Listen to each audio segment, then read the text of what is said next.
I'm about to take that old computer I got and put it up here instead of this one. It runs faster.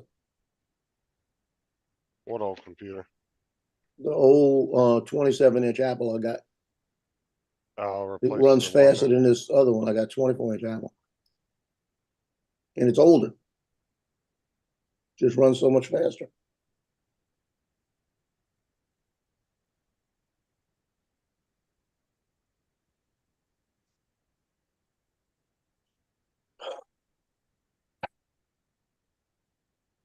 Once everything gets loaded in, it runs perfect. But loading in, everything just takes its time. Yeah, I think there's a little bit of issues I'm having right now with my computer too.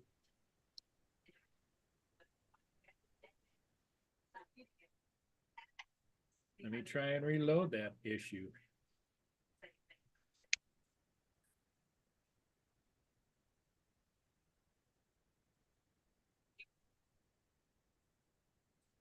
And my son woke me up at 12:45 last night, Why? knocking on the door because he forgot his keys. That will happen. No, the worst part about it was when I went and laid in bed last night, I started feeling all the aches and pains from rolling down that hill, from hitting the ground and rolling. So when he knocked on the door, the dogs go crazy. So I started to walk to the front and almost didn't make it over the gate. My leg wouldn't come up over the gate. And then I could feel everything hurting again. And then when I went back to bed, I couldn't find a position to lay because everything was hurting. I said, God darn it. Found out places that were hurting that I didn't know I hurt.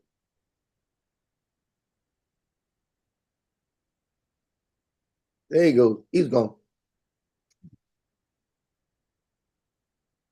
I think I know what Paul's issue is. He has a computer. He gone.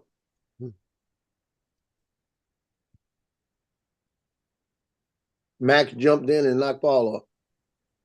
Am I back? Yeah, you're back. Yeah, when Max came in, he knocked you off. All right. Meeting is now streaming live, it says, okay? Yeah, you were streaming live. Here.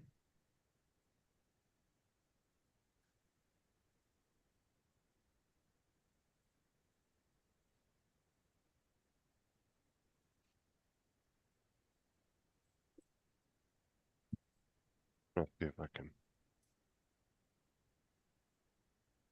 adjust my camera. It's loading so slow, everything.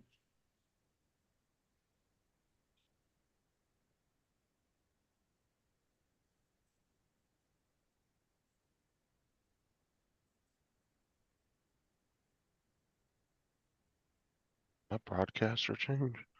I might have because I unplugged it. Well, the emoji's in a different place now.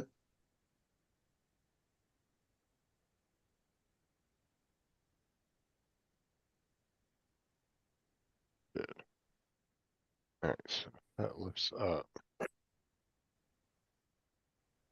It won't let me edit. Where does And won't let you take it off?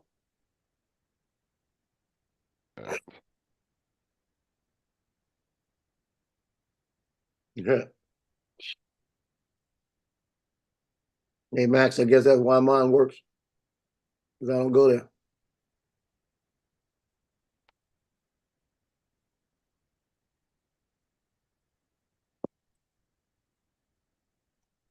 Quadcast S? Yeah, okay. It's not through video.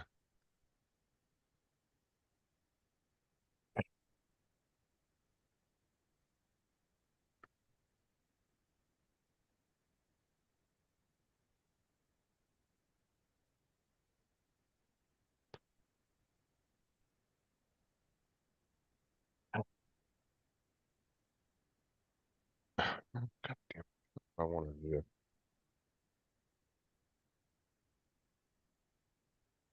What's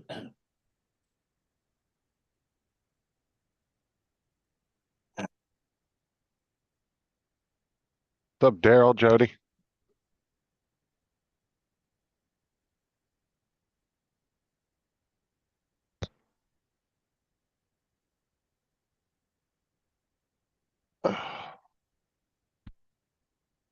Oh, they finally moved it on the chat box.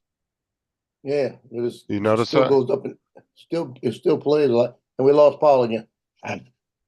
Yeah, but it's not in the way of the chat no more. No, I'm glad. That's why I said it doesn't bother me if it's there. Cause that's why I said the other day Laura had it like that. And I was waiting for YouTube to update it, and I just now noticed it when I pulled the chat up.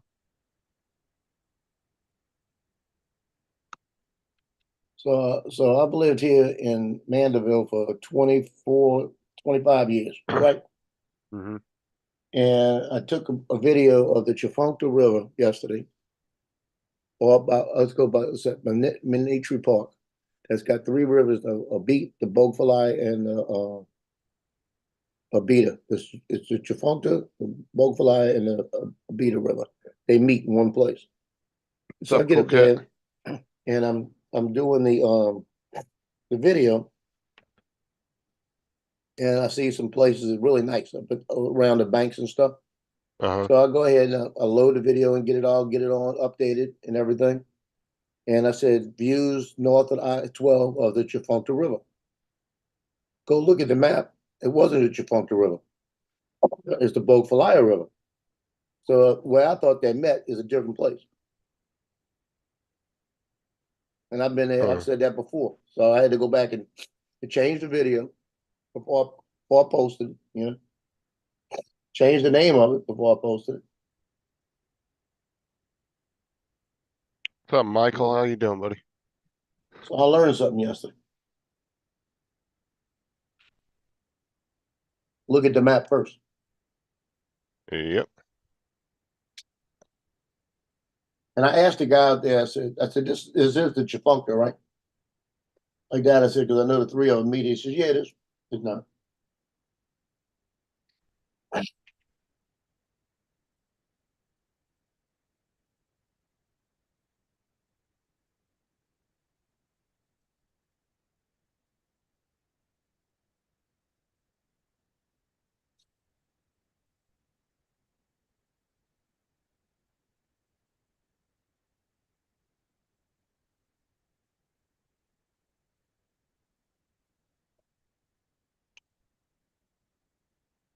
Man,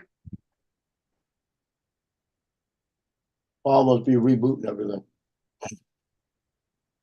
I don't know. Or he just gave up. Every couple of months he does something and his computer starts screwing up, and usually David or Sam Hayden or somebody has to help him figure it out.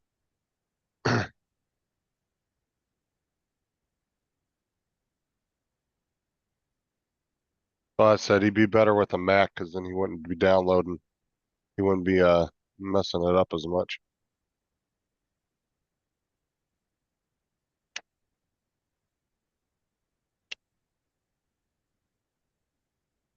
You gotta be careful with PC because you go into some program or menu that you don't know what you're doing, and you just change one little thing and fuck your whole computer up. Well, no. Mac's pretty much set the way it is, and that's the way it is. Like it doesn't allow you to do too much adjusting of anything, you know. Which is kind of a So, good thing. well, for people like Paul, I think it's a real good thing.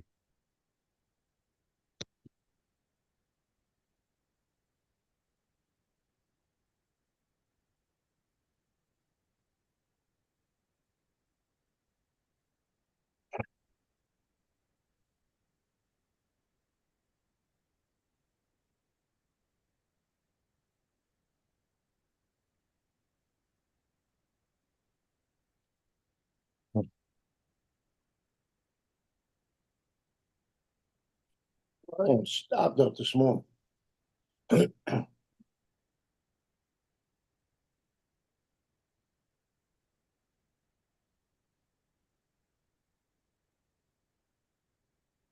What's your plans today? Well, I'm gonna check the weather later. Go fly if I can. I try to when I don't have anything scheduled, I try to get out there and fly a little bit. You meeting up with Johnny again, or you just going by yourself? I'll probably go somewhere else. He's probably busy. he lets me know when he's not, you know, it's like, I might go out that way where he's at. 'Cause like I said, I'd like to get out there, but it'd be about 1 o'clock, Go buzzing past. just for the bridges and, the trains that pass out there. I haven't done that in a while. That's why I'm surprised that Daryl even flies recreational. You know, most people when they start doing stuff like that for work, they don't want to do it on their off Oh, yeah. time, you know? I'm That gonna be that's one honest with thing. you. I've been flying so much the last couple of weeks. Like Sunday, I said, I'm gonna go fly. And I said, no, not today. Take a break. Because I've been doing a lot. What's up, Laura? Laura, cool cat, sure cat.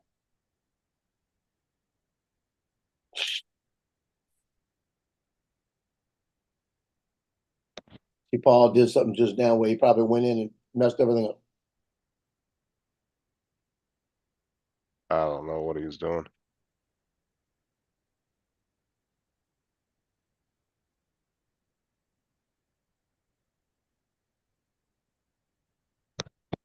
You know, he's the host. That's a good chunk of land there, Daryl. 1,600 acres today, almost 1,000 yesterday. Wow, a lot of land. But surprisingly, it doesn't take him long to do it. Only takes him a couple hours. You would think that would be like a 2-day project, no? You can do it pretty quick.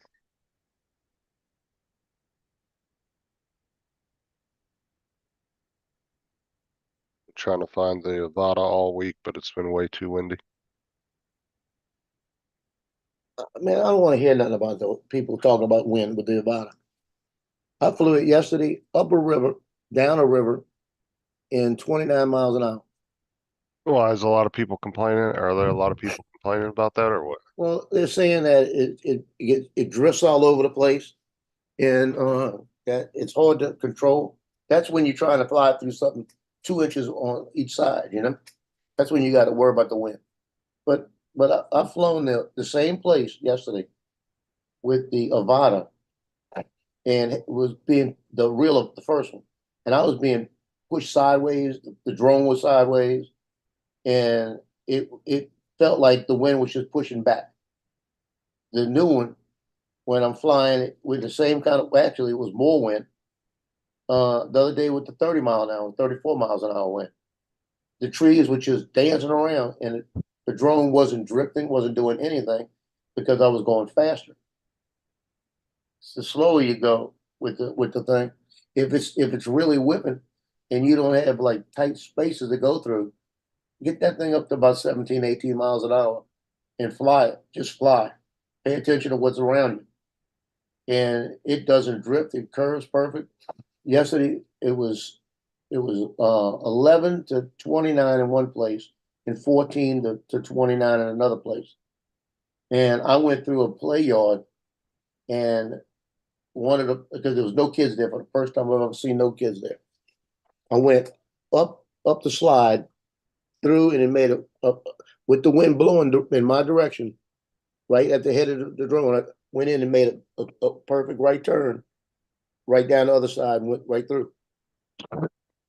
You know, it was Looks like like did not give me. looks like your envelope's finally coming today.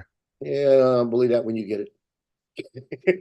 Sarah got the scan email from the post office, Yeah, the we'll one see. where they scan all the stuff. So hopefully it should be here today.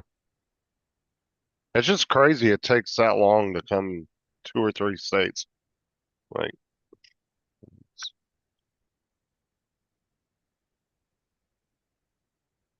Yeah, I said we'll see. usually the mail comes around like between 12 and 2. So I hope it does. I hate to keep her hanging, you know. it ain't your fault. It's the post office.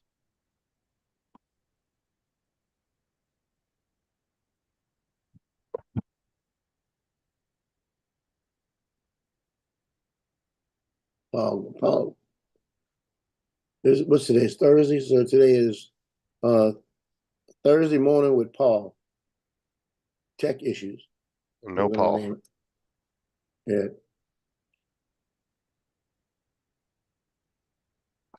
Could be his internet too, though, and he thinks it's his computer.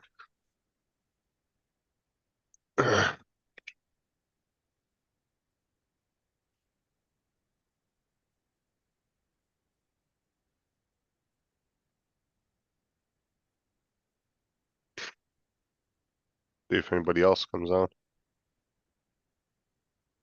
I cannot get back on the panel. Who's the moderator? You try and message him. Why you can't get on the panel? Hold on, let me see.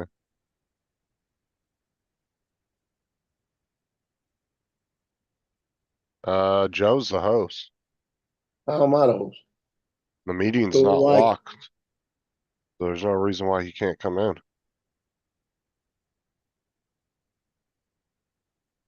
What does it say when you click on the link, Paul?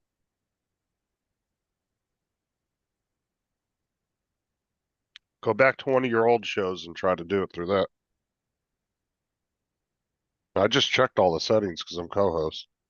And then all Yeah. the settings, the meeting's not locked or anything, so you should be able to get in. Just That's tell the Paul only- we locked him out, we're taking over. There's only two things that would prevent him from getting in. Either the meeting's locked or there's a passcode, but we can give him the passcode. I know where to get that from. Yeah, I got the passcode. Yeah. You just go up to that little green shield up there. It gives you Yeah. the meeting ID and the passcode.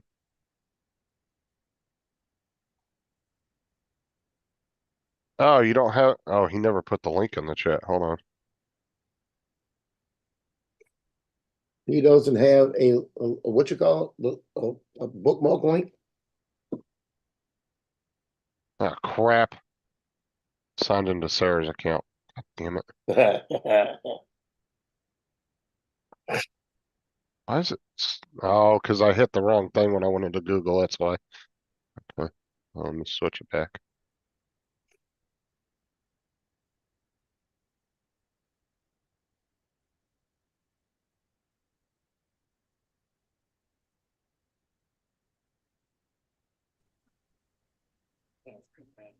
Okay, I think I got it. Yeah, we're gonna lock you out and we're gonna take over. What was going on? Oh, my computer just, I had to restart it twice. Well, you're buffering in the back too.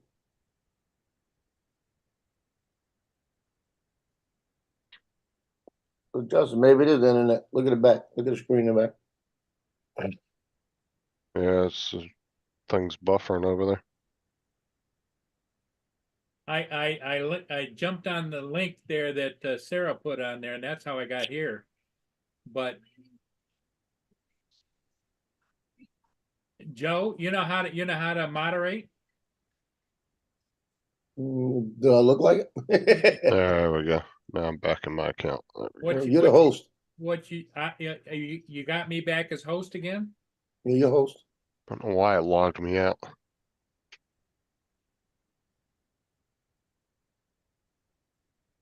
Okay, all right. So Yeah, I anyway, it just went swirly on me, and I don't know.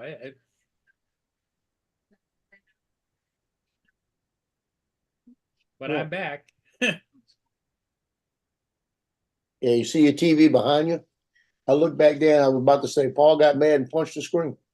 Yeah. It looked like it was shattered. What they do is the goofballs, they've got it zoomed in looking through the trees. Like, what the hell is that? See, now they're zooming back out.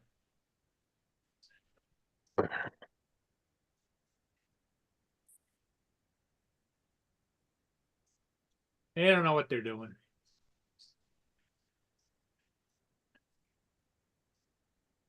Laura says that's because Sarah's better than you, Justin.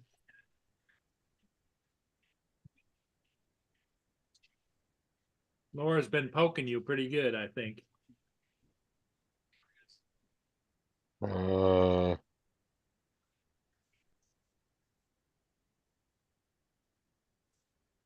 don't even see that comment in the chat. It was at, Ah, there it goes. I found it. 9:21, yep. The chat froze up.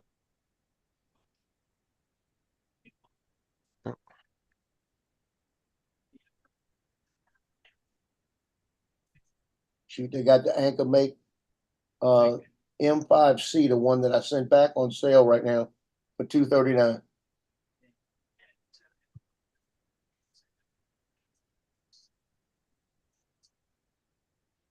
It's got 2 zeros at the end. You know what that means? Means Anchor Mate's is getting rid of them. That's gonna be a discontinued model, it looks like. What is it? The M5C, the one I sent back, that was jamming all the time. They've got it's 239.00 on Amazon, so it's being discontinued. I bet you they're discontinuing it. I definitely wouldn't buy it then because there's not going to be any support for it. Well, the problem is they're probably having issues with a lot of jamming. It jammed on Johnny the other day.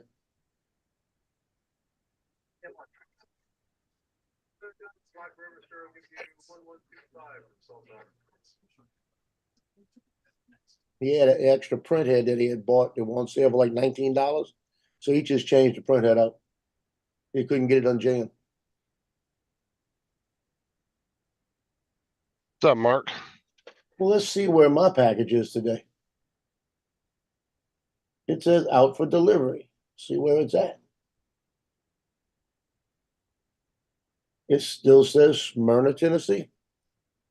Yeah, because it probably hasn't gotten to the facility or it hasn't been scanned in yet. Where you're at. It's probably on the road still. Well, the thing is, it was at 7:36 p.m. on the 6th. It And that was was from in, Amazon? yeah, I'd it's in call it. Bensenville, Illinois. Okay. And then on the 8th is the next scan. At 5:10 a.m. it's out for delivery in Smyrna, Tennessee. Then at 1:31 p.m. it's out for delivery. Where did Smyrna, it come Tennessee. into the US at? Chicago. California? Chicago. Oh, yeah. Crazy It's town. kind of a weird spot to come into. Yeah. Oh, my boxer, when I ordered it, came out of O'Hare. It seems to be the standard place for them to take off from for USPS. Yeah, they have big mail hubs at some of the international airports. Yeah, that's what it is. They'll have big mail hubs where they land UPS and FedEx, and everybody lands there and sorts through a bunch of shit. Yeah, Because they also use each other when mine was sent USPS, United States Postal Service, because when it got to the UK, it transferred to our post office. Yeah, they this tend is to. Oh shit! This is shipped with SF Express, whoever the hell they are. That's probably whoever the shipping company was that shipped it to the US, and then the UPS. Yeah, that'll be the Chinese one. Did you see what Laura put in the chat there, Joe? I'm not paying attention to Laura. She says, Joe, I've spoken to them and it's not being delivered. Look, I already know what you do to David and all his deliveries, so leave mine alone.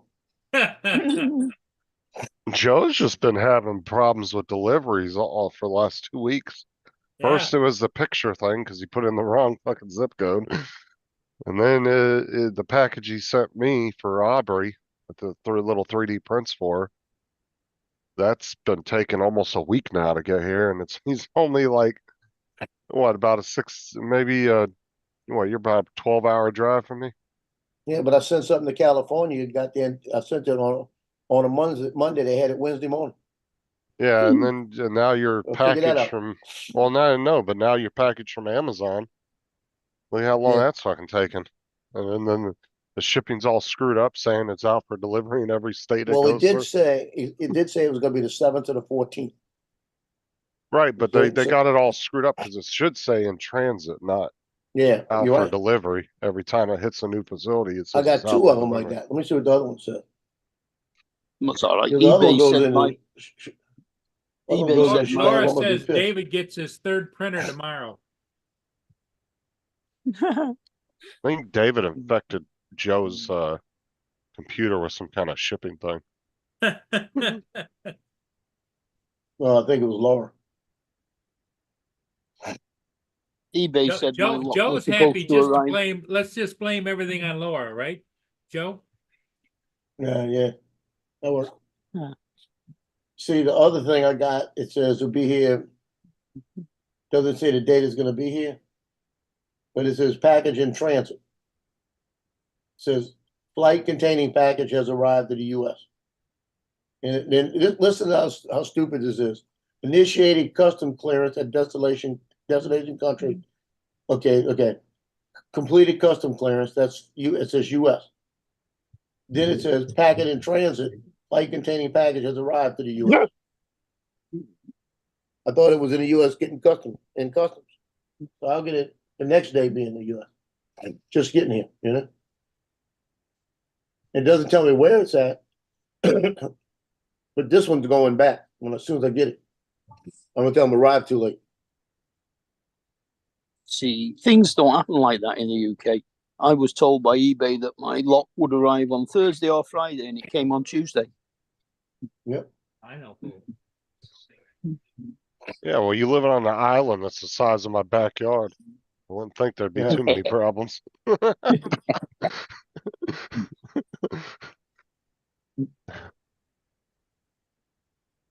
Oh, my son made it home last night. He had all those storms going through North Carolina, Kentucky, and all of that, and he was flying. At one Oh, point my in time God. last night, there were 14 tornadoes confirmed on the ground. 14? Fuck, 14. it's crazy. Huntsville, Alabama. One went through the city. One went through the main part of the city and took a piece of the hospital apart. Damn. Is it multiple roofs? Roofs. Roof. Roads. Yeah, it's. I wouldn't want. I'm telling you, we've had a few pop around here, but never big ones. You know. We get But our still, we I'd actually get rather a our fair hurricane. we actually get our fair share in Florida every year. They get at least 3 or 4 a year that touch down, and there are quite a few water spouts off of the coast too. Oh, water spouts, man. God darn it. I've seen so many of those. There was that real famous video on YouTube where that water spout was massive and it was just sitting right off the coast and it wasn't moving. It was just sitting in a spot, sitting in place. Well, God, Bennett. it had to be about 7 years ago. I was sitting here, and we had storms coming in from the South Shore, and they were saying that expect really heavy weather up here, and that there were water spouts on the lake. And I was looking at the radar, and they broke in at full coverage on it. And I'm sitting here, and I'm saying, I need to go. My cousin calls me and says, you got real bad weather coming your way. I said, yeah. So I'm getting ready to go out on the lakefront and see. They said they got water spouts. Oh, one right wow. Look at that water spout. Yeah. And that one sat in place too. It didn't move at all. It just sat there. So people were out there filming it because it wasn't moving. It just sat in place for like however long. Now remember the size of that, right? Because well, that was cool. Now, remember the size of that, how big it looks, right? Uh-huh. So I tell my son's sitting here with his girlfriend. This is like 7 years ago, and I said, "You want to take a ride?" He said, "What?" I said, "I want to go out and shoot the water spout coming on the lake." And he goes, The question I would have with water spouts, maybe you guys know, I've often wondered when there's a water spout like that one, especially when it's sitting there, I wonder if it sucks the fish up and takes them up in the air. Oh yeah, it Yep. does. "Yep." And if it goes on land, it just turns into a regular tornado. Yeah. Yeah, as soon as it touches land, it's now a tornado. Yeah, it will And suck fish they'll up because throw a fish. there's been cases where water spouts were right off the coast like that, and then all of a sudden dead fish start start raining out of the clouds. Yeah, 100% happens. Yeah, that was the Sharknado. whole Yeah. premise of Sharknado. Yeah, I was just gonna say that. Yeah. But I told him, I said, you want to go? So we kept procrastinating. And I waited 30 minutes, right, to leave. We got out there and the water spout, they had what they call sisters, three of them that were going around it, the size of the one he just showed. And the one that was going around was like the thickness of about five of those. That's how big it was. Wow. And I walked when we drove up there and saw it, and it was within a mile of the shore, going towards Fontainebleau Park where the cabins are. I jumped out the car. I had my 400 millimeter lens, and this is exactly what happened. I jumped there, threw it down, picked it up, and went. True And went to that. snap the picture. And when I went to snap the picture, it went. Phew. Tucked right back up into heaven. It Huh? just went right up and down. Went. What? Must have been a woman tornado. Didn't want you taking its picture. I actually did. I pulled it up as I went to snap the picture. It just went. What? What? Where did it go? And Jody's that right. was There's been cases where there wasn't tornadoes in random places and it just started raining fish. The atmosphere sucked them up. I don't Yeah. know exactly how that works, but there is like a scientific thing behind why that happens. But there has been towns and stuff in just random places that just happen to start getting fish that are falling out of the sky. Laura's got to go because it's school pickup time. What's she got? David registered for school or what? She must have the kids this weekend. So go while you're waiting. Okay, Laura. Well, you come back when you can, my dear. But the ironic part about it is I had 30 minutes that I could have been out there and set up and really got all the pictures I wanted of this thing. And I procrastinated. And then I'm standing there and my son looked at me and said, where'd it go? I What's said, up, it's Donald? gone. It was that fast that it left. And I drove this other part. We watched it in the car. I was trying to get closer to the end of the lakefront for at least 2 minutes. So if I just stopped where I was, I still could have got a picture. And then WWL TV come flying up and they looked at me and they saw me standing there. They said, did you get pictures? And I said, no. I said, as I picked up the camera, it was gone. They got there, pulled up the cameras to get film of it, and they couldn't get film of it. Bro, look at this view right here. Oh my God, look how big that's. How would you like to live in that house? But I can't. That is wide. Just look at the house for perspective and look Yeah. how wide that is. And they're looking up at it. That is nuts. Wow. Yeah, it's about the size of, like I said, that's about what it looked like. And then there were three of them about a third of that size, just going around it, just circling it. Yeah, we were talking Yeah, about what they call tornadoes sisters. yesterday. And the largest one ever recorded was 2.5 miles wide. Wow. And I was saying, at that width, it wouldn't even look like a tornado. It would just look like a wall of clouds coming at you. You wouldn't even think it was a tornado. Yeah, because they're usually wrapped in rain, so it's nothing but rain coming. But at that point though, like most people would probably be caught off guard because they think it was just like, a wall of rain coming in or something. Yep. And it's actually Don- 2.5 mile Donald- wide. Donald's in the chat giving Laura some shit.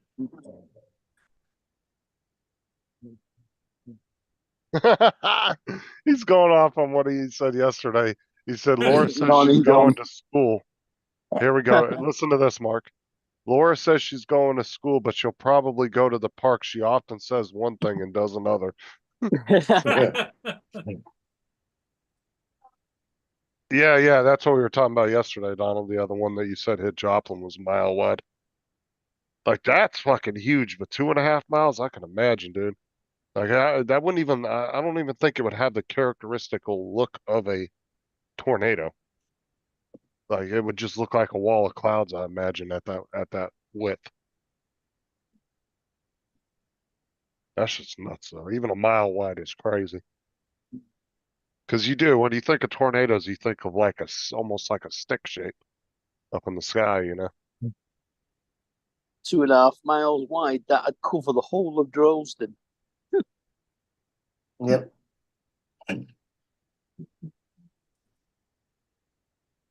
Oh, I Joey's gotta, saying now there was 3 tornadoes in Kalamazoo, Michigan.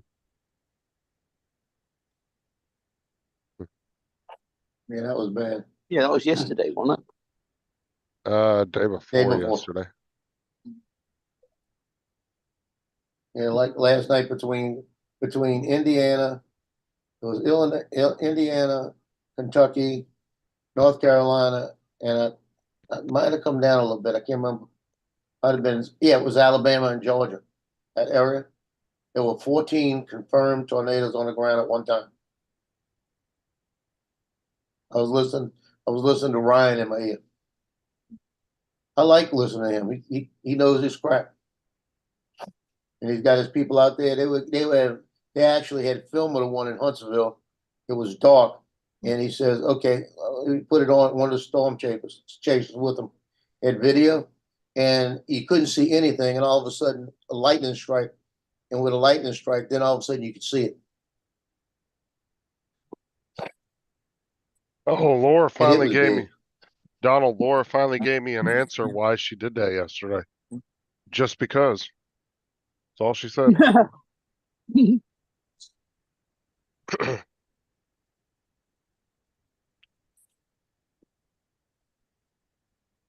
Yeah, that shit was hilarious yesterday.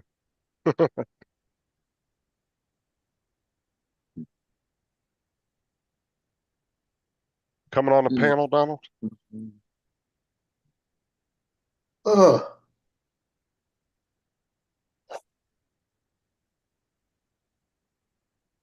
Oh, man. Yeah, I had an early night last night. Right after I got off Paul's, I went straight to bed.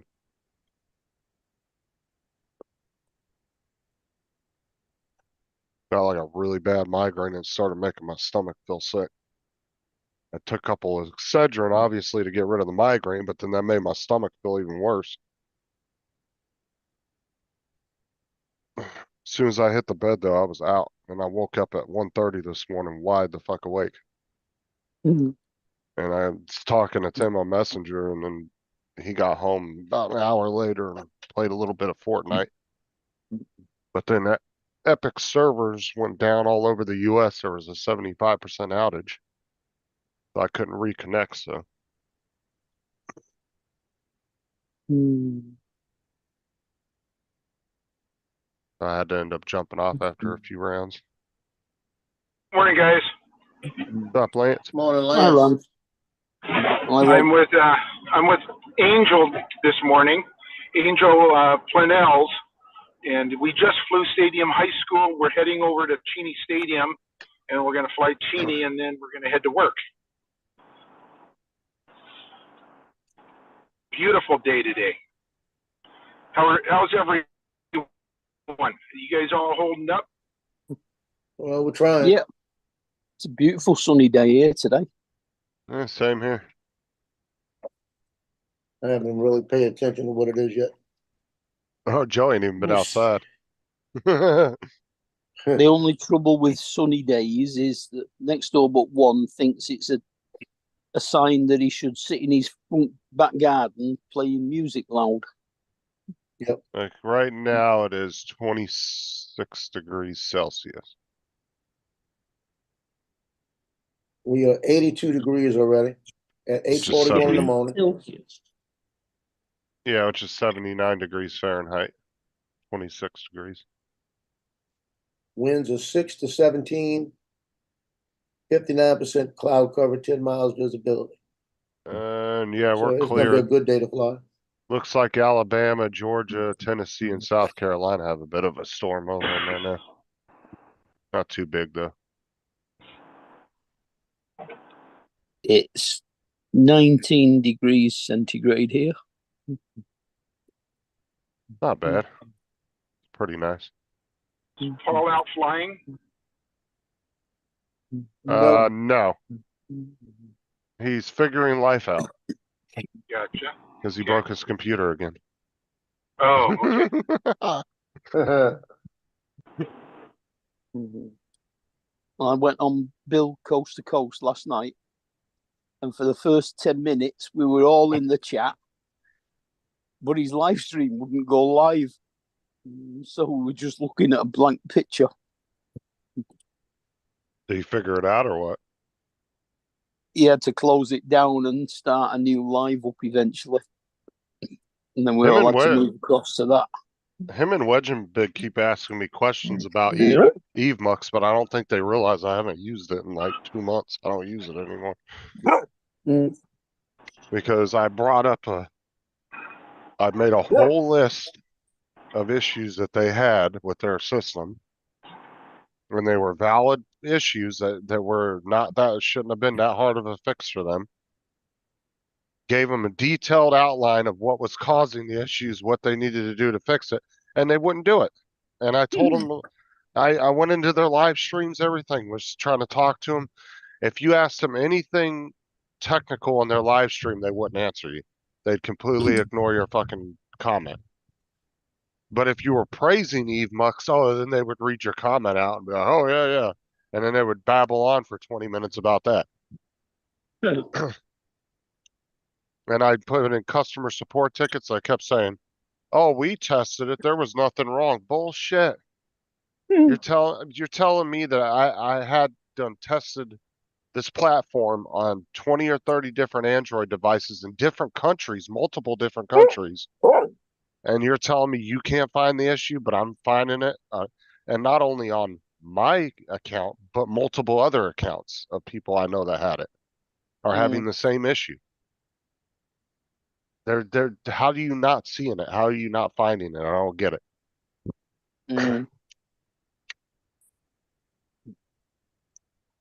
Like I gave them a detailed list on what devices were causing what problems, which devices worked and had no issues.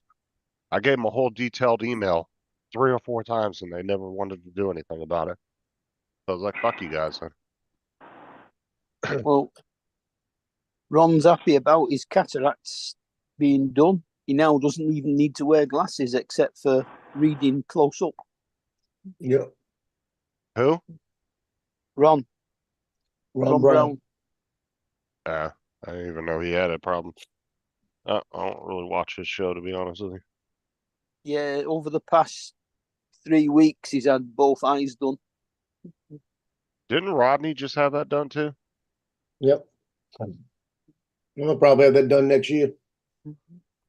Yeah, I had my right eye done last couple of months ago. I had mine done during the pandemic, 2020. Now, is that painful when you have it, or No. is it just fucks with your vision? Not at all. Nope, it doesn't. It freaked me out. The first eye kind of freaked me out only because you didn't know what was going to happen. But you know, a little tugging and pulling on the eye, but no pain. Yeah, that's about it. No, I'm Yeah. not saying is a procedure painful. Having it, is it painful, or is it just? No, Oh it's no, not. no, fucks you with just your can't vision? see as well. You just Okay. can't see as Basically, well. all it is the lens of your eye starts to go cloudy, so you can't see through it properly. Okay, so I'm wondering what the old joke Hello, about Chris smoking Wedgeworth. marijuana with cataracts. What is the correlation there? God knows. Because I don't see why marijuana would help with that. Because there's always No. this running joke for years that I've always heard people say where they're like, "Oh, I need a prescription for my cataracts," because they're joking around. And I'm like, well, I thought maybe it was painful. That's why I was asking. Like, does it hurt your eyes? No, they don't give you any prescriptions for cataracts. They just wait until it's bad enough that it's really affecting your vision, and then take the lens out and put a plastic one in. That must be a Florida thing, Justin. I've never heard that. I'm not from Florida. Well, you probably heard it when you were in Florida. No, I've heard that for California. years. Where are you from? I'm originally from Southern California. I do live in Florida, but That explains everything. Uh, When I went to have my eyes checked about 6 weeks ago, she said that I had one in my right eye and a little, not enough to worry about. And then my left eye was starting to show it too. careful, Lance, because you're throwing Dre and Steve Carpenter into that. yeah, exactly. I had my left eye done back in 2015. And then they did my right eye a couple Did of you months see what ago. Acrecio put into the chat? Oh, hi, Warren. Oh, Warren. Yeah, he put in there, next up in this morning's conversation, enlarged prostate. Yeah.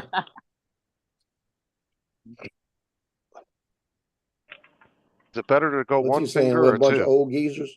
Okay, guys. Hey, I'm gonna go fly Cheney Stadium. I need my phone to hook up my Avada. So I will talk to you later. Which Avada you're flying? The sucky one, Avada 2. The kite. He's going flying his kite. I still think Joe and Lance need to just do a straight trade up. Avada 1 for an Avada 2. There you go. Just do a straight up trade for a Flymore kit. Hey, Well, they both got them both. Joe, I when just you blew left through that last guy. night, Did you see him? I did. Yeah, and I Joe. thought, well, he's on the wrong side of he's on that side. It's like, no, yeah, he was on that side. No, right. Yeah, he was on the wrong side to stop. Anyway, I think we're fine. We had a guy at the gate and we just blew right through him. We don't know why he's there at 6:30 in the morning. But anyway, hey guys. As long as he wasn't holding a gun yard. Yeah, All right. exactly. We'll catch you later. Okay, guys. I'm gonna need my Later. phone. I will talk with you later. All right, Later. Lance. Okay, bye now. Yeah, Paul. hey, Joe, the question I had for you Okay. was you hung up last night or you went offline. You had to go chase down a dog. What was that all about? Yeah, she was barking at me and I said, you better run. I said, that's it. I've had it. And she looked at me when I went to move, she started to run back, to run away. And so I said, yeah, you better run. I'll come and get you. Okay. She was just I giving me thought crap. she got outside. No. Testing she- Joe. Oh, I could open that door. If she was up here by myself, open that door and she'll go look out, but she won't go out. Because if she gets out there and I close the door, she'll scratch to come back in. She ain't going nowhere. She knows where she's got it good. See, she's over here. I started talking about her. She walked around the thing and now she's licking me on the leg. You know I'm talking about you. As I age, seems like the bathroom gets further and further away. Who said that? Warren. Well, Warren, you got to have your couple urinals under your desk. You get some of those little portable urinals and just stick them under your desk. Use them when you need them. Joe You just mean said a he has- gazunder? Yeah. Hey? You When mean I a had gazunder? when I had my knee done, the first time they had the little ones they give you at the hospital. I Yeah. had two of them, and I've got a couple of things where I could clip them on right here. So I used to clip them right here because I'd be sitting here and it's too hard to get to the bathroom. So I just use them, and then I'd empty them once a day. I tell you, that was the best thing in the world, not having to get up as much as I did. Yeah. The second knee was I didn't have to worry about it. Didn't hurt. Hey, Joe, do you know why we call them a gazunder? No, what? Because it goes under the bed. Goes under. There you go. Goes under. Makes sense.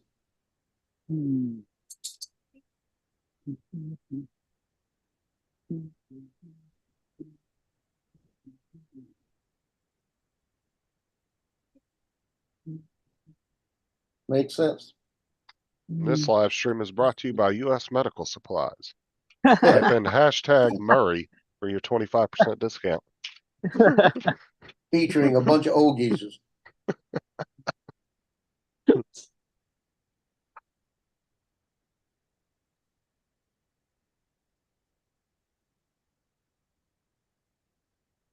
Oh, is that, show me the name? Oh, well, Lord help. The Hyundai Santa Fe, the new Santa Fe, has got a place in the front of the console where you put your phone, right? Where your phone can sit right there, Yeah, Uh-huh. and when you lay your phone on it, it charges your phone. Wireless Yeah, charging. Yeah, my yeah. Seat Like it. owner had that. A lot of newer cars are coming with that standard now.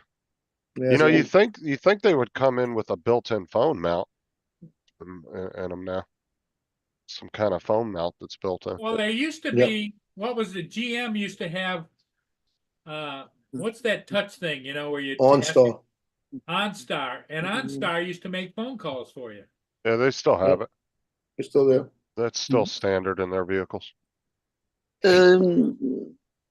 Yeah, Kate Dacia's got a built-in phone mount on it. Because OnStar used to be, I think, its own company, and then I think they were doing like an exclusive with GM, and then I think GM bought them out, and now they're just strictly GM, like GM stuff now. Proprietary, yeah. I think that's the way it started. I think they started off as their own company, and then they became exclusive to, and then they bought them out and made them their own company. I think. I could be wrong, but I'm pretty sure that's what they did.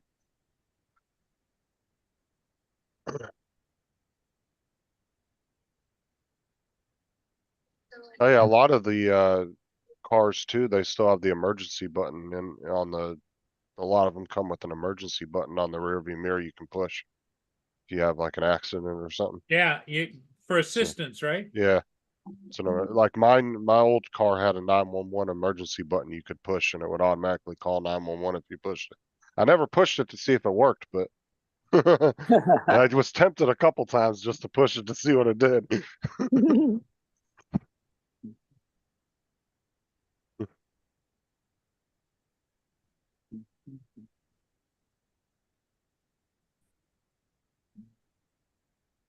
Yeah, I never was in a situation where I needed to use it. Like I never saw an accident or anything and while I was driving my car where I needed to use it to call for help for anybody or anything, or for myself.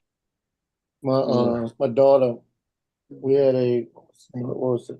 Not daughter. I'll think of the car in a minute. I can't remember the car. But she got in an accident and had OnStar, and it called right immediately as soon as she got hit. Yeah, it registers with your airbags and stuff to certain sensors in the car. It can detect whether you had an accident. I really cannot remember the name of the car. My cousin was driving her Hyundai and sitting at a red light, and the airbags just deployed out of nowhere, and she got a bunch of money from Hyundai over that because right after her lawyer sued him, that's when they ended up doing those big recalls where a lot of the Japanese Yeah. vehicles and stuff and all those had to be recalled because of all the airbag issues. And it was right after that is when they started doing all the recalls, but she got like 30 grand, I think, from them, and they paid her vehicle off and all her lawyer fees and everything, but she ended up with like, I think 30,000 when it was all said and done. Because she was just sitting at a red light and her airbags just randomly deployed and busted her nose. I mean, it didn't really do a whole lot to her, but it did crack her nose pretty good. And gave her a couple black eyes. But yeah, she ended up getting quite a chunk of change from that. And her car was like brand new too. It was only like 6 months old when she got it. And they paid it off and they paid all her lawyer fees, her medical bills, all that stuff, and she got like 30 grand on the side.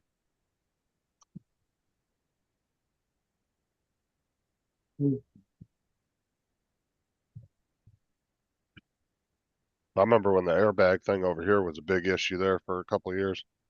They Yeah, it was. recalled millions of airbags. Like I said, just like the older cars that had the seat belts, you know, the ones that would automatically go over you when you'd close the door. Yeah, You know, those are still technically on recall. If you own an older vehicle that has those, you can still take them in and get them fixed because it's a Really? safety issue. Yeah. They still, the dealers still have to fix them, even if they have them. Even though the car could be, you know, 25, 30 years old. They still, it's on a permanent thing. They have to fix them anyway.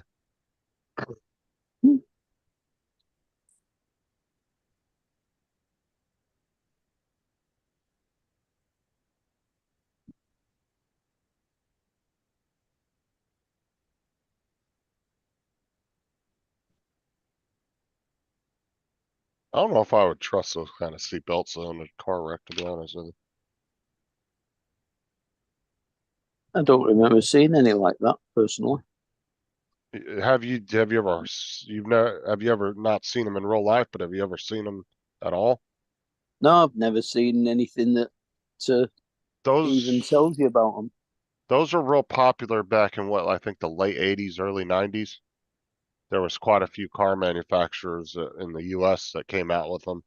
And when you would open your door, the seatbelt would slide forward on a track along the door frame. And then you would get into the car and then it would come back over top of you and lock Yeah. in. Yep, right over top of you like this. And all you did was put the lap belt part on, like the lap belt, I think, was separate. It was a separate piece. Yep. I mean, it was kind of a cool idea, but they broke a lot. Like people had a lot of issues with those breaking. Mm. it was a Chevy Sonic. She got in an Chevy accident back in Sonic. 2015 with it. I don't even remember that brand or that It, model. it was a little small, looked like a little Cavalier, a little small car. Christmas Eve, she got off of work. We're all sitting here. She was coming over Christmas Eve, and she leaves. She says, "I'm leaving work, Dad. I'll be there in a minute." I said, "Okay."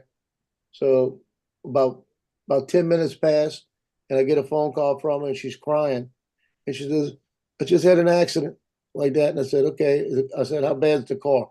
To her, "How bad's the car?" Like that, and she says, "The airbag's out. It's real bad. I think I'm hurt."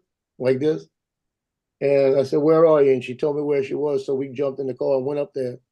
What happened is a woman in a Camaro jumped the street. There's no light there. She tried to beat the traffic, and Brittany hit her at 45 miles an hour broadside. There we go. T-boned her. There's the seatbelt right there. Yeah. Then it'd go around, lock into place. Mm-hmm. Yep. Yeah, they were real popular. I want to say it was like late 80s, early 90s when you saw a lot of those. Good morning, Al. time to fly. Hi, Al.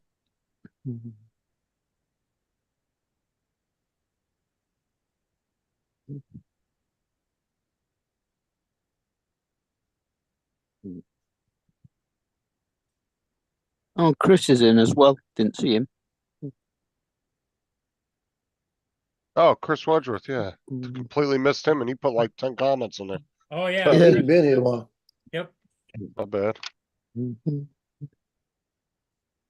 But when I got out there, the car was completely total. You could see it was whole front end was all smashed. The engine was actually sitting on the ground.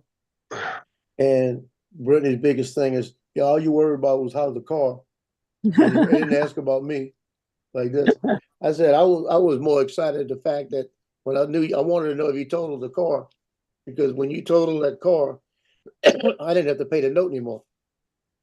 I said I wasn't worried about you. I was worried about paying that note every month that you were supposed to pay.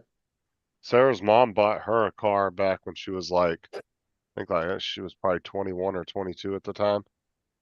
And Sarah wrecked it into a ditch because she was trying to light a cigarette going down the road. And she told her mom she was playing with the stereo, and to this day, her mom still thinks that's what happened to the car. And then she was, oh god. That's the only ticket I ever got in my life. Was I was in Alabama, and I was going down a hill in Alabama. I had a Chevy Vega, and I reached down to change the 8-track tape, and I was fooling with the 8-track tape. So I was going downhill, so I was picking up speed. And when I pulled the 8-track tape up, I looked up and they got police down there waving me over. Mhm. Oh, That ticket cost me $92. she also wrecked my dad's little Honda. I think it was a Honda Civic. Because she wasn't used. She never really grew up driving down dirt roads, and of course, I grew up in the desert. We drove down a lot of dirt roads, so I was used to it. But she was going too fast down the dirt road and slid out and hit the freeway fence, and she knocked out one of the headlights. Wow. Well, I think apart from parking tickets, I've only had 3 speeding tickets. I've only ever been pulled over twice. One I got a ticket, the other one I got a warning. And the one ticket that I did get, I went to the courthouse to pay, and turned out the cop never turned the ticket in, so I didn't have to pay it. I showed up there with the money and everything, because he told me exactly how much it was going to be with the court costs. It was all on the ticket. And I showed up to the courthouse, and the lady says, she goes, I'm just going to be honest with you. She goes, this happens all the time. She goes, a lot of times these cops work 12-hour shifts. They get to the end of their day. They don't want to sit and do a bunch of paperwork, so they'll thumb through their tickets. And if they don't think it's that bad of a ticket, they'll just toss it. And she said they do it all the time. She goes, your ticket must have not have been that bad. I say, yeah, it was like 12 over the speed limit on a back road. I mean, it wasn't really all that bad. It was like a 45, and I think I was doing, what was I doing? 55 or something, or 58. And it was just a back road, and the cop pulled me over and ticketed me. But she's like, yeah, she goes, normally she goes, sometimes they'll do that at the end of their shift. They'll just go, if they have 20 tickets or 10 tickets, she goes, usually they'll pull 3 or 4 if they're not that bad, and they'll just toss them because they don't want to have to do all the paperwork for it. So she's like, you're one of the lucky ones. I was like, well, if I don't, I was like, since it's not showing in the system, I said, are you guys going to end up putting like a bench warrant out for me because I showed up, but there was nothing to do or anything? She goes, no. She goes, if it happens to pop in the system, we'll contact you and let you know. She goes, but you're not going to be in trouble. She goes, I did mark it in here that you did show up. I was like, okay. So.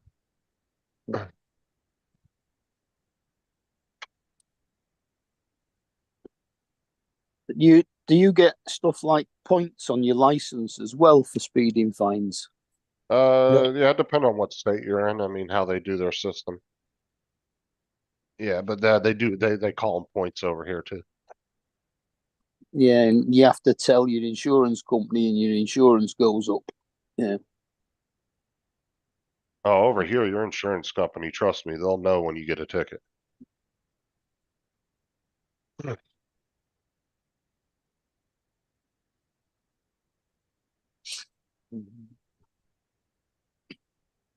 Yeah, They but know a lot of things. I was driving before computerization came in, don't forget.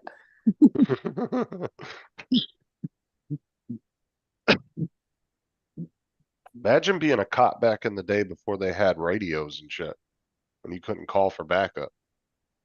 Yeah. That had to have been some scary shit right there. Well, they had You know? police boxes, didn't they? They had little phone boxes everywhere for the police to call into the station. Oh, I know, but imagine like, you're dealing with a suspect back in like the 30s or something before they had, handheld Bonnie radios. and Clyde days. Yeah. Yeah, and Yeah. you couldn't call for backup, and some suspect's beating the shit out of you, and you can't get on your radio and be like, help, help. Yeah, that's why they had whistles. Yeah, that's real helpful. Fucking rape whistle. Good range on a whistle, isn't there?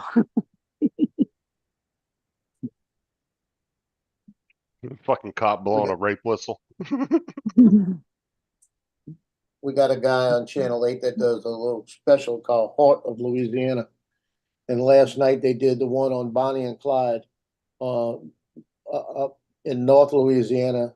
They were actually ambushed by the police, and the call was stopped, and they opened up because Bonnie and Clyde had everything from grenades to hand grenades to machine guns in their car. Got my guns, And yeah. the police was in the bushes, and when they stopped the car, they walked away and opened up on the car, just shot them, killed them. I think they said 96 bullets in the car. Yeah, who owns that car now? I want to say it's in the mod. Oh, It's in the it's in one of the they museums got they somewhere. have a replica in the Bonnie and Clyde Museum in that town. And they Yeah, got but they a have replica. somebody has the actual car though. Yeah. It's somebody in Louisiana that has it. I thought Because it I thought happened it was here. in a museum in Vegas. But it might be. It might have been sold to them. But the You sure original it's not- owner was here. You sure Jay Leno hasn't got it? I wouldn't doubt it. Yeah, motherfucker's got some rare ass cars.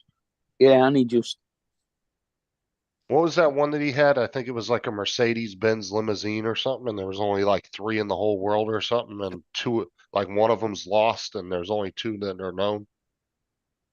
I think it is. There's one was that car that one of he, the was that a German war one?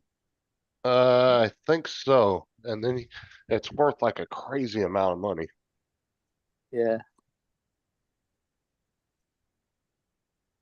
I think one of the cars he has, or I think there was 3 ever built, and only 2 are like known, and one of them got lost somewhere, and nobody knows where it's at. Yeah. But there's only 2 known left, I think, and they're worth like crazy amount, like 20 million or something. I think he's got a couple of Maybachs as well. Oh, he's got a crazy ass car collection. Probably one of the best ones in the world, if not the best car collection, to be honest with you.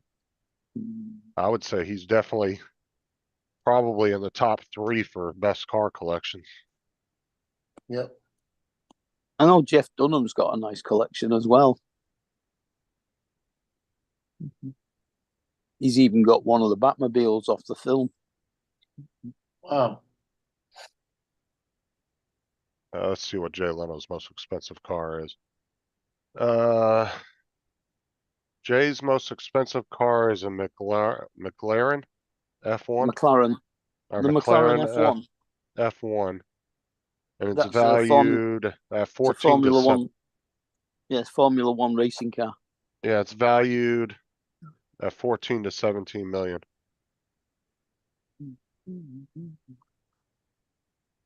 But there was one really old car that was super rare.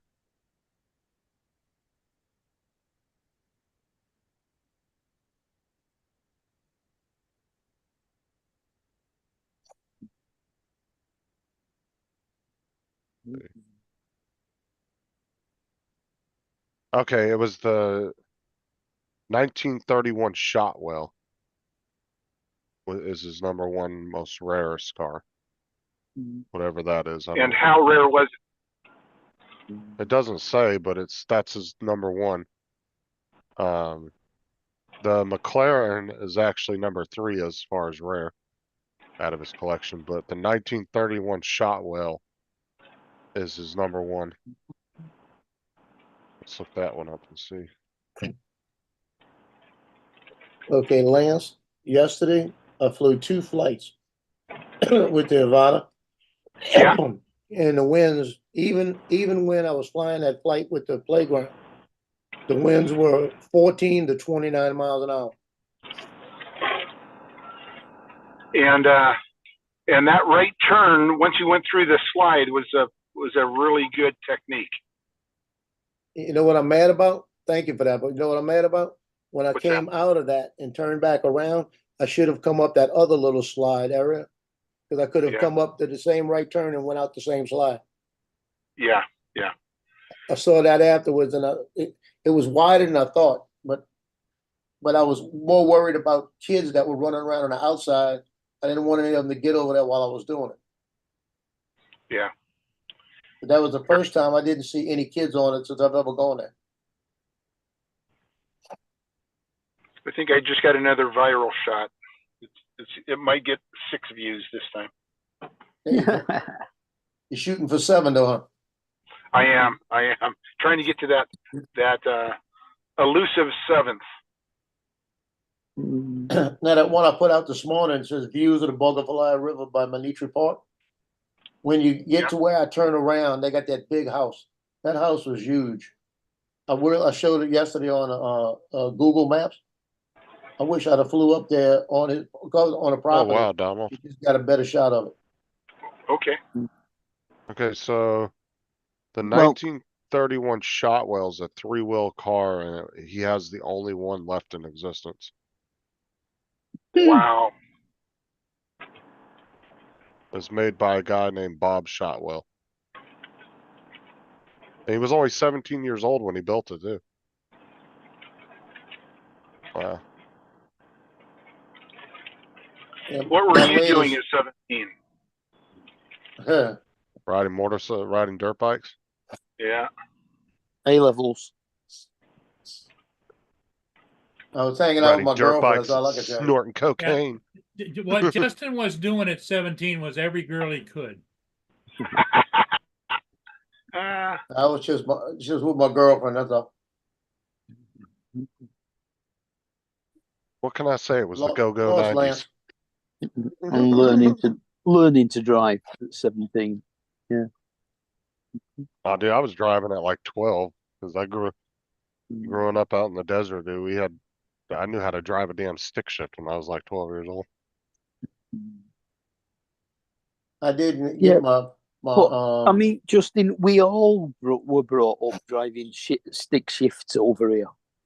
yeah. I didn't get my driver's license until I turned 18 because my parents wouldn't let me get it because they weren't paying for insurance. So So I you think didn't need it. Do you think insurance was expensive back then for a kid? Oh, Fuck, dude. Better Hell, get it's us. expensive for adults now. You're talking £800 to £1,000 a year for your car insurance now. Here, Dude, a just kid, just for normal cars, but for a kid, ordinary. For No, a kid, you're talking 4,000 or 5,000 sometimes. for a kid under 25, because your insurance rates don't drop till you're 25. No, they don't. And that's when, and that's if you haven't really had anything happen before that. Like if you were a decent driver up to that point, your insurance rates will go way down. But for like a 17, 18-year-old or a 16-year-old kid to drive over here, dude, you're talking $400 or $500 a month. That shit's expensive. yeah. Cost me £78 a month for the BMW. Maybe 300 a month if you have a bunch of shit under one big insurance umbrella and you can get some kind of discount, but you're going to pay at least 300 to 500 a month for a child to drive.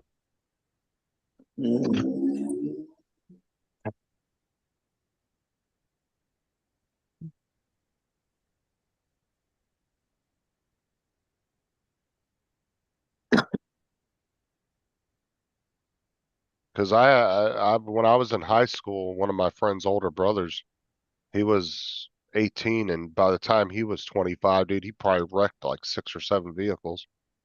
His dad had all his vehicles in the backyard in a line. Every one of them was totaled.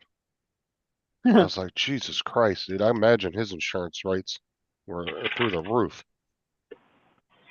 Must admit, I got my first newish car when I hit 25. I got a 2.5-year-old Ford Cortina Mark V 2-litre gear with twin choke Webers. That was nice. Had that for 11 years. What's up, TJ? 85 Toyota Corolla was my first new car.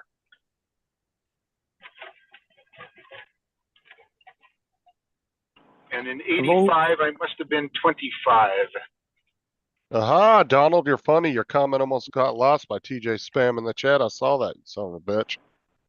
That would have been close to me. I got mine in 84. That was when I was 25. My first car was a 1985 Mustang hatchback. I had spaghetti casserole for breakfast. Okay, that was random as shit. Oh, my my You first mentioned car Donald was in the chat. Oh, my first car was my dad's old car, and it was a 1968 700cc Reliant Rebel four wheeler. I've had two new cars, The Donald. first cars that Reliant put four wheels on. But most of all my other cars have been used, but I've had two brand new ones. And Good. we've still got it. Oh, but there's such a nice feeling about getting into a brand new fucking car. Well, he bought it brand new in May 1968. Well, I'm just saying the feeling of getting into a fresh, brand new car that's only got like 20 or 30 miles on it. Oh yeah, Everything's, I mean, the steering's all tight still and everything's all clean and like there's just something about getting in a new car, man. It doesn't compare. the only brand new car I've had was the disability one, because it was Motability, and the disability people were paying for it on a 3-year lease. So that had about 6 miles on it when we got it. We had to wait for it to come across from Spain.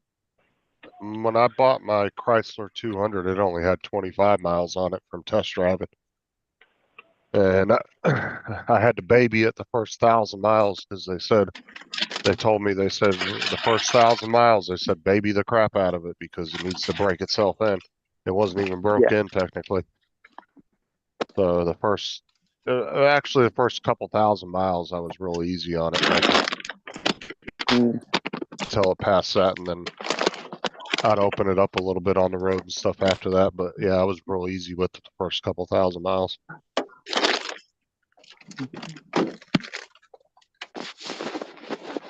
I mean, getting a good used car is nice, Donald, but I'm telling you, there's nothing like getting into a brand new car where everything's fresh and new. It's just really, it's nice driving off the lot with a brand new car.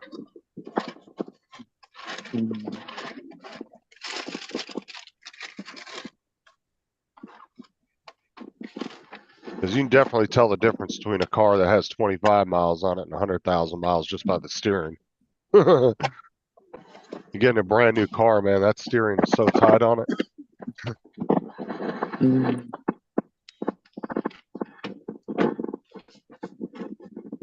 I was quite surprised about the car that I got that was brand new. I mean, it was a 1 litre 3-cylinder turbo, basically a Volkswagen engine.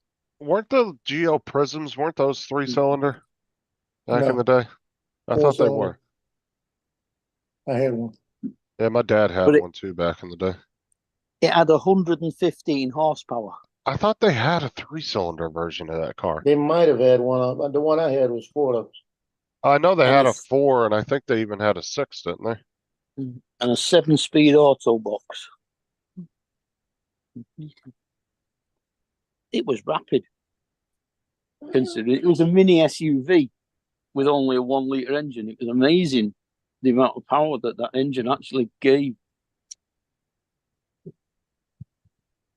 Oh, it wasn't it was the Geo Metro. That's what it was. The Geo Metro had a 3-cylinder engine that actually they kept until 2001. They had a 4-cylinder and a 3-cylinder.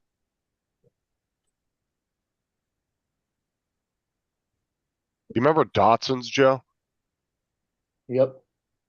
My dad had 2 truck beds from a Datsun trucks that he had converted into car, like little trailers, little hauling trailers. Do you remember Datsuns? Datsuns are still around. Not in the US or not? Yes, they are. They just changed their name to Nissan. Oh, for fuck's sake. No, but I'm saying is that my dad had 2 of the truck beds from 2 Datsun trucks. And they put a trailer hitch, welded a trailer hitch on the front of it, on front of both of them, and they turned them into little trailers. We had those for years that we used around my dad's property. to haul trash and different things like that to the dump and stuff. We used one of them as like a dumpster. It was parked outside our fence line, and then we'd take our trash out there, and then once a week we'd take it down to the dump and dump it. It was a way to save money so you didn't have to rent a dumpster. Because it was free at the time, it was free to go to the dump. So we didn't pay anything. So Still is here. We don't- it might we don't still be pay free. I no don't know. I'm tip. just saying back then we didn't have to pay nothing. Because I would take the trailer down to the dump myself. I would jump in my dad's truck and hook it up, and it was only a couple miles down the road, and I just took dirt roads all the way there. And then just Mm. pulled in there, and then there was always a guy in a little shack thing right outside the gate. And he would just ask what you're dumping, and then there was specific dumpsters, big like industrial dumpsters. Yeah, And there were putting specific ones you had to individual dump in stuff there. in. Yeah, Yeah. that's right. If it was just normal household trash, there was one that you would just throw it all in. Yeah, they do that ours as well. Metal in one, plastic in another, wood in another.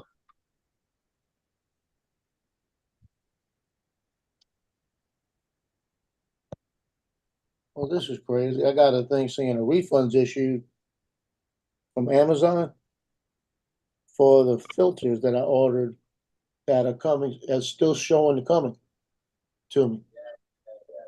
Well, it's not, don't expect them then. If they're, it's yeah, another but one. if they're in if they're in transit through Amazon's delivery, they'll actually be able to stop it from being delivered. Well, it If it doesn't, was, this came in through China and it doesn't say who's got them right now.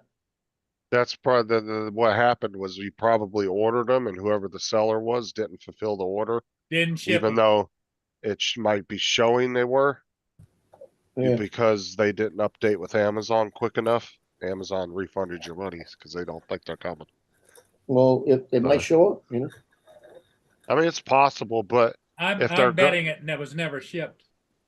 but if they go through Amazon's shipping process, Amazon can actually stop it in mid shipping because they'll tell their delivery drivers, "Hey, this package doesn't need to be delivered," and then they'll just take it So I back to got the that warehouse. refund and I was gonna send them back anyway, because I ordered a different set from another company. Now, once a company sends something to the post office or UPS or FedEx, and then they fuck up and refund you while it's in transit, then they ain't getting that package back. Right? Because that package will get delivered to your house. Yeah, I'm wondering if it's gonna be the same thing with the case.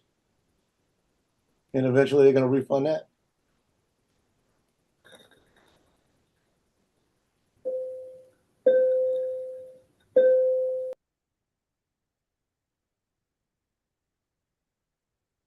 But no, if Because an right now Amazon it says, if an Amazon driver has a package and then you cancel it, it will notify the driver, and then they'll just leave it in their truck and take it back to the warehouse.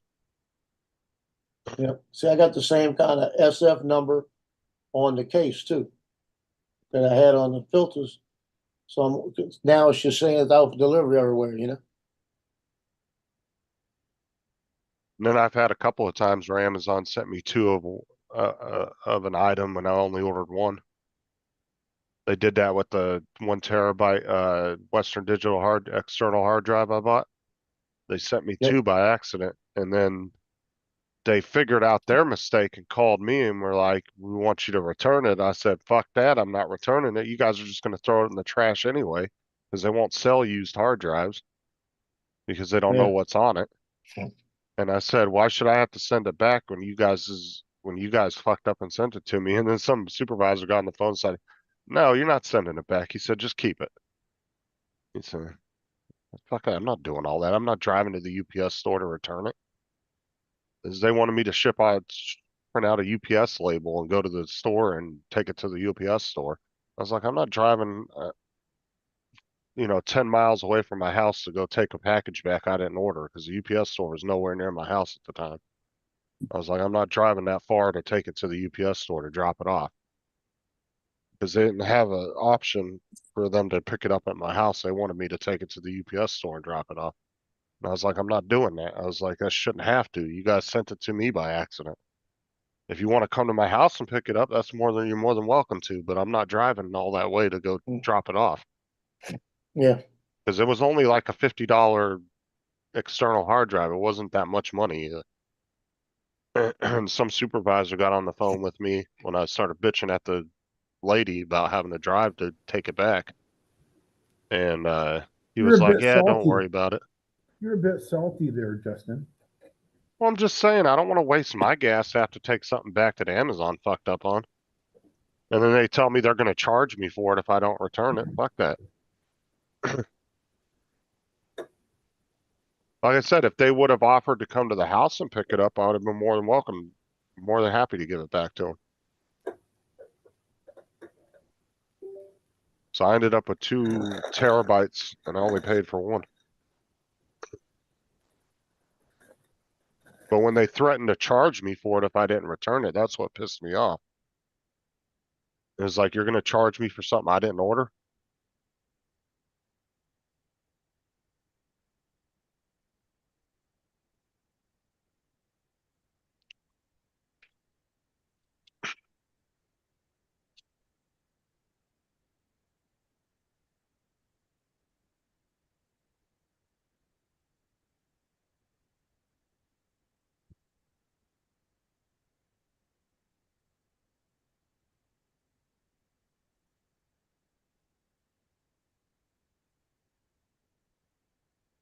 You got any yeah, I ships gotta coming, get. Paul? There's a few ships around, you know. There's always some ships you can get. Nothing that makes you want to go down there? Well, there's one headed down a little bit in just a short while, but yet my Meals on Wheels is supposed to get here pretty soon too. So Oh, okay.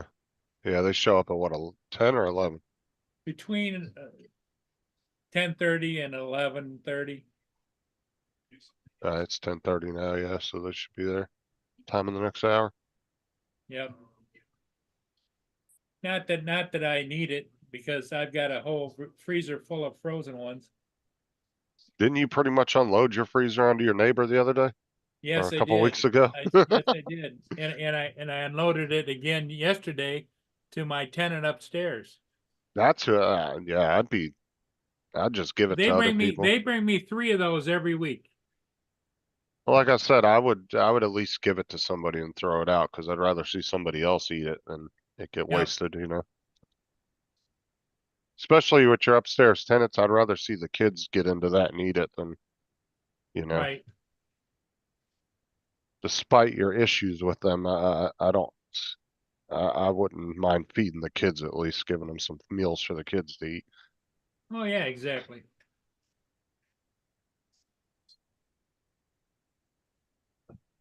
I remember my first car was a 1965 Dodge Dart 4-door. My dad bought it for me to drive. They still make the Dodge Darts. And it had Yep. it had screwed into that was with a metal dash. It had a compass, one of those compasses that going around. Because if you actually went in the order of the Chryslers, you had the Chrysler 300, you had the 200, and then the Dart was like the little bit dumber version of the 200. It was a little bit smaller, a little bit less features, but it was still a nice car, but it was a cheap, It good only car. had 9,900 miles on it. It was an old person's car. It was a 6-cylinder automatic, no air, no power, nothing. Just Granted, I know like the amount of money a car cost back then to what you made was like today. But just when you guys tell me the prices of vehicles back then, it's like, yeah, I walked off the lot with a brand new Dodge Charger for well, I think $1,600. Dad I'm only like, paid Jesus. $1,500 for that, but I bought a brand new Chrysler. What was it? It was the Chrysler, the Plymouth version of the Roadrunner.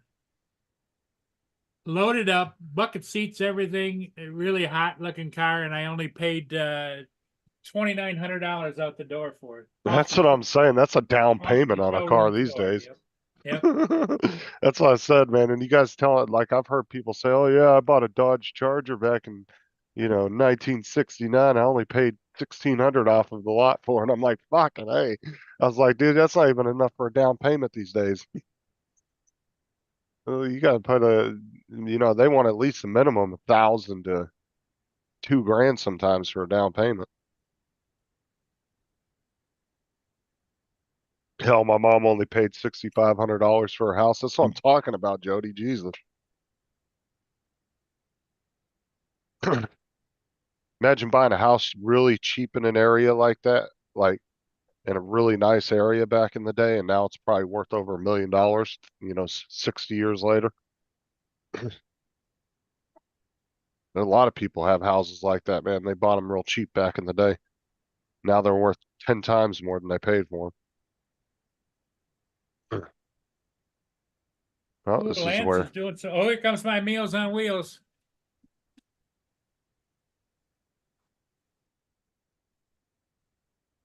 I like how he gets all excited just to throw it down the garbage disposal. Yeah, that's all the fun he has all day.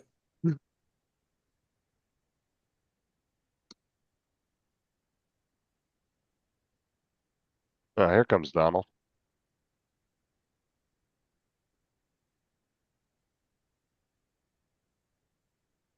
USB's working okay today, Donald? Do what? So yeah, is your USB's working okay today? Yeah. Okay.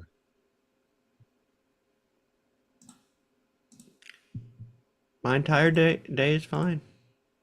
So I've had that happen a couple times here and there over the years where just shit wasn't working, but then when I reset the computer, it worked fine. There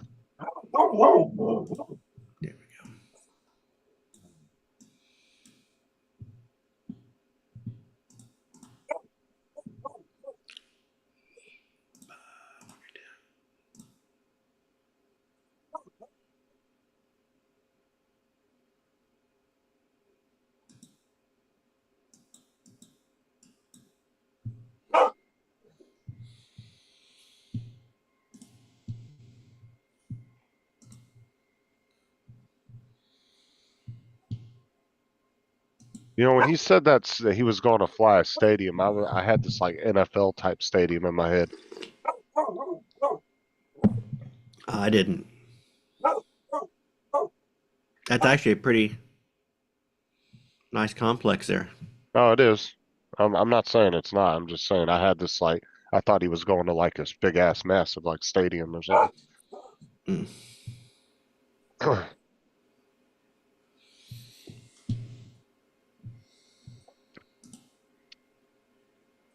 Yeah, no, it's the AAA affiliate for the Seattle Mariners. So the AAA guys play at this stadium, Okay. which is kind of nice because it's only 30 minutes from the big stadium, in Seattle. So if they get called up, they don't have to travel very far. That's like I've said before, man. It's crazy. You go to some of those high school football stadiums in Texas, bro. They fucking rival. Some of them almost rival NFL stadiums. It's like Jesus. Yes. You'd think you were walking into the Dallas Cowboys stadium in some of them.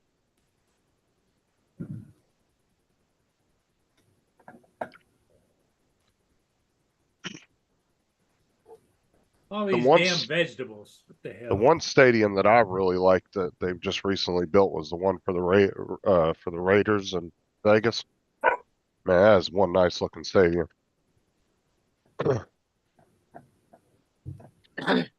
What'd you get today, Paul? Rice and vegetables and more vegetables. I'll eat a little bit of it. The rest of it's going to go down the chute. Do they have like And TJ. No menu. You get what you get. okay, that's what I was gonna say. I know it's free and it's kind of a charity thing, but do they give you options? I guess you Do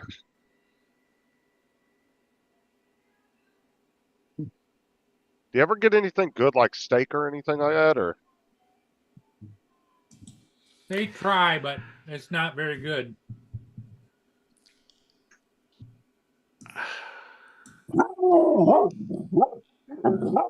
Okay, I was just looking at YouTube in incognito mode, and because I like to see what I can find random stuff, and it feels like old YouTube because you can find people who are obviously mentally ill. Where are you going with this? Oh, I didn't find your channel or anything, Justin. Yeah, there we go. There it is. But I found this channel. It feels like early days of YouTube. Yeah, it's crazy when you go to those sites that archive the old layouts of the websites, and you Oh can no, see what it used to look like. yeah, I don't know about the layout. I'm talking about the content. Here, I'm gonna. Now, there's websites you can go to where they've actually archived the layouts of the different layouts over the years, and you just don't realize how much it's changed because they just gradually change it over time, and you just kind of used to it when you're Yeah, you using get it used to all the the new time. little change and the new little change. It's like, oh yeah. Yeah, if you go look at the original YouTube, it's like, oh my God, it's way different. The Oh layout. yeah, go back and look at what Facebook was years ago. Yep.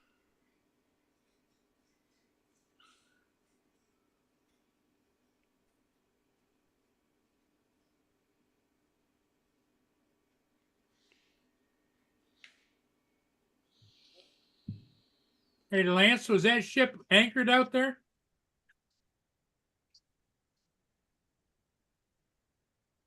Oh, he's just gonna show us his videos with no commentary. I get it. Hogwarts. Oh, that's outside that one school that he was showing last time. Sorry about that. I didn't know I was on mute. Yes, it is. It's anchored out there. It's waiting to get wheat dropped into it at the refinery that's just below. In fact, you may see it here. I'll wait and see. Where they did There's about 3 or 4 ships out there 10 waiting. Things I Hate About You. That's the school that Lance showed us Can you before. guys hear me okay? Where they had the rock band on the roof, I think. And the hill And yeah, where the school goes down into the stadium right there is that famous hill where the guy drove his moped off the side. Can you guys hear me okay? Yeah. Okay, I didn't know. So right here, right there, Paul, is where the wheat place is, where they get filled up and then they head over to wherever they head. That's Yeah, I got a question. How many footballs go down the hill? There's a big net there. A lot before they put the net there.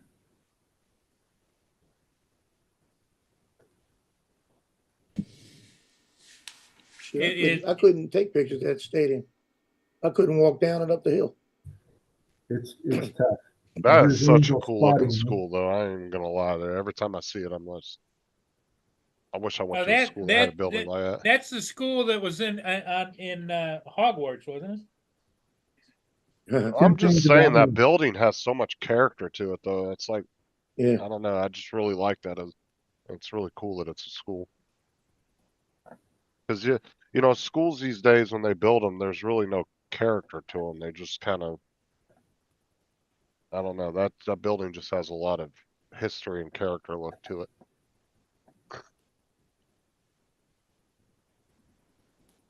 Shit, half of schools these days are just portable buildings that they put out.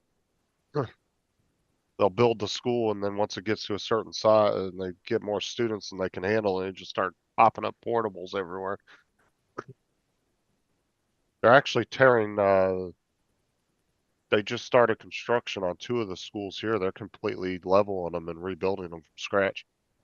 One of them's elementary school, and I think one of them's middle school. I gotta go feed all these veggies down to the grinder.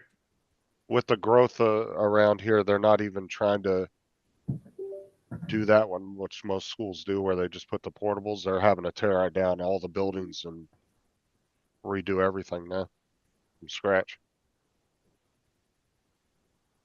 I wouldn't be surprised if they don't. I'm pretty sure we'll probably be getting a second high school here in Winter Haven pretty soon too.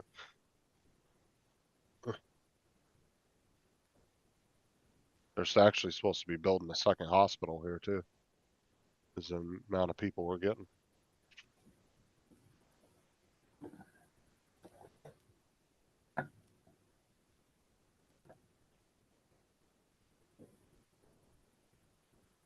I drove by that one elementary school the other day, that can't remember the name of it, but yeah, they had all the buildings knocked down and everything. It just looks like a big empty lot now.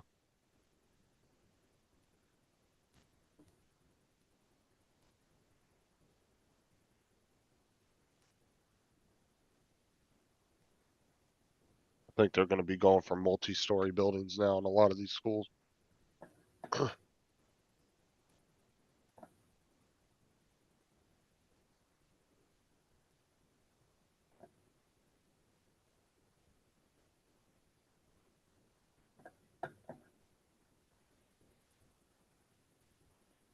Got any projects today, Donald? No. Has your business seemed to be picking up at all, or is it still kind of just the same? I thought it was for a bit, but I had a couple things fall through. Kind of disheartening. That sucks. I don't know. It just, to me, it seems like where you live at is just a bad area for your skills. Oh yeah. I feel like if you were down here, you'd probably have fucking endless work.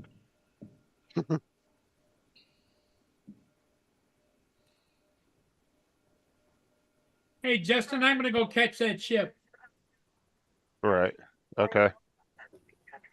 You want me to make you host or just let it go co-host? As long as we're co-hosts. Okay, because everybody's co-host on here. Yeah, I am and Joe is. Donald and Lance aren't. I wouldn't worry about Lance. He's on his phone, so. Yeah. But yeah, as long as one of us is co-host, you're good.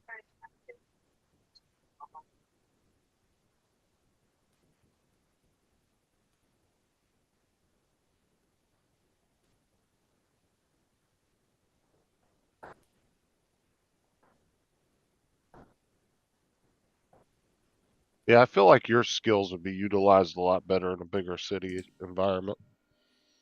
There's a lot more businesses and stuff.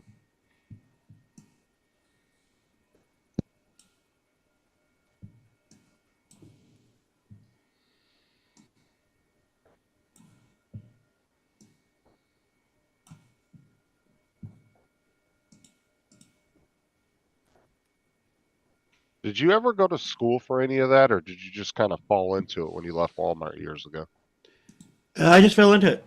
I had a friend who was shooting news at the TV station. Uh-huh. And he had left and went to work at the cable company doing commercials because he got tired of shooting video of car crashes and meth busts and stuff like that. And they needed help over there, and he gave me a call, and I was like, I don't know if that's for me. Yeah, you're creative, you can do it. So. Yes. Were you into photography and all that before that, or? Yeah, I was into some computer design stuff. Okay. But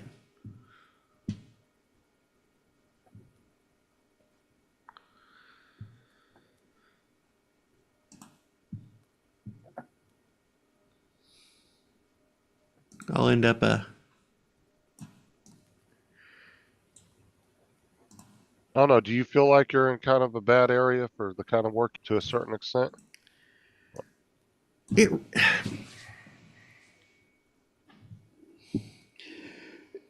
There are so few barriers to entry now in doing this kind of work that, yeah.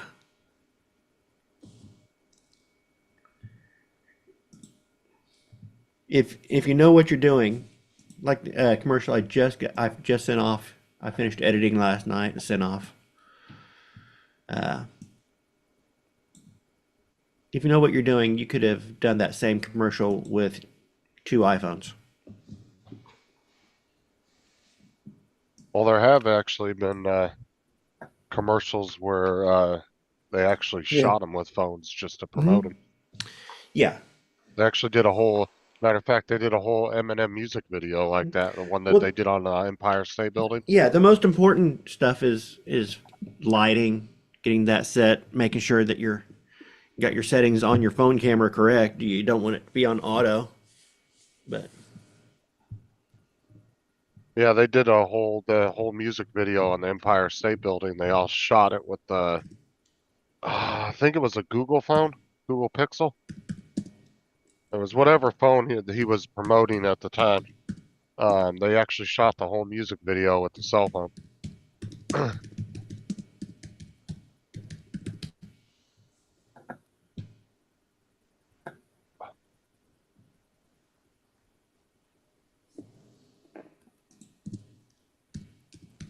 I don't know, phone cameras are getting extremely good.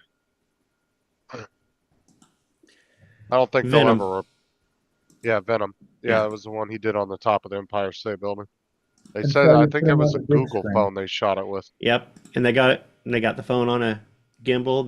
And that's the other thing is you don't just hold it with your hand. You want to go ahead and make sure you have a decent platform, either with a gimbal for those type of moves. Get yourself a mount and a monopod, even a mount and a tripod.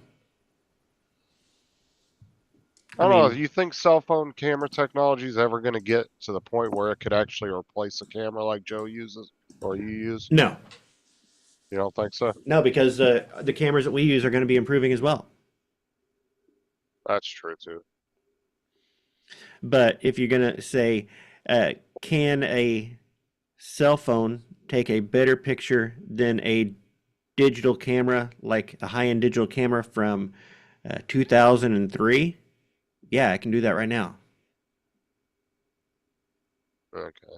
The only thing it cannot do is probably the only thing it doesn't have the glass, it doesn't have the wide aperture.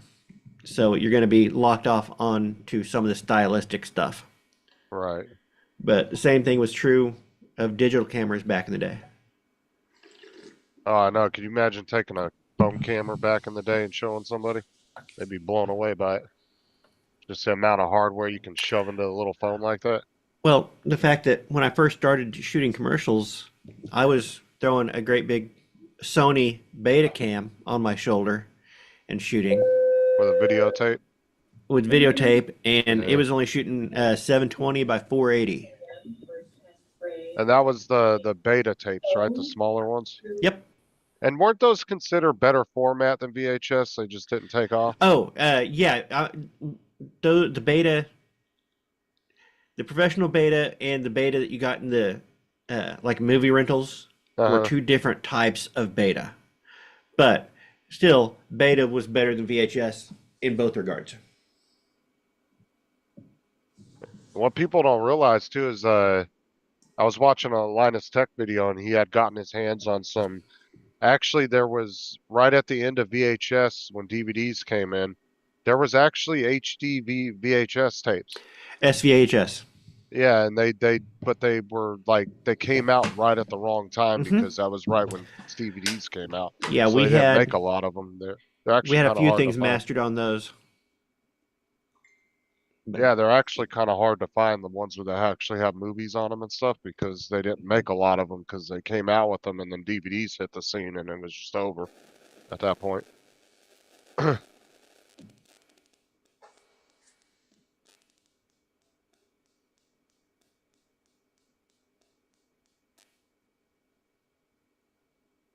Yeah, my dad had a whole box of Sony beta tapes up in his closet for years. I don't know what the hell was on them because we didn't have a player that played them, but Now, my son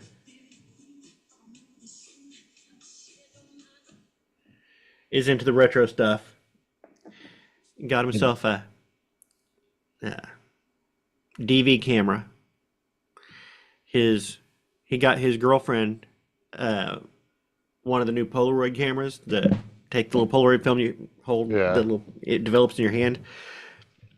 But he ordered one, which was a older Polaroid camera, one of the old professional Polaroid cameras. I did not know they made one, but it was a DSLR Polaroid camera. Oh, wow. And I always thought, because he says, yeah, because the viewfinder, she didn't like the viewfinder on her Polaroid camera because it's offset a little bit on the new ones. It's like they were always like that. And he goes, well, this brand that he's getting, you actually had a DSLR, and they make adapters you can put different lenses on. Yeah, I never heard of that either. I didn't either. I was Wow. like, what? And he says he's supposed to be getting it in today, so we're going to play with it because they still make that classic Polaroid film that will fit it.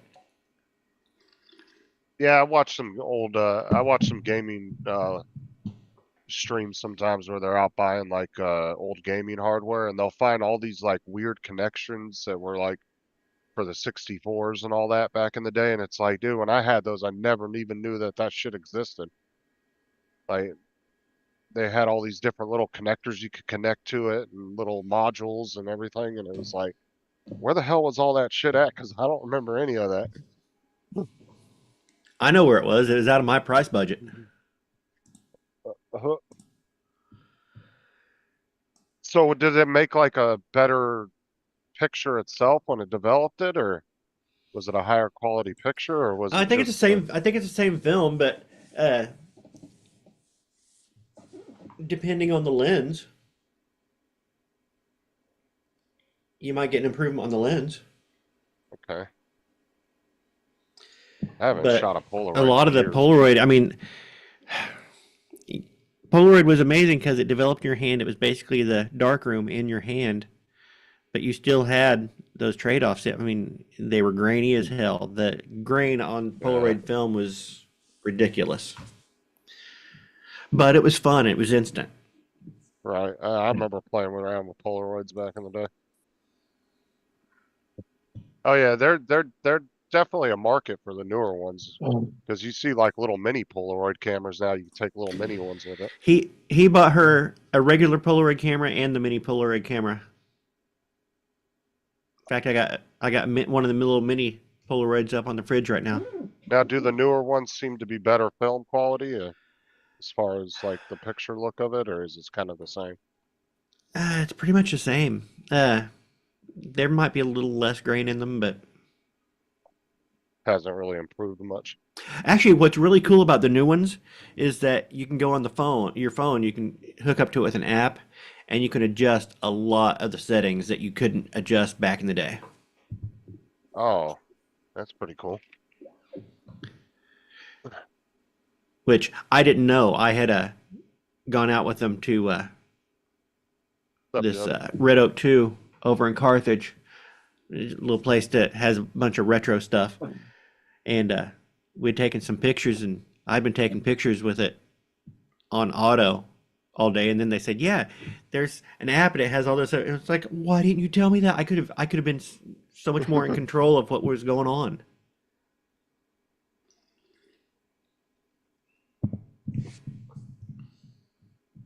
Yeah, apps are such a cool thing these days.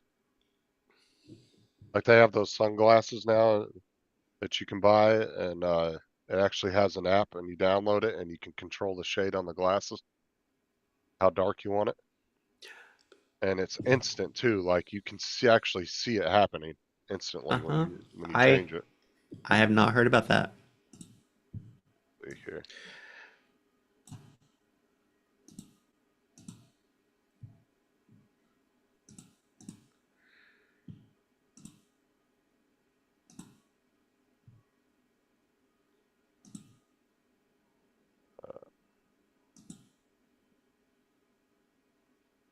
Yeah, they're called the Dusk Light Smart Glasses. And you just, let's see here. See if I can find a video of somebody changing it.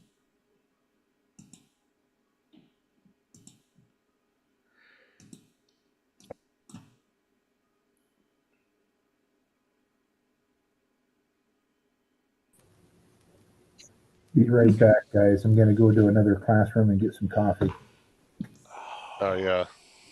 Sounds good.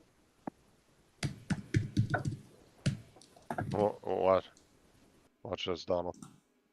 There you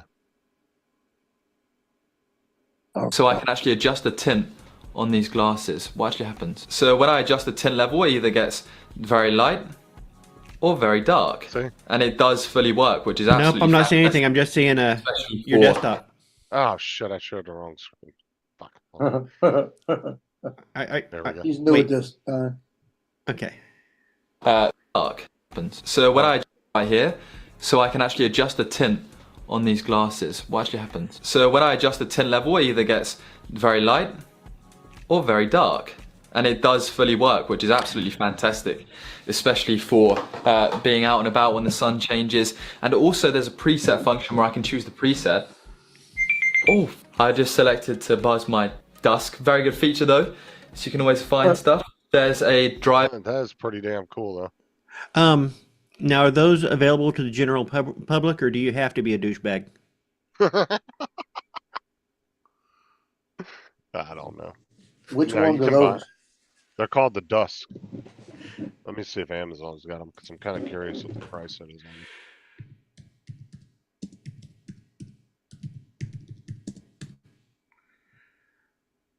$300. Yep. Better rub my back or something. Oh, I'm $300 sure they got cheaper versions like off brands of them now. They probably do. Probably are like 40, 50. We're just looking at the smart sunglasses. That was the Dusk is $300. The Dusk Light, let's see here, is only $200.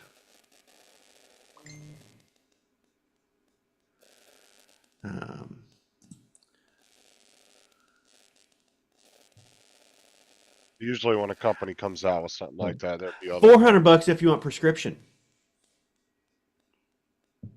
I mean, that's about what you would pay though for a good pair of sunglasses prescription, so that's not too bad. Because those aren't cheap. Sunglasses and a prescription aren't cheap. You usually will spend anywhere between $200 to $400.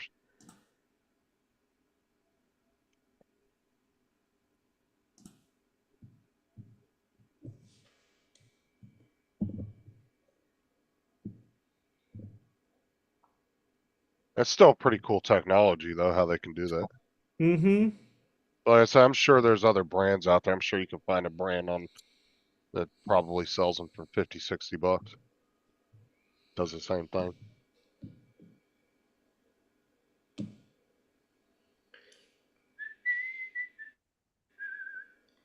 You ever seen the bathrooms they have over in was it Japan? They have the Yeah. changing glass, and if you don't lock Yeah. the door, then everybody will see you Alexa. taking a shit. Turn on 3D printer. Okay.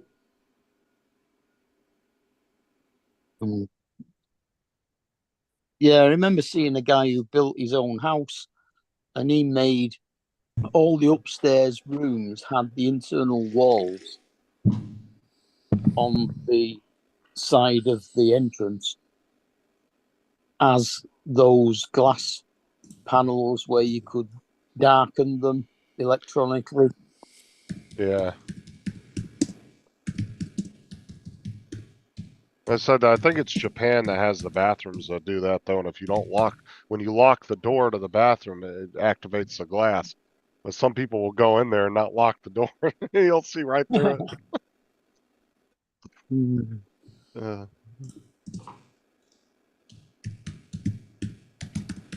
That is a pretty cool technology though, as far as being able to do that electronically to glass like that.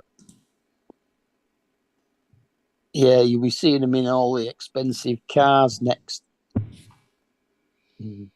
Variable. Yeah, that would springs. actually be pretty badass if you could change the shade of the tint on your car windows. Yeah. Cop pulls you over, you quickly turn it light. No, Yeah. dude, it's 15%. Fuck out of here.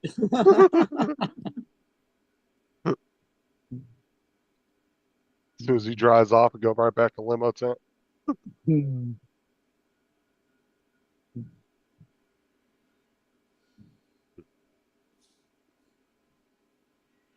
They'd be nice in motorbike visors as well. We can't, in the UK, you cannot have tinted visors on your motorbike helmets. You can wear sunglasses behind them, but you can't wear tinted visors. Why though? That's a safety thing because of sun glare and stuff. Yeah, Like- I know. That's so But they- stupid. It's because of the fact that at night they're still tinted. Well, they should just say you shouldn't be I allowed mean- to wear them at nighttime then. Just make it a One rule you can't wear them at night. Yeah, one company did bring out one where they had a secondary visor inside that you could slide down that was tinted, which was a good idea. Well, yeah, you could do that, or you could just say you can't wear them at nighttime, but during the day it's fine, you know? Give them a certain time limit during the day that says between this time and this time. Because if Yeah, you're but on a then you'd motorcycle, have to carry 2 motorbike helmets with you. well, no, I'm saying if you had those laws set in place and then had the double visor like you're saying, Yeah, the then double you could visor was a you could better switch. idea. Yeah, you could switch the lenses at the different times. Because like I said, that's riding a motorcycle. Yeah. I know there's some guys that just wear open helmets and will wear sunglasses, but you want something. I wouldn't want to have to wear sunglasses behind a shield. That's kind of stupid. Mm.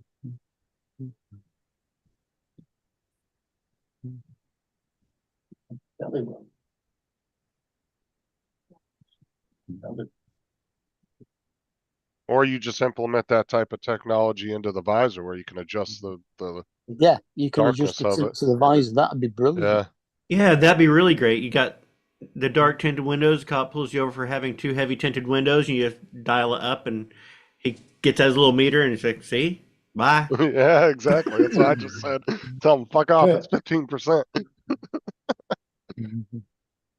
No, dial up. These things are clear. I don't know what your eyes must have been playing tricks with you. Yeah. But if they're charging you $300 for 2 little pieces about that big, how much do you think a full car I would be? wouldn't. Honestly, I wouldn't be surprised if there's not some of the higher end cars probably might not already Yeah, have I'm that. just going to say like Rolls Royce and Mercedes. Bentleys and things like that. Yeah. Yeah, like some of the Mercedes or some of the BMWs might have shit like that in it. I mean, the Mercedes, some of the top end Mercedes and Bentleys and Rolls Royces, they have double glazed windows. Oh yeah, and then the Rolls Royces have some just crazy features built into them. Like there's some where you open the door and there's a fucking There's an umbrella in the door. yeah, umbrella in Yeah. the door. You just push a little button and the umbrella pops out. Like what the fuck? Yeah, that's in the Silver Spur. Yeah. That's very posh. Must be something Michael drives. Bet he drives Yeah. mainly like that. My Lot of question little- is this: how hard is it to put back? Once it's Oh, wet. Yeah, do you put it back in the door when it's wet? I would think a car that No. expensive, I don't think it'd probably be a very well built fucking umbrella. Yeah, as soon as if it's in England, as soon as the Oh, wind it'll be a blows, fo- and it's all bent up, you Yeah. ain't getting it back in there. I guarantee you it'll be a Fox frame. I get a car that They're one of, expensive. they're one of the dearest umbrella frames around in Well, England. and the thing is the umbrellas that go in those doors are designed for that because they push in like a button and clip in. So they're specially designed for that. So I'm sure they're well built. Oh yeah, it's a tube that it fits into that's runs along the bottom of the door inside the door. Yeah, I'm sure they're probably not cheap umbrellas. They're probably very well built. They've actually got the Rolls Royce logo on them. They're not from Temu. No, I mean, I would assume you're buying a car that expensive. You wouldn't really want to cheap out on anything. Yeah, especially when you're trying to sell to customers that have a lot of money. I mean, Yeah. kind of attention to every little detail is a big thing with stuff like that. Makes you wonder though, seeing as how they sold quite a lot of those to the Arab sheikhs and things like that. What the hell do they need an umbrella for? Yeah, point. Sun for the sun. Yes, that's Yeah. called a parasol. Yeah. It was about the size of a golf umbrella. I was just watching a video, speaking of selling cars to the Middle East, I was watching a video about Canada And I think it was GM back in the day that when they sold all those cars to Iraq. It was, what the hell was the name of it? It was a specific car, but apparently it's got a big following in Canada now. And what it was is the car was specially built for the desert. So it has like a really high end like AC system in it and everything. And the whole joke is why the Canadians need such a good AC system in their car. Yeah.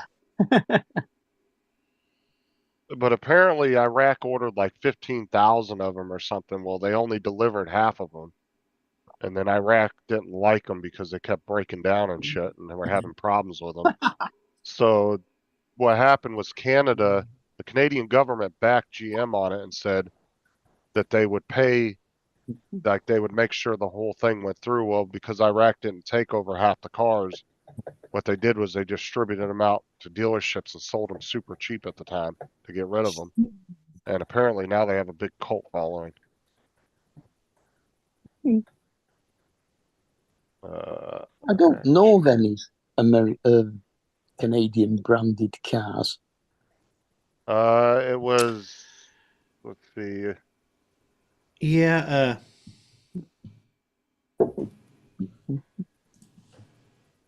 Oh, no, it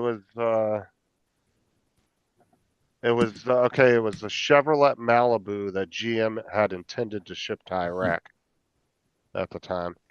But at the time, GM was kind of known for, they said at the time when this was going on, GM was known for not building the best quality at the time. And GM couldn't sell them to Iraq because the US had sanctions on Iraq at the time. But Canada, so what they did was they went to the Canadian government. The Canadian government said, well, you can build them here and sell them to Iraq from us. And we'll allow you to sell them to them. And so that's how GM skirted around the sanctions at the time that the US had on them. They went up to Canada and did it up there. I would imagine we have got some version of the Malibu as a Vauxhall. That's still a car here.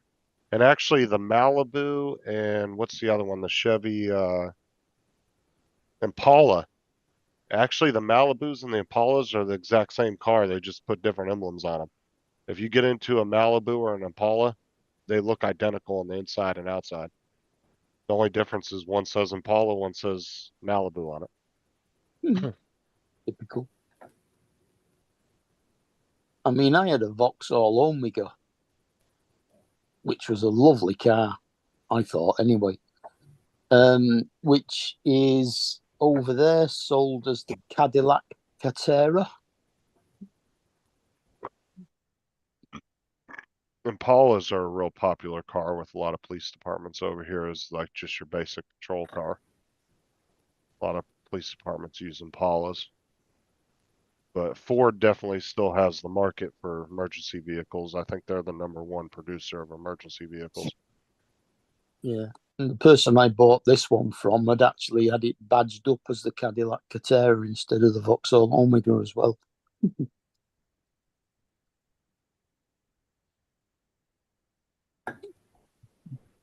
Is it the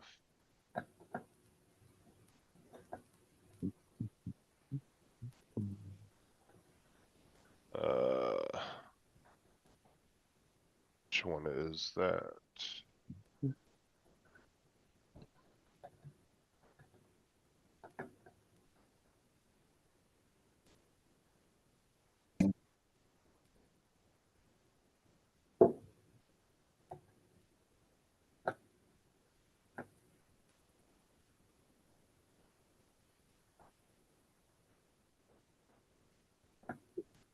No, I know my first car was a 79 Mustang.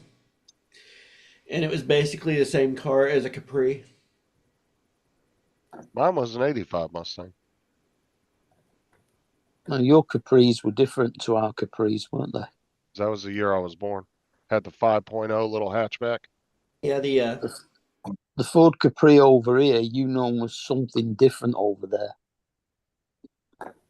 Oh no. But the Capri and the Ford Mustang were both built on the Fox body.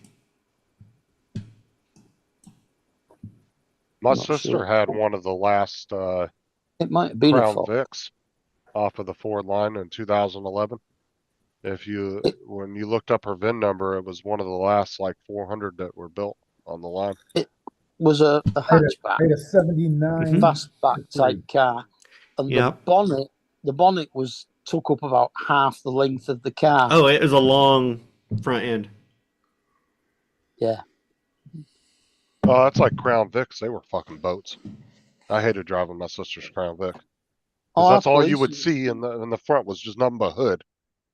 Like our a mile. police used to drive them because they had, well, over here they had a 3-litre V6 engine in. What are you talking about? The Crown Capri. Vic? Oh. No.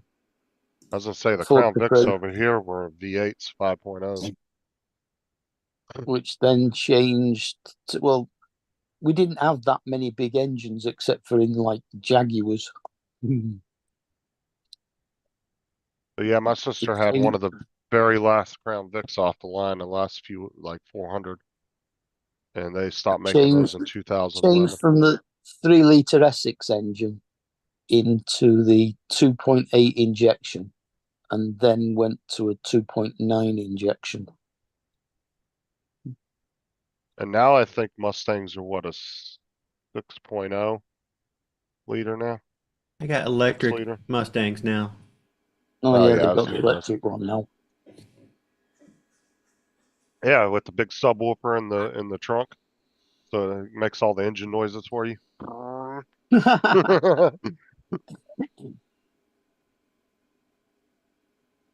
There was a movie actually, it was a Kevin James did a few years back. I can't remember what it was called, but in the movie he was a car engineer building an electric car. And that was one of the things they were working on in the movie, where they were trying to build a system to where the car sounded like it was gas, but it wasn't. I just can't remember the name of the damn movie. But in the movie he was some kind of engineer or something for a car company.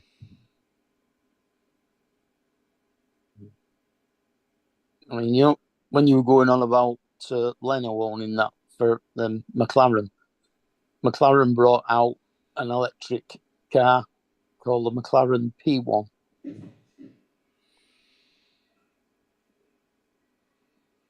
Which was a little bit rapid. Okay, the movie was The Dilemma. Had Vince Vaughn in it too. It's a good job that electric cars still made road noise with the wheels, because that's the only way I can hear them coming. Oh, dude, those bitches will creep up on you. I'll tell you what. They are quiet, and the only time, especially in a parking lot, the only way you hear them is them literally like, running over little pebbles and shit on the asphalt as they're driving through the parking lot. Other than that, you don't hear them. They're just dead silent. We've got a lot of our double-decker buses are now electric. A lot of the Amazon delivery trucks around here now are all electric now too. Yeah, they were doing that as well. Yeah. It makes more sense over here because we don't have to deliver them quite as far. Yeah, I was about 2 months ago. I was waiting for a delivery out front, and the girl pulled up, and she was in a big ass van that was like the size of a medium-sized U-Haul, and it was just dead silent. I said, "Is that thing electric?" She said, "Yeah." I said, "Jesus, that thing's quiet." Like, because you couldn't even hear her coming up. Like, even though I was sitting there staring at it as she was pulling up, you couldn't hear anything.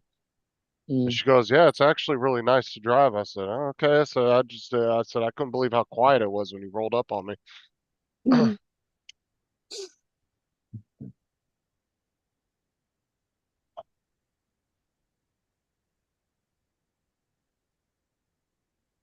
Yeah, they'd be handy as police cars for doing silent,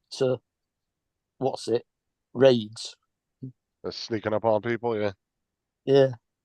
Actually, all our police cars in our county, where I live here, they all run off propane. They actually have the little propane thing on the back of the cars, and it says propane powered. It's usually LPG, which is a type of propane. Yeah, liquid petroleum gas. Yeah. I don't know why they went with that, because if you look up Well, the prices of it, it's not much cheaper than gas. over here it is. You might only get the same amount of miles per gallon type of thing out of it, but it's only half the price of petrol. But does it affect horsepower at all or anything? Not particularly, no. I was always curious about that when I would see the police cars. Most of them have what's it on as well, have a petrol tank in as well, so you can switch between one and the other. Well, I asked one of the deputies when I pulled into the thing one day. I said, the sticker on your back bumper. I said, you guys use propane? He goes, yeah. He goes, all our cars are run off that. I said, oh wow. I said, I didn't know that. The only thing I could think of is I know that some forklifts use propane because it's clean enough to use indoors. Yeah. Yeah, the ones we were used at Walmart were propane, but we weren't not allowed to take them indoors. But yet, Oh, a Sam's yeah. Club, they were allowed to. I was like, what the fuck's the difference? I was like, it makes no sense. Yeah. Like, you could take a forklift into a Sam's Club with a propane tank on it. That's okay. But you But have if the you're doing- electric high lifts and stuff inside. Oh, So- I know, but there was actually a couple of times where we almost needed the forklift inside because of a pallet being stuck, and the electric one wasn't powerful enough because it got stuck. Watermelon delivery one time. But they wouldn't let us bring it in. They were, but on the CBLs that you take on a computer, it says if you work in a Sam's Club, it's fine, but if you work in a Walmart, it isn't. And if you go into a Sam's Club, you'll see them in there with forklifts with propane bottles on them. I'm like, what? I don't know. don't really see why that's okay for one building but not another. I don't know. Might be some reasoning behind it. I just don't know what it is. Ooh. No, I don't have a bachelor's degree in political science. Who asked you Ad that? for a campaign political director. Who asked you that? I'm looking at Indeed. Job advert.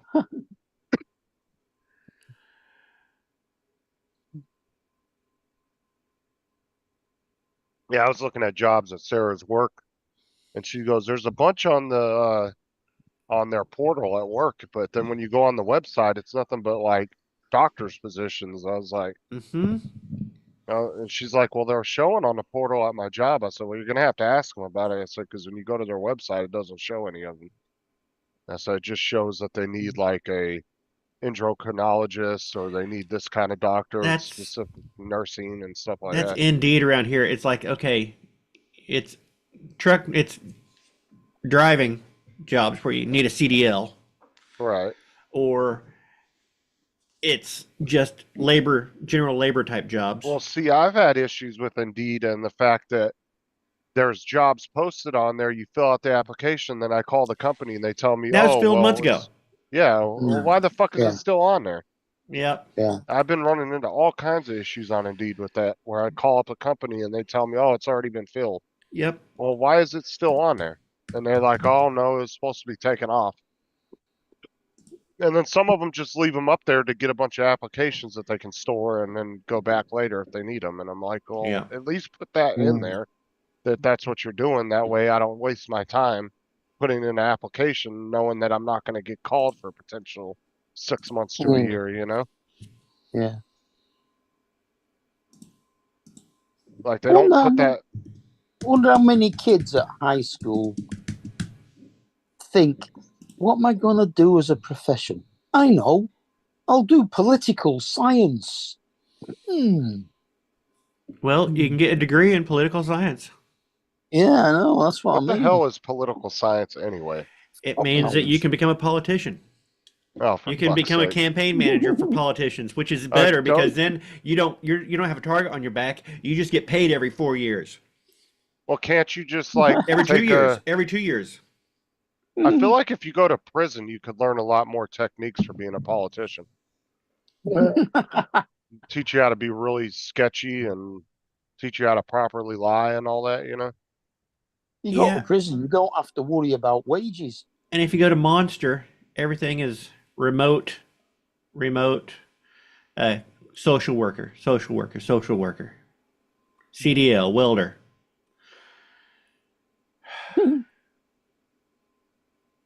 I'm not qualified for shit.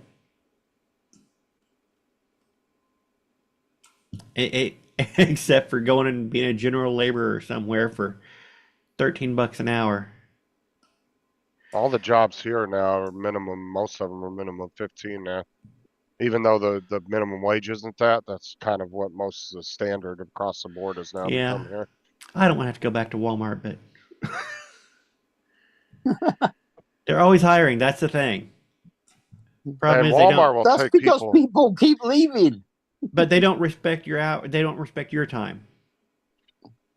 No, see, back in the day when Sam owned it, it used to be the customer, the employee, then the dollar. Now it's the dollar, customer, and then the employee. You know, they So don't give a Sam's shit Club about and the Walmart employees. were owned by the same person, were they? Do what? Were Sam's Club and Walmart the same people? Yes. Yeah. All right. Yes, and also Murphy's USA, which is a gas station. But Sam's Club technically is its own company, Yes. but they're ran by the same parent company, which would be Walmart. Right. But they have their own CEO and their own board and all that stuff. Like they're a completely separate entity. But you can transfer back and forth between Sam's Club and Walmart's as an employee. Like if you want to get a job at Sam's Club, you can do a transfer from a Walmart to a Sam's Club still. Does TJ work for Walmart? Yeah. No, he works for Walgreens. Walgreens, yeah. All right. That's just a little dinky. Those are just little small, like pharmacy / convenience stores. On They every have, 4 blocks. Yeah. They have their main bread and butter is pharmacy, but then they have like a little bit of groceries, a little bit of everyday products. Yeah, it's It's kind of like a dollar store mixed with a pharmacy. it's kind of like a typical. Obviously, wines and spirits as well. Some Yeah. of them, not all of them. Or was that a different company that he worked for then? No, some of them do have Yeah. alcohol. And then a lot of them, they did get rid of cigarettes. They don't sell cigarettes anymore. I actually got, when Walgreens and CVS stopped selling cigarettes, they both at the same time decided that they didn't want to do that no more because they were promoting health and wellness and all this other stuff. So Yeah, I'm just going to say, you know, a pharmacy selling cigarettes is a bit of a contradiction, isn't it? So they all stopped selling cigarettes. Well, when they were putting all their cigarettes on clearance to get rid of them, dude, I got like 4 cartons of cigarettes for like, I'm not even joking, like $20. I paid $5 a carton because they were trying to get rid of them and they put them on clearance. And I ended up getting 4 cartons for $20. Name brand too, Marlboros. And normally that would have been probably well over $150 for 4 cartons. And I got them for $20.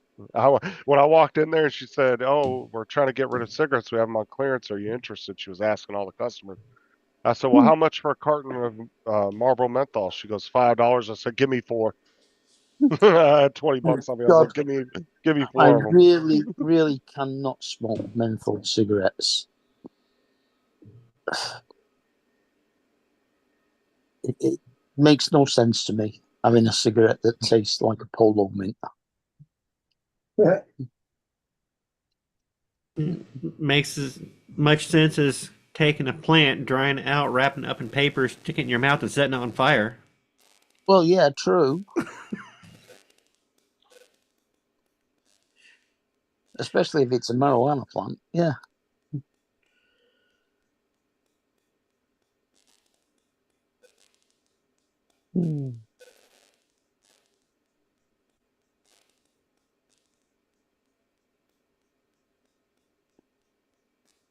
Okay. Canada designed a better grip.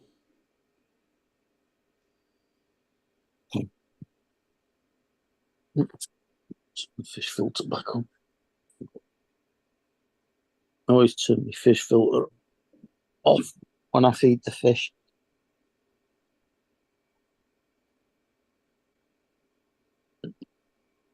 Waste of time having the filter suck all the food in before we vet it.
Paul's not back yet?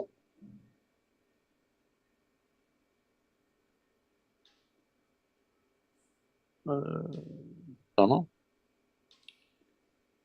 Well, Thomas was 4 points short of acing the state math test for algebra. So he got 96%, did he?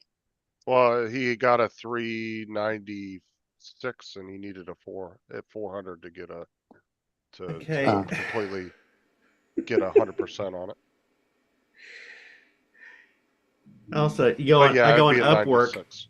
Well, Yep. that's 99% then, isn't it? Yeah. Pretty. That's I mean, good. it's still 96%, like you No, said. it's It's whatever. 99%.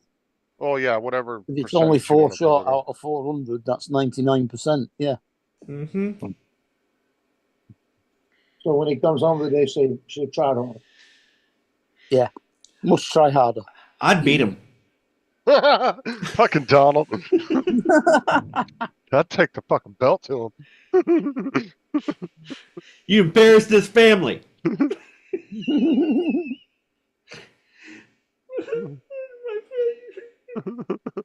Sorry, flashback. Mind you, I must admit, algebra is one of the easier forms of maths. Yeah. Algebra is great because everything just kind of slots into place. Yeah. I always enjoyed geometry. Geometry is quite straightforward. Trigonometry is not bad. Calculus. I didn't like trig, but I think it was maybe because I didn't. Well, I don't know. well, you got to have. I mean, you can be good at something, but if you don't really have a passion for it, you're really not going to dive deep into it. If you're somebody that has a passion for math, you'll probably excel really well in all of them. That doesn't work for everything, does it? I'm saying you got to have a little bit of passion when it comes Well, to doing anything. I mean, if you're going to want to be good at it. Is that what drives men to be porn stars? Yeah, why Right. not? Passionate about it. Yeah. Passion for it. Okay. I'm saying like, so you take Matt, for example, right? Matt does his video editing. He's really good at DaVinci. I find video editing very boring where Matt has a passion for it. Like that's, you're either going to like it or you're not. One of the two. You got to have a little bit of passion for it in order to want to get into it and actually learn it. Like same with Donald, same with Joe with the cameras. I mean, same with you with the ships. You were going to tell me that Matt was a porn star at one time. I didn't I'm know. not good. I'm lucky with a camera. I'm saying, but you have a passion for cameras and shooting, and same with Donald with doing his editing and his shooting. Digital cameras are a godsend, aren't they? I'm telling you. Raw You just spray, digital spray and pray and spray. No, I don't. Actually, you want to hear the funny part? Since I started doing full-time sports, when I first started shooting, I did it on high speed years ago, and I'd shoot and I'd burst off 3 or 4 or 5 shots, 7 shots.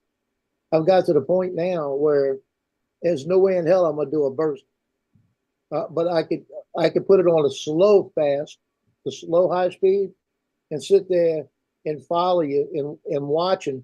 And as you're making your turn, I'm going tick, tick, tick, tick, tick, tick, like that, and getting them that way. And I'm getting a better shot. Yeah, I've never really been the kind to hold down the button and do. I was always like, I'm pushing the finger because it gives me more. Not yet, and you can. Yeah, you start anticipating. You know when he's getting ready to make the cut, you see him put the foot down, you hit it, and he's made the cut. And when he makes the cut, he's got the face. You see what Michael put in the chat? I love Johnny Drone Flyer's American accent, but he didn't say Joe, even though they're from the same area. He's got an accent. I don't. You have. Johnny's got an accent. You got an accent. Nowhere near as broad as Johnny's. No, but you got an accent. Sometimes the way you pronounce words Yeah, I'm you've got like, an is he accent. missing a? cr- I I'm have not- no idea what you're talking about. No, That's sometimes. why I really enjoy coming on these streams with everybody is because I normally I just hear people who talk like me, and so I never get to hear any accents. No, see, sometimes when Joe pronounces certain words, I think he's missing a chromosome. You know. You see that little red part on the top of each one? Yeah. That's the little guides to make sure the plate goes on in the right place, because mine doesn't have a guide. It never doesn't come with the guide, but you could print them. But what happens, you print them with PLA, and over time they start to warp a little bit.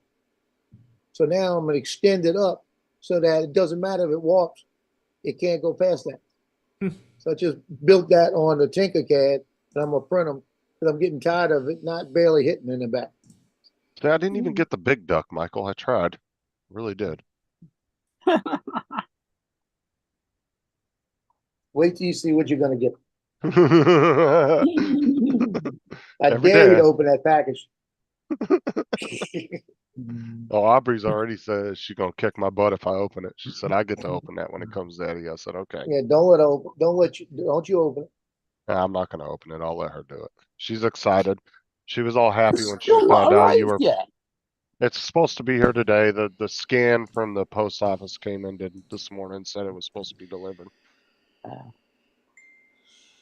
Because like I said, there's a free thing with the post office that you can sign up for, and they scan and take a picture of your mail every day, and they'll send you an email in the morning so you know what you're gonna get, what's coming in your mailbox every day. Something I've got to do. A lot of people don't know about it, but yeah, it's a free thing you can sign up for. Check this morning's emails and see if DJI have sent me my return label yet. They didn't just have you print one off, or do you not have a printer? No, they've not sent me the thing to print off yet. Okay. They said it would be within the next 2 Oh, I days. thought they were sending you like, some of them will send you like an empty box with a shipping label in it or something like that. Just depends. No, they just send you the label to print off. I've had some companies ship me a you box with can- all the right packing material and the shipping can just- label inside. Yeah, you can just take it to the UPS shop and show them the barcode, and they'll print the label off and stick it on the box. But you've got to remember not to seal the box before you take it there, because they've got to put something inside it as well. Oh yeah, over here you can go to the the UPS store with just an item that's doesn't have any packaging, and they'll actually package it up for you right there. No good looking in there. That's the junk mail folder. That's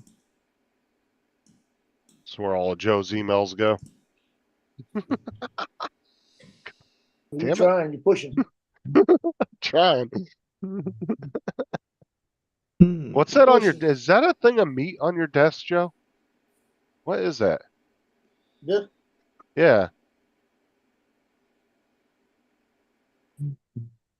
Oh, it looked like a pack of meat sitting on your desk. I thought it was something. I was like, what the hell are you doing? Thawing out your dinner? beef jerky that turned bad. Oh, that's, you got- that's the ones I got for the original Levada. I don't use them, but I bought them because I got everything on it orange. Yeah, it looked like a frozen pack of fish or something sitting on your desk. What the fuck? And this one is TPU, but it's hard. God darn, it's hard. But that's the orange ones for the original. I'm still deciding whether I'm gonna send them back. Cool Cat says, Joe, you have a very similar accent. He does. It's not as it's do not not. as in depth as Johnny's, but he definitely has a Louisiana accent. You can hear it. He's What got a higher accent? pitched voice than Johnny. That's the difference. I'm gonna start talking like this then. Start talking like Tim. How you doing? How you doing? I'm gonna start talking like this now. Cool Cat, I wonder if you could make beef jerky props. Yeah, why not? No They actually label have- yet. They actually have a food 3D printer that 3D prints food. And I saw an advertisement on YouTube the other day for a metal 3D printer. I can't remember. I think it was called the X or something, but it actually 3D prints metal. You imagine the heat that thing's got to put out? Good Yep. God. Mm. To melt metal and into layers like that, that thing's got to get really hot. Mhm. Time probably close to 1,000 degrees coming out of that. Depends on the metal. Yeah, I don't know exactly what the makeup of it is, but I'd imagine it's way fucking hotter than filling it. It's got to be at least 300 or 400 degrees hotter.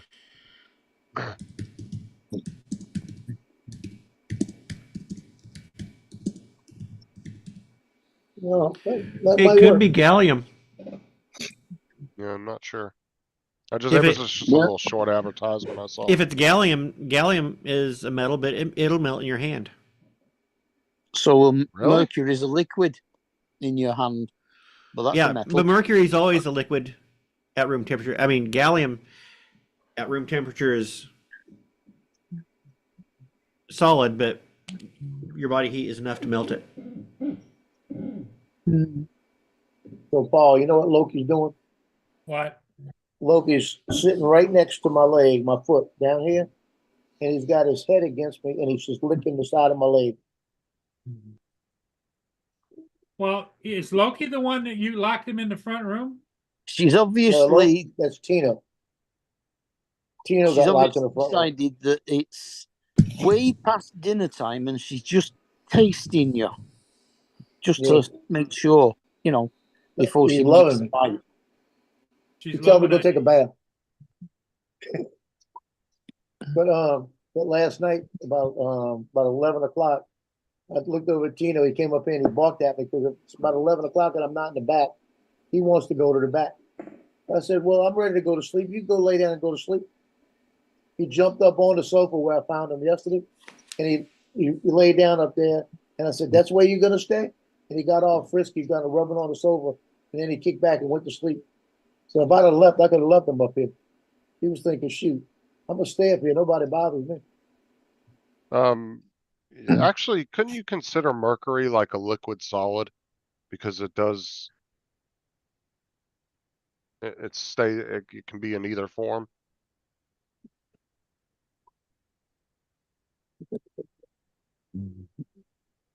Well, it is mercury is a metal. But mercury what I'm isn't saying. toxic. Mercury isn't toxic, right? Yeah, it is. Oh, it's very toxic. Ooh. Well, then why do they use it when you're making teeth? No. They don't anymore. They used to. No, they don't.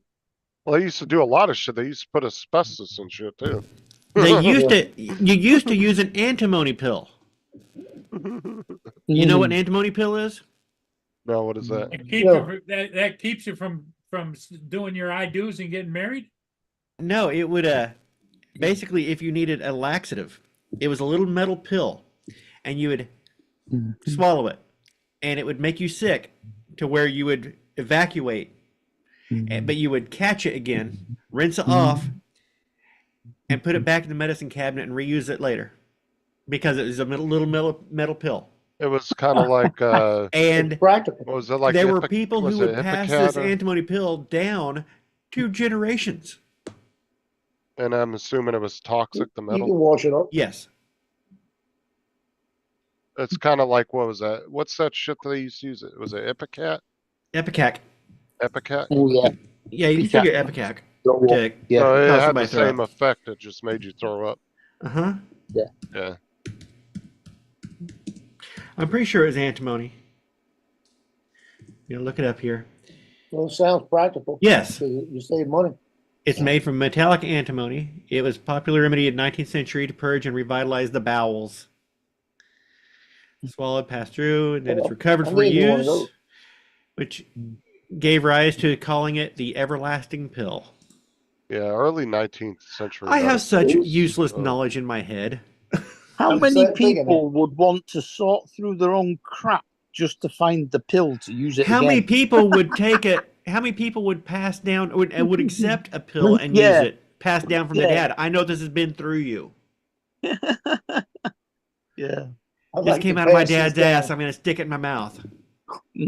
So what did it cause, like, long-term effects? Was it like, I mean, would it hurt you after just using it a few times, or was it like give you cancer or something? I don't know. They don't know. I'm looking it up right now. Well, they would know by today's standards what kind of Well, people died from things it could everything way cause. back when. Yeah, but I'm saying to the understanding Mhm. of chemicals and different makeups these days, they would know these days what the side effects would be of that.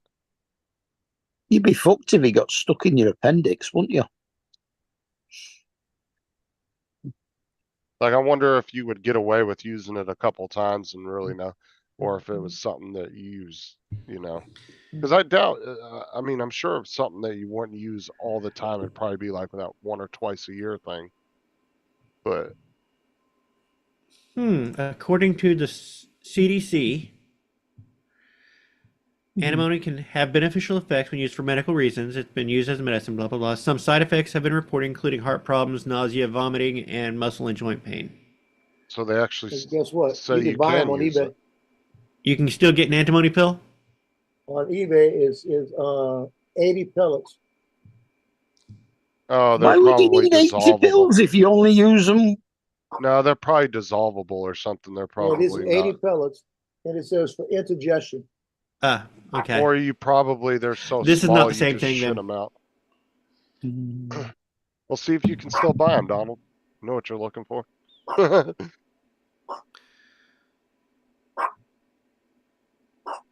They're saying It probably is okay in medical use if it's used properly in the right doses. That's probably what the CDC is saying. Like, it would have to be,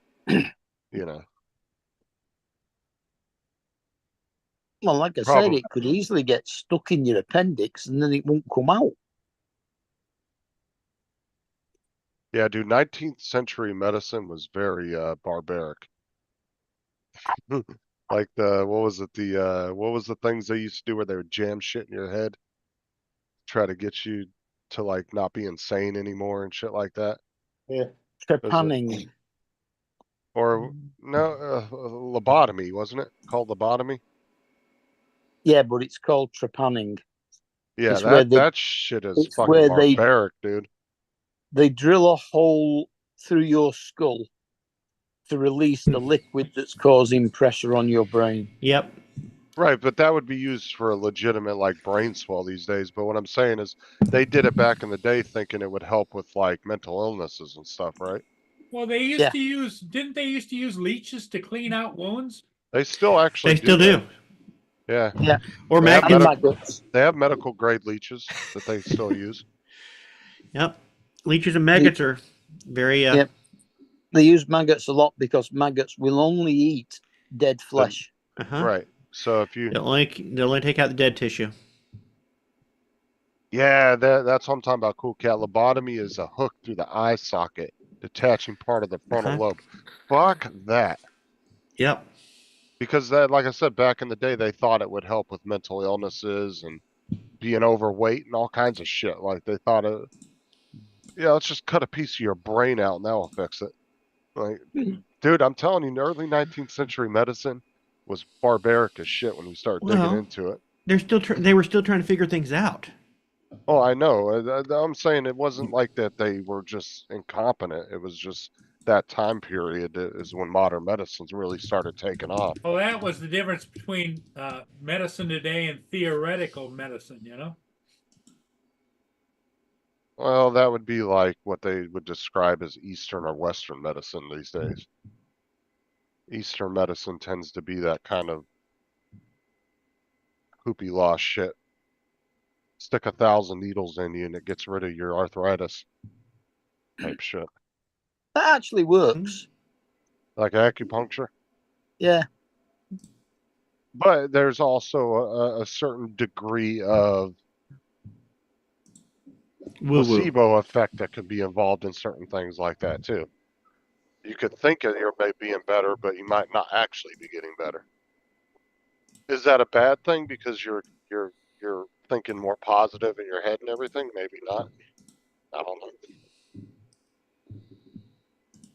But there is a certain degree of placebo effect that can be caused by stuff like that too. They got a lot of antimony on eBay in little cubes.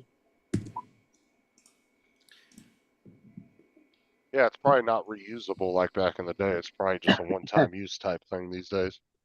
No, this is this. I feel like I don't think this is for the same reason, but it's a little cube, of antimony. Is it metal or is it Digestible, I would imagine.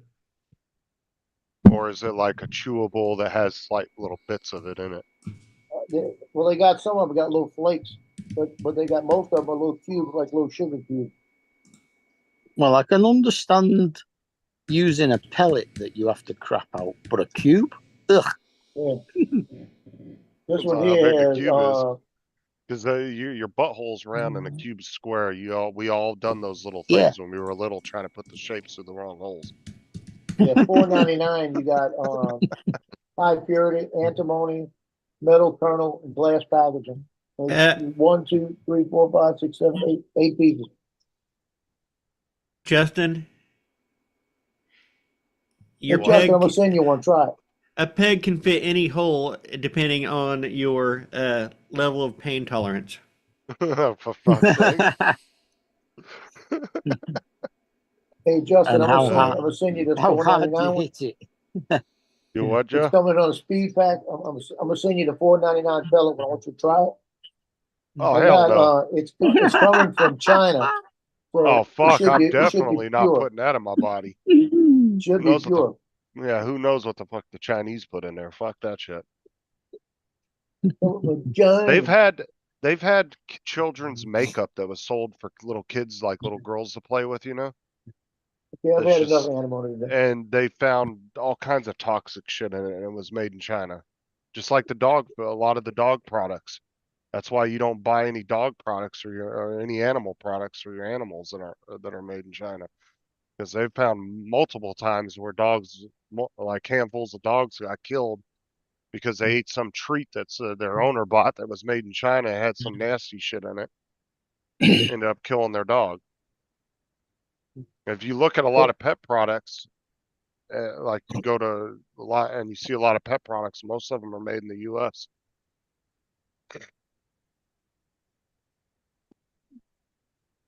I got my dog's collar from China. I'm pretty sure. I'm not talking about that. I'm talking about food and treats and stuff like that. If you go to the store, 99% of them are made in the U.S. It's a very handy collar. It's got LED lights in it that light up pink, so she can be seen at night. I wouldn't buy anything food-wise from China and stick it in my body. Or especially something like Joe's trying to order. No, I'm good. Who knows what the fuck is in there? It's probably sprinkled with asbestos and all kinds of other shit. Probably been used before. Reusable.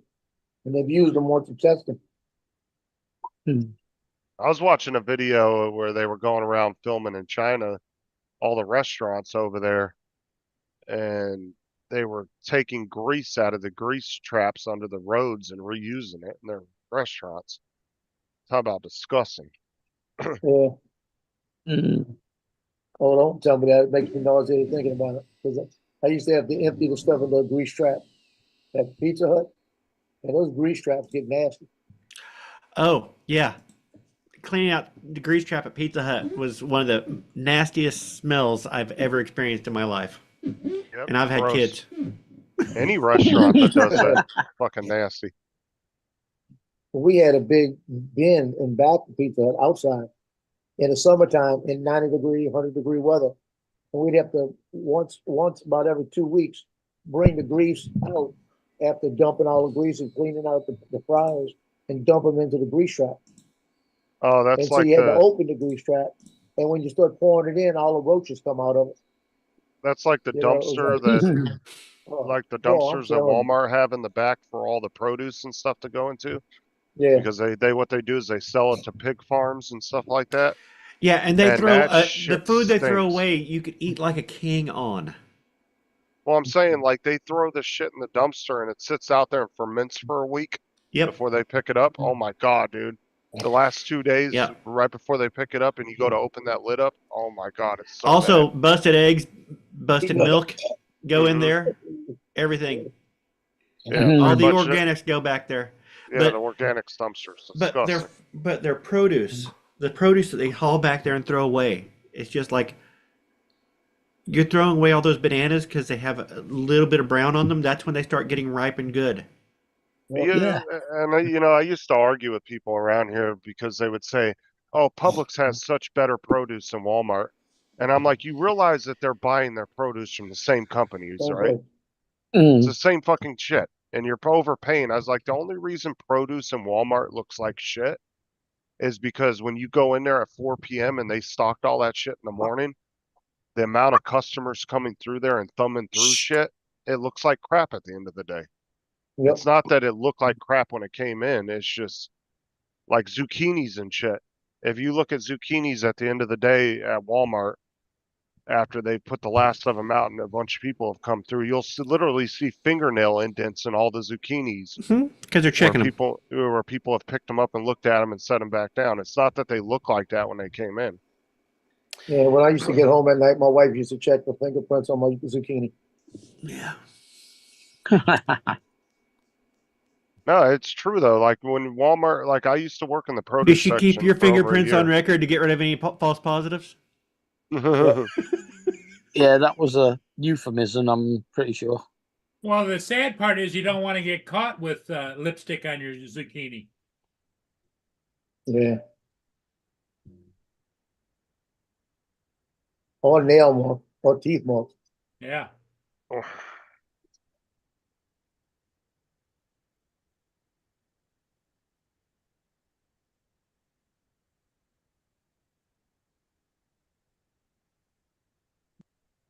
Boy, it should got quiet. Yeah, there's another thing. We don't call them zucchinis either. What do you No. call them? Courgettes. Courgettes. Well, which term is the technical term for it? Like if you were, what is it, a botanist? Is that who deals with trees and shit? Like, isn't there like a scientific name for every plant? Yeah, there is. There's Latin genus names and species names and all sorts. So is either one of those the scientific term for it, or is it just what each country's called it? I think it's just what each country calls it. Okay.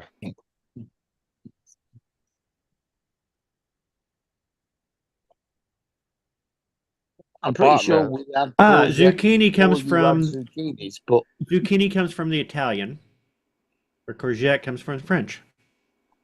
Okay. It's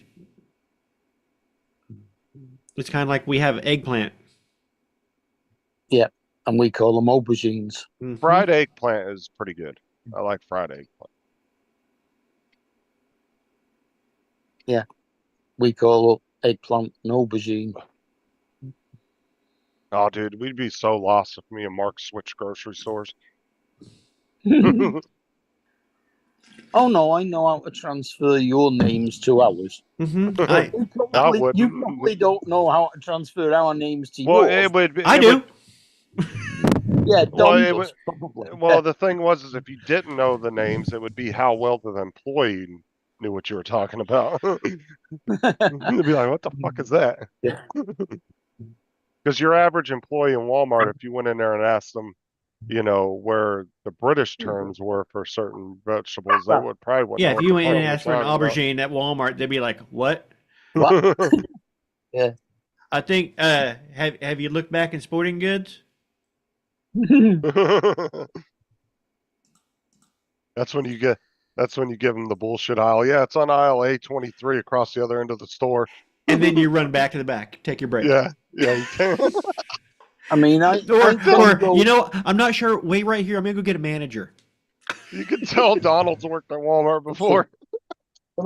I can go into an No, Asian no. grocery store. I never there'll did be that. at least I would 6 or find 7 people. types of aubergine. I would walk people to the place they needed to find. I don't know. You seem to know that because I was about to say the same No, thing. because before you said it. I've seen lazy ass people do it. Oh, that's funny. I've seen lazy ass managers do it. It's like you're the only person with the keys and somebody needs in the liquor cabinet, you disappear. Oh, dude, getting keys was always a pain in the ass as a regular employee. I Can hated you that get shit. yellow zucchinis? Huh? Yep. Yeah. Yeah. Yeah. Because we grew them on the allotment for a while.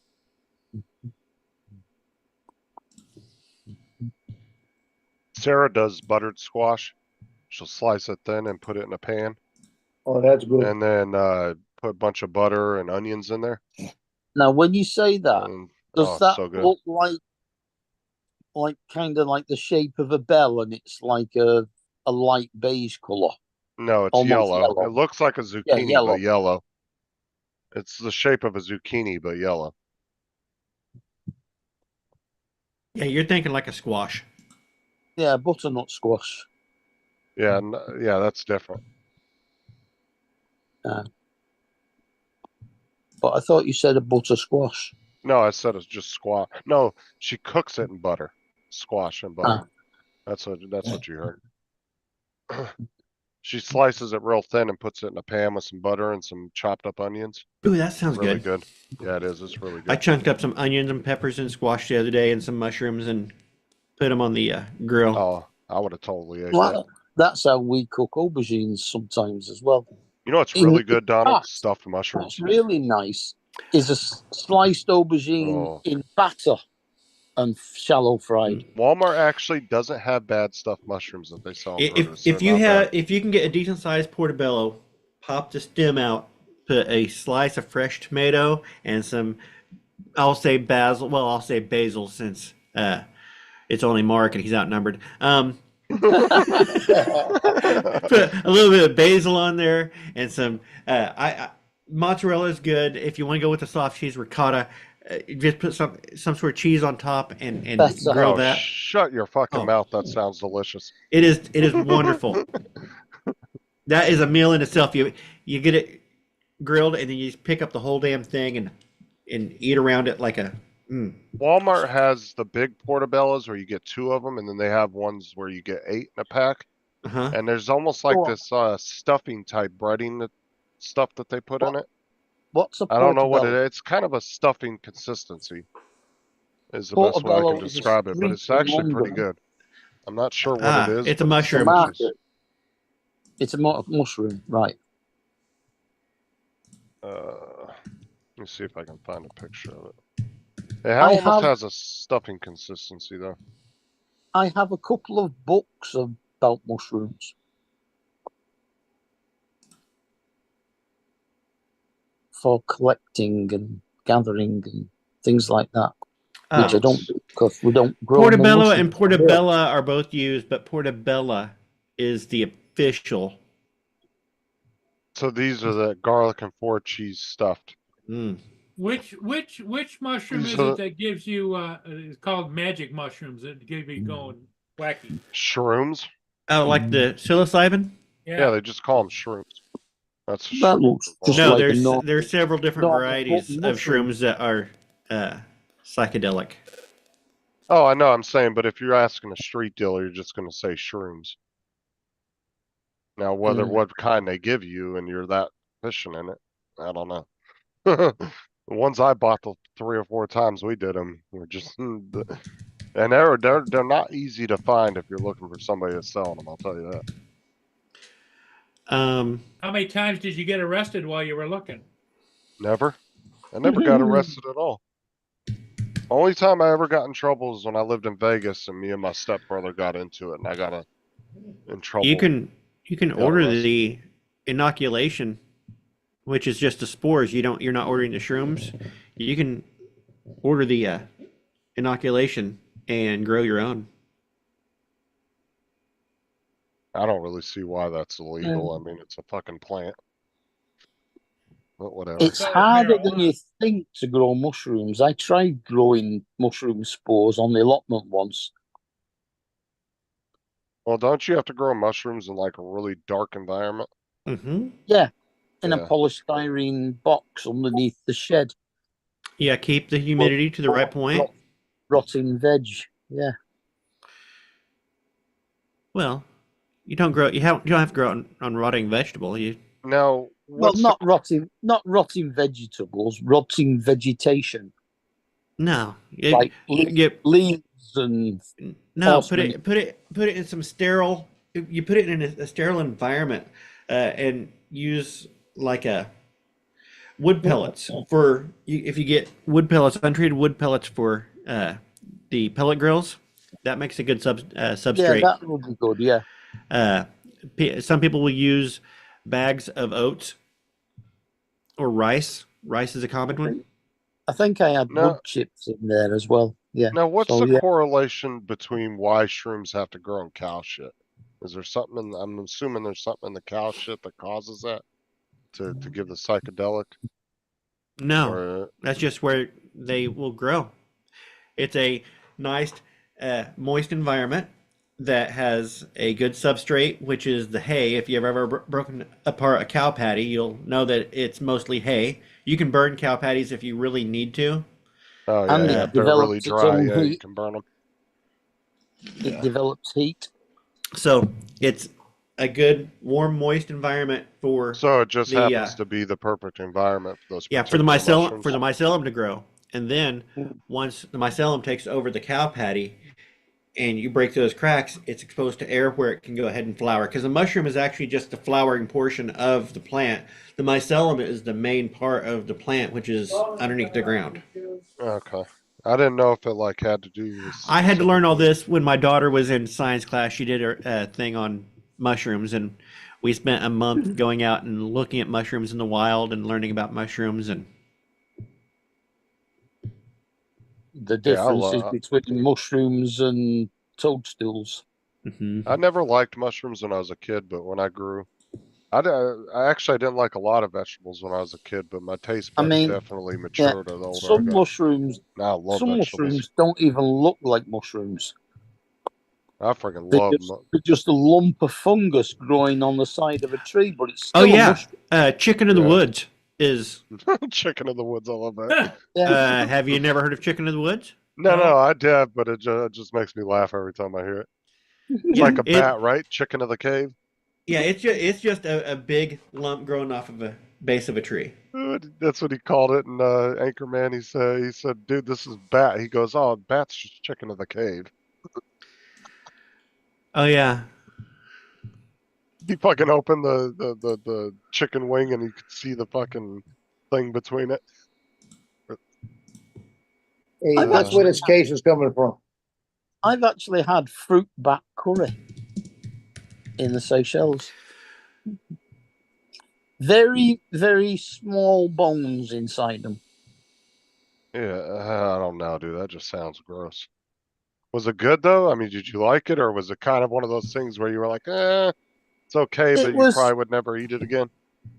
It was like a gamey meat. Well, it wasn't actually bad. Now, was this before you started the COVID outbreak? Speaking of This was Because if you're running around eating bats, I think you're the cause. it's about 15 years ago. This. Yeah, pre-COVID, fucking, he was the one that ate the bat curry and started spreading it. well, speaking of which, the case I'm waiting on went through Wuhan, China. So I don't know if I'm gonna open it when it gets it. Just open it and a bunch of dust comes out. I haven't been looking at the chat. Cool Cat's just, he's not on, but he's just chatting away in there, isn't he? Yeah, that's what he used to call his boyfriend back in the day, chicken of the wood. Substrate grown mushroom, very good. Don's bang on. I usually am. Got him from a wet market in China. Yeah. Yep. Chicken and wood, the shelf mushroom. They are very, very good. I would like to go mushroom hunting, but like me and you've said before, definitely go with somebody that knows what they're doing. My son's gone out. I would love to do that. After the morels, I guess they found quite a few of them. There's these ones that grow in our front yard all the time. And if you step on them or you kick them, it's like a bunch of red powder comes out of them. Oh, those are very tasty. Go ahead and fry them up and eat them. No, I'm not listening to you. You told me to beat my child with a belt earlier. I told you to correct your child's insolent behavior of getting 4 questions wrong and bringing shame upon your family name. Am I Japanese or what's going on here? If your son really cared about the family name, he would get the belt for you and bring it to He you. would get the belt for you. Oh, for fuck's sake. Do you know what kind of mushrooms those are, though? I've always been curious. I never looked them up, though. In I have no idea that Japan, a it red would have red been powder comes out. Yeah, it's like like an they're, oyster mushroom. But they yeah. What do they look, look like? they're kind of, here, let me, What color are they? they're white and they come up with the stem and then they're kind of like a barrel almost. And then, but there's been times where I've accidentally stepped on them or I've seen the kids kick them and they're fucking just this like red powder shit comes out of them. It's Well, like, that's the spores. well, that's the spores. Yeah. I'm not sure what they are. They grow in lawns all over Florida. You'll see them in I don't people's know. lawns Look all up. the time. Why? Does it look like a button mushroom? I mean, kinda, I guess. But it's white. Yeah. Yeah. If you. And is it like a bright red spore or like a dusty brownish red spore? It's like a dusty brownish red. Okay, then that's just a regular spore.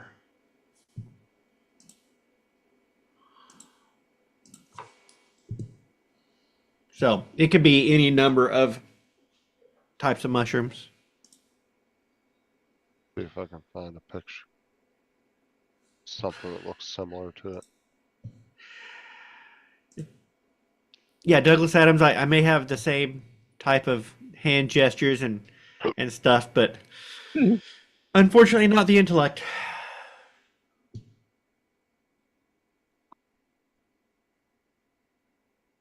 Or the patience to sit down and write a book. So it kind of looks like these ones here. Let me see here. Mark, you kinda don't know looks- if I've written a book or not. So it kind of looks like those. Like a Donald. puffball. It looks like Yeah. a puffball. But do you only ever see them growing in Yeah. like literally lawns, like grass? Yep.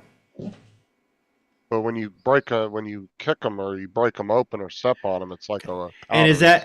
that how it stays? It doesn't stand up from the lawn. It stays low growing like that, like against the ground. Sometimes they can have a little bit of a stem on them and come. Yeah, up I'm off the guessing it's lawn. just a puffball. I'm assuming those aren't good for you then. I was just No. curious. Because like I said, you always ever see them just in lawns, so I think it's something to do with the grass. I'm assuming the grass has something to do with why they grow there. Sometimes you won't see them for a while, and then sometimes you'll have big patches pop up out of nowhere. Well, like I said, it's only the flowering part of the mushroom that you're seeing, and sometimes they might the mycelium can grow for years without flowering. Okay.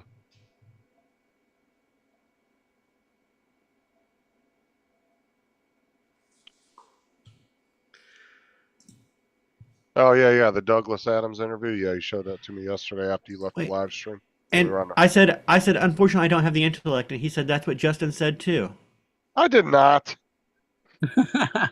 What have I Yes. always told you? You bring the intellect to Bill's show. I thought you said class, Yeah, class, intellect. It's a. not the same thing. Well, it doesn't matter. You bring all that to Bill's show. Otherwise, it would just be a dumpster fire. Do not listen to Cool Cat. Do not eat those large white puffballs. No, I would never eat a mushroom unless I absolutely was 100% sure it was okay Like to bought eat, it from a 'cause- shop. or if like I literally was with somebody that was a mushroom like expert and knew what it was. Like I just because I know some of those mushrooms, they say there's ones out there that you can eat, and all of a sudden There 2 are weeks later, puffballs that you'll are edible drop when they're dead. young, and then turn poison by the time they get to the sporing phase. but you don't know, and stay away. So are you Hey, ready to slow play children playing. Are you ready to play another round of Among Us with Laura, Donald? No, she broke me. Oh, you got some new ones, Paul? Yeah, somebody stole my other one. Did you get them on camera? Because you got a camera facing it. Well, I didn't realize it until after the camera recycled. Now, keep an eye on it, because I wouldn't be surprised if the dumbass doesn't come back by and try Oh to no, steal this it time again. I'm gonna drill holes in it and bolt it. Dumbass. Why, what I they don't steal? let people do that. They stole his. He has on the screen here. I'll spotlight it so you can see it on your TV. It's here a in little minute. thing that says slow and children playing, and It looks like a Oh. little kid made out of plastic, and it holds a flag out, and it says "Slow down for children." All right, okay. But you'll see it here on your TV screen here in a second. Paul, but he's got a camera right on the front of the house that faces right at it. Like I said, just make sure you secure that thing better than the old one, because I wouldn't be surprised if the asshole that stole the other one doesn't come by and try to steal that one too. Because those things Oh, ain't it's just cheap, a aren't those flat. like 50, 60 bucks? Yeah, 35. Oh, okay.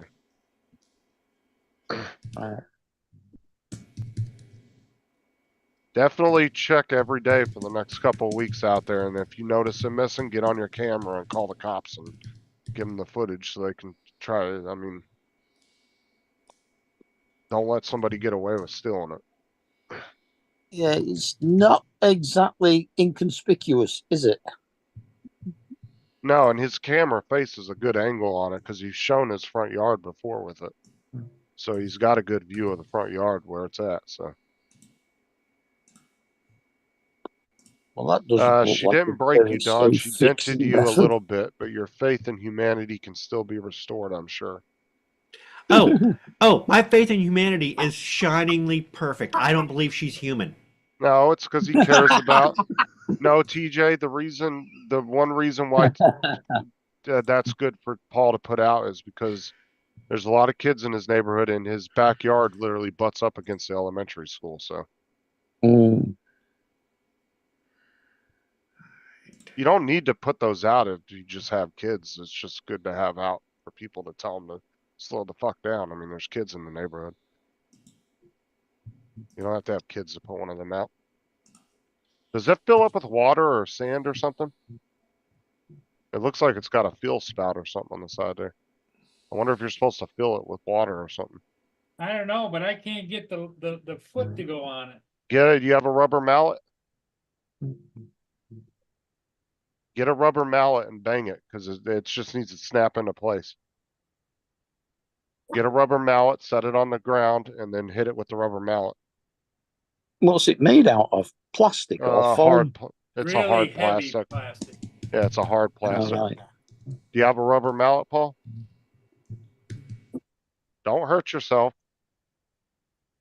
Just go get if you got a rubber mallet, go outside and get one. Go out to the garage and grab it real quick. Didn't we ask him that when he Oh, was Yeah, stop you're gonna before bruise your you- hand. You're gonna bruise or break your damn finger at your age. Don't do that. Go get a mallet. Yeah, I stopped banging on stuff myself because I bruised the hell out of my hand.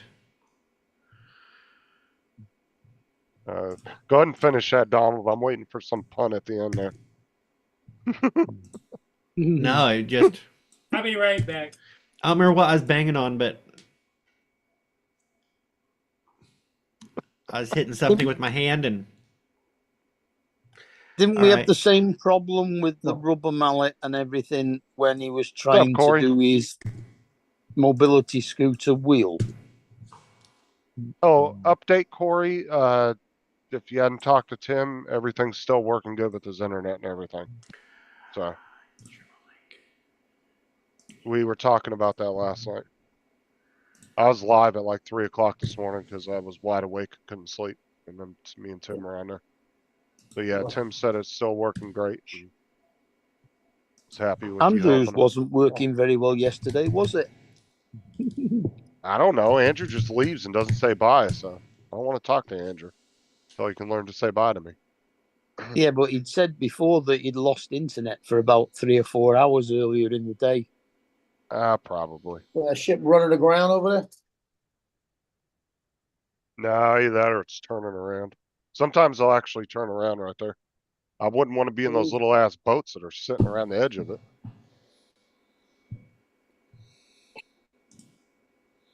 Makes you wonder why they have to turn around there when there's a frigging big lake a bit further on. Ooh, and it makes you wonder. Well, what happened? That's what happens when you leave your cell phone on the dock. Can you imagine flipping a fucking ship that size around because you forgot your cell phone or something stupid? Yeah.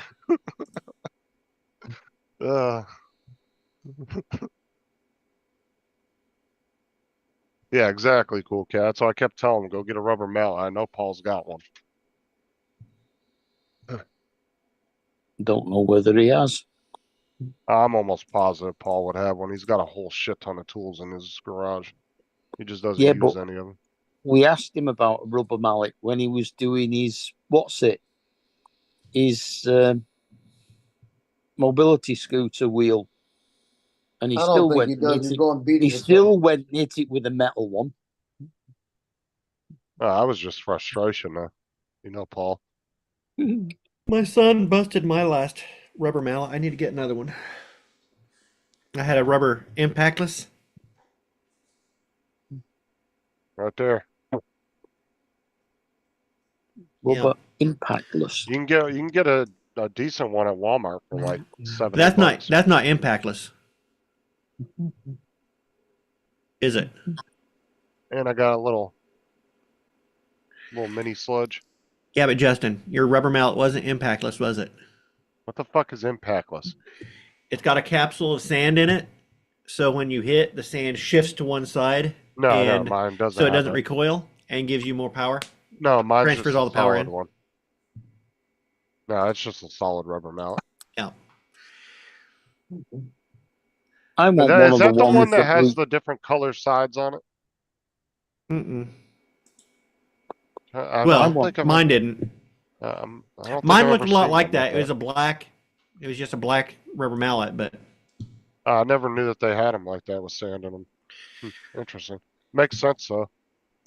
I want a flagger's mallet. How's a flagger's mallet? Well, a flagger is a person who lays flags, which are paving stones, like the 3 foot by 2 foot concrete things. Why are they like really tough mallets? Well, they're big rubber mallets. Like cartoonish, like fucking. But they're like a pickaxe length handle, and about a foot long by 8-inch diameter rubber mallet on the end of it, because they use them for leveling the paving stones. Okay, so it's like a mallet you would see in Wile E. Coyote when he get his head hammered by a mallet. Okay. It's a huge rubber mallet. Yeah. Yeah, it's just ridiculous. It's just a cartoonish looking one that's ridiculously huge. Yeah. I just need to get one like what you've got, like a $10 rubber mallet. I never needed the impactless, really. It was nice to have sometimes, but or they call them recoilless too. But yeah, you can get one at Walmart. That one's I've used quite a few times. Yeah, that was only I need to get another one just because it's nice to have in the garage. I think recoilless is a better word for it as impactless, because you have an impact. You obviously have an impact. Hit the damn thing, yeah. Yeah, I've what always threw me off about the name. I was like, impactless. What the fuck does that? Yeah, I thought you were making a joke. No, I've always heard them called impactless. I don't know why.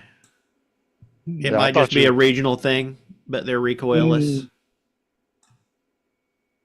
But now, how did he break it? Was he trying to hammer like a roofing nail in or something? No, he was hammering on something on his car, and he just, because it's got that capsule inside, and then it's surrounded by rubber, it started peeling apart. It started breaking apart, and one side of it peeled apart. Okay.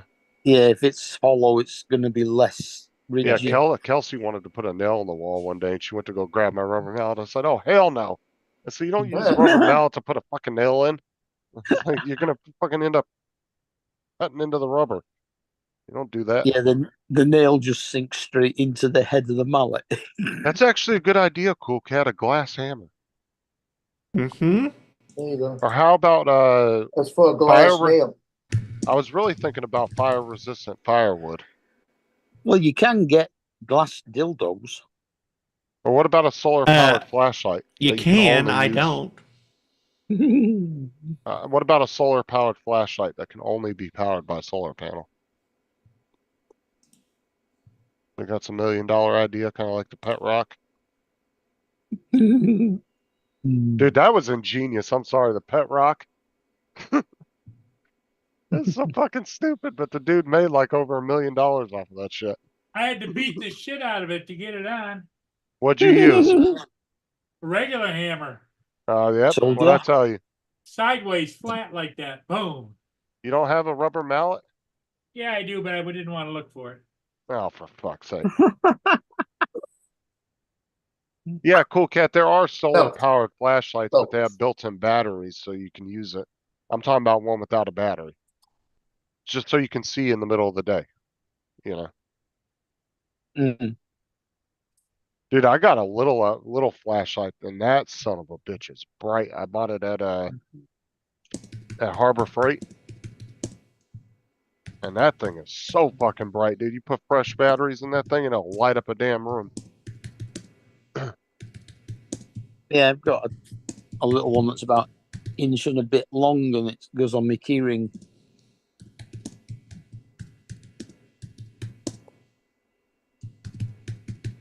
Yeah, this one I got here. This one here, I bought at Harbor Freight. And it has a zoom on it, so you can adjust the light, the focal of the light, I guess you want to say.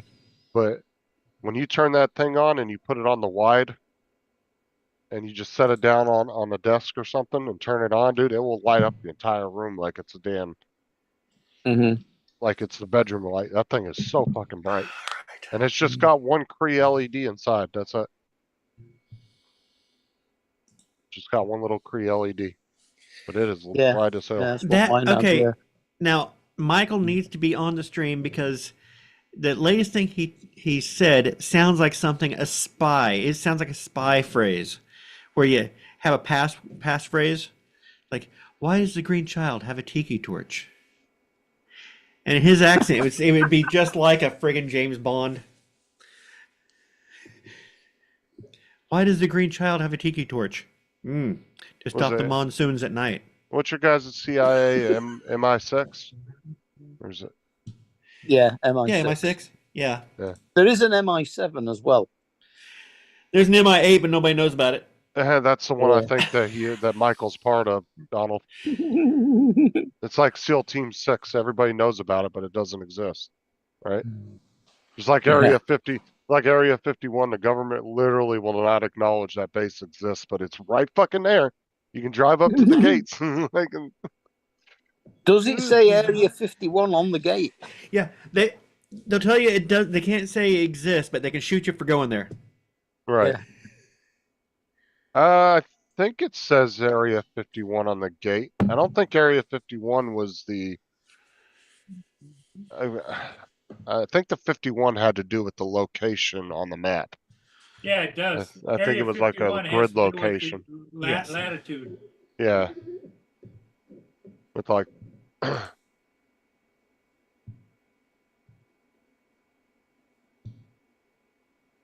38% cloud cover. Some will go about noon and fly. 51's its latitude. My latitude is 52 point something. I think it has to do with the location, like its location on a map. I think. And a longitude of 2.3. But it's technically called is it Groom Lake? Is the actual name of the location? I think it's Groom Lake, Area 51. Or they call it the Skunk Works too, don't they?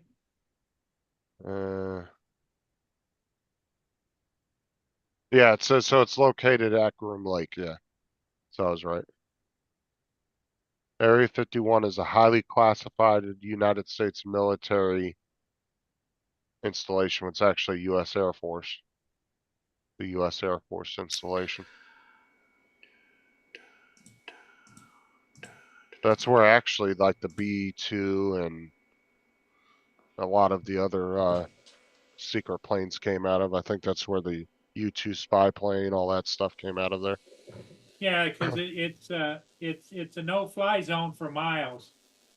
Oh, they've extended it too. Like there used to be a peak that you could go to where you could overlook the base, and it was about 20 miles from the base, but it was all open, so you could, if you had a good enough camera with a big enough lens, you could zoom in on the base and get okay shots on it. I mean, it wasn't the best because you're zooming in 20 miles, but they actually extended the amount of land that they occupy now, so now you can't get up on that peak anymore. So now there's no visible area that you can go to and actually visually see the base anymore. They've extended the amount of land they're using out. Now it's going to be the B-21 Raider. That's the replacement for the B-2. Hey, Justin, my tracking says shipment in transit, U.S.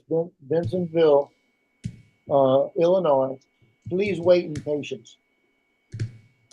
And today it says shipment in transit, Tennessee, Smyrna, Tennessee. Please wait in patience. And then, like I said, about a week ago, it was in Wuhan, China. I mean, you're ordering a case for a Chinese drone. That doesn't surprise me. Wuhan.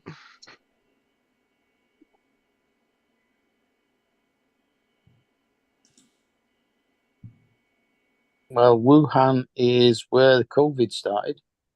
Right. That's where the laboratories are. They're gonna have a sticker on there from where COVID originated. I like how they tried to call Trump racist because he called it the China virus. Like it literally started in China. Like that's a perfect name for it. Like, what did you call what was it? The Spanish flu? Is that racist? Because I mean, obviously it had to do with Spain. So Or the Spain isn't a race, German measles. but neither is China. no, it's the name of the country. Yeah, German measles. Yeah, doesn't mean anything. It's just where it started at. Scott's porridge oats.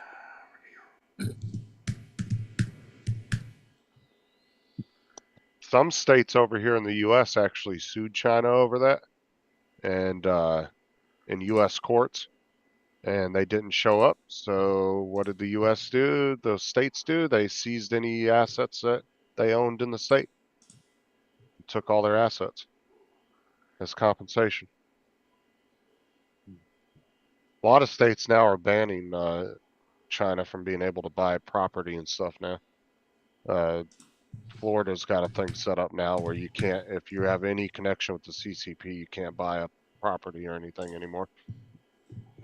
Yeah, that's going to screw up your Chinatowns, isn't it? I don't know if we actually have a legit Chinatown in Florida. Pretty much every city that's got Chinese restaurants is called Chinatown. No, but there's cities in the U.S. that have an actual Chinatown where, like, the whole area is Chinese looking. Owned by the Chinese. But I don't know if we actually have one of those. There might be one down in Miami or. I don't know if we actually have one though. Because our Chinese restaurants here, it's not like they're all bunched up together. You'll have a KFC, a Chinese restaurant, and a McDonald's all in the same lot together. So it's only certain cities have it. We've got Chinese takeaways all over the place, but the majority of our Chinese restaurants in Manchester are in the same vicinity in the middle of the city centre. Yeah, see, certain cities over here have what you would consider like a Chinatown, but not all of them have them. I don't think we have one in Florida that I'm aware of. It's possible we could in one of the big cities, but Orlando and Tampa, I don't think there's one because I've been through pretty much most of Orlando and Tampa and I've never seen one. An area like that. Yeah, you do. In Florida? I said there might be, I don't know. There's definitely one in Disney World. Oh, They have all kinds of countries in Disney World. oh, of course they do. That's just themes that were set up. That's not actually Chinese owned. But yeah, no, I don't know. There might be one in one of the cities in Florida. I'd never seen it, but or heard of it, but I think there's one in LA and there might be one in New York. That I know for sure there's Chinatown, I think in LA. Pretty sure.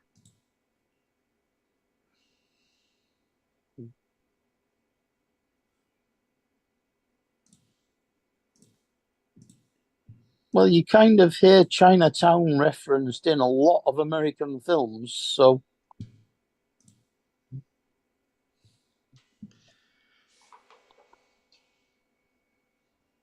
Don't get your references from American films. especially Jackie Chan films.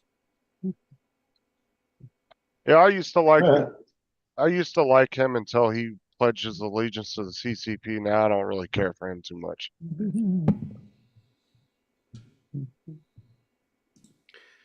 When did you do that? Oh, a while back. He was talking all kinds of shit about the US and how great the CCP was and all that. It was a interview he did with a Chinese news outlet.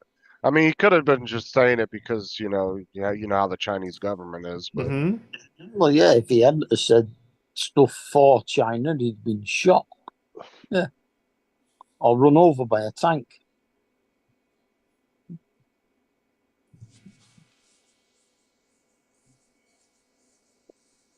I just heard what you said. I'll get run over by a tank. Tiananmen Square. Yeah. Yeah, that was something else.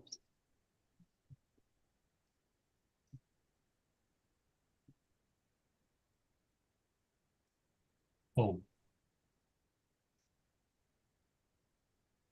Yeah, those student protests never happened. Of course not. Oh yeah, they'll tell you that. Yeah. In the same way the Vietnam War never happened. we didn't. Hi, David. Hello. I was gonna say, I thought I heard David. David, Laura broke me yesterday. I know, I heard. I think everybody heard. It was the rant that was heard around the world. Literally. Okay, but Justin. Oh my God, what the fuck? Oh, is I going agree. on? I agreed with you. No, I'm just saying, if you're watching a gaming channel or you're watching some game on it as a viewer, if someone who watches gaming channels and stuff, isn't one of the funnest parts of watching any gaming video the rant? Oh, Yeah. for sure. So there you go. Oh, I thought it was hilarious. That's why I said you're 100% a gamer. You have that title now after that rage you went on yesterday. That's the epitome of a rage quit right there. Well, let me make you guys laugh with what's just happened in Aldi Pitsy. Some woman that security have been following for days because they suspect her for shoplifting, but couldn't prove it because she was so smug that she'd get away with it. Yeah, she walks out of Aldi with a smug look on her face to her mates, and then she went to kick a pigeon and dropped her loot. So went to kick a pigeon in rage. I could just see that. Yeah, but no, she went to kick the pigeon, dropped the stuff she stole. So the security, as she went to pick it up, security grabbed her, right, and then had to insult to injury at the very end of it all when the police put her in cuffs The pigeon shit on One her. of the pigeons shot on her head. Oh, there you go. That instant justice right there. It was quite funny because you know how the police normally push your head down when they're trying to get you in the car. Yeah, he went and put his hand on her head. He went no, and pushed her on her shoulder instead. I'll never forget that day I was driving down the road and I had my arm out the window and a bird shit on my arm. Oh my God, I was so pissed. Because, you know, bird shit can carry a lot of nasty shit in it.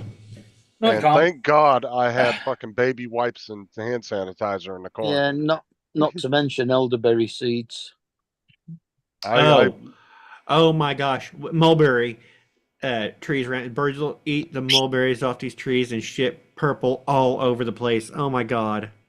That must be the same thing then, because that's what elderberries are purple as well. Oh, I used to get pissed when Sarah would go to work and park under the trees and to come home and the fucking car would be covered in bird shit. Do they I look used to like get so mad. little bunches of purple cauliflower?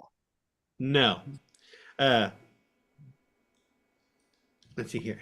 Elderberries are small. No, elderberry. That looks a lot like small pokeberries. What we would pokeberry, but pokeberries are poisonous. But pokeberries are also a definite bird's gonna stain you purple crap.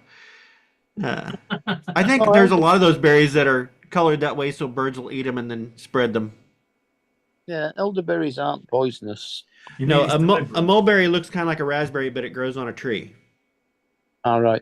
Trying to say Like that black Jack decided to colour elderberries purple just to piss humans off.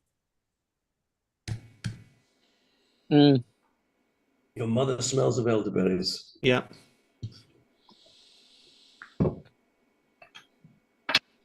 Now he comes in. I thought I'd come and say hello. See what's going on.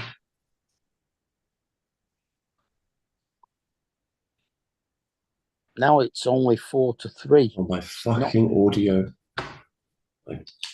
Bear with me.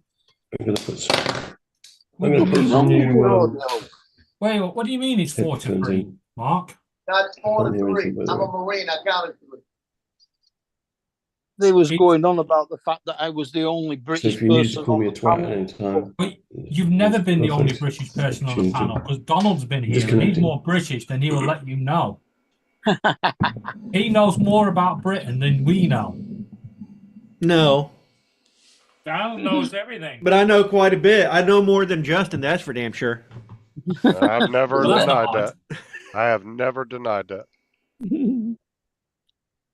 I get I'm your back. reference when you guys make I'm back. references. I can pick up on them. I can't Google as fast as Donald. When you guys giggle at Trump, I know why you're giggling. Mm. Yeah, I've noticed you can pick up on a lot of our innuendos quickly. Mm. I watch a lot of panel shows.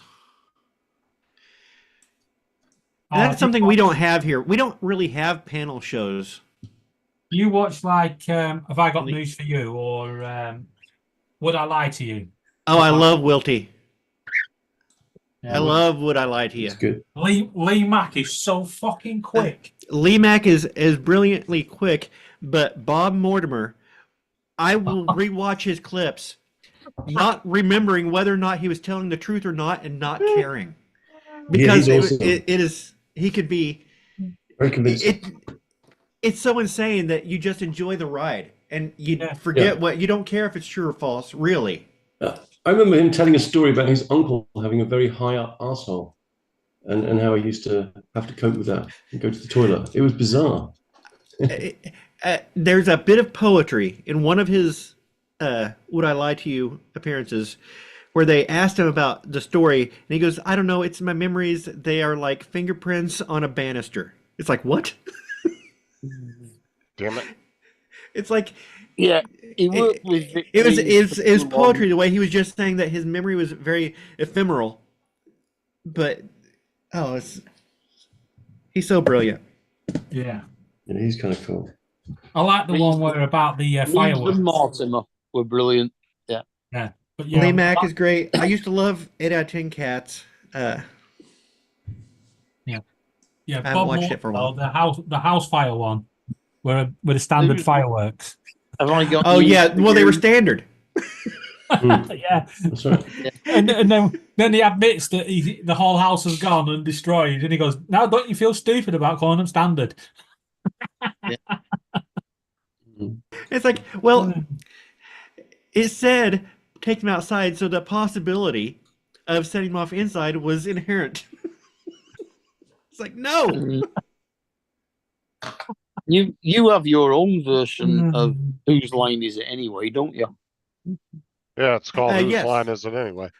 Yeah. Well, Whose Line Is It Anyway originated, I think, as a live show in Canada. Yeah, And they went to Britain Yeah, I think because you're they right. could not sell it in the US or Canada, but they got it on in Britain. But yeah, I first started watching Whose Line Is It, the British version with Clive Anderson. Yeah. And the Drew Carey version, it was okay. What's the one with Daryl O'Hara? Daryl O'Brien. Carol O'Connor. Adora Brian. No, Yeah. Daryl O'Brien. Oh, what's it called? Is it Oh, the Mock book? the Week. Man Oh, Post- Mock the or Week. something. Mock the Mock the Week. Week, that's It the used- one. Yeah. Yeah. It used to be okay when it started, but now it's turned into a political Yeah, there's something or other. It's Mock fucked the up Week now. sometimes when they do their bits where they step in and on the subjects and step in and deliver their thing. Sometimes it feels a little scripted. Yeah. Like, okay, we gave you guys these topics and let you come up with something earlier. And Yeah. so this isn't coming off the top of your head.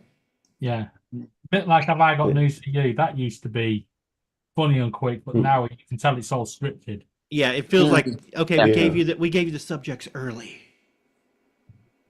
But Yeah. the thing I like about panel shows, about the British panel shows, is that you get the celebrities on the couch sitting next to each other.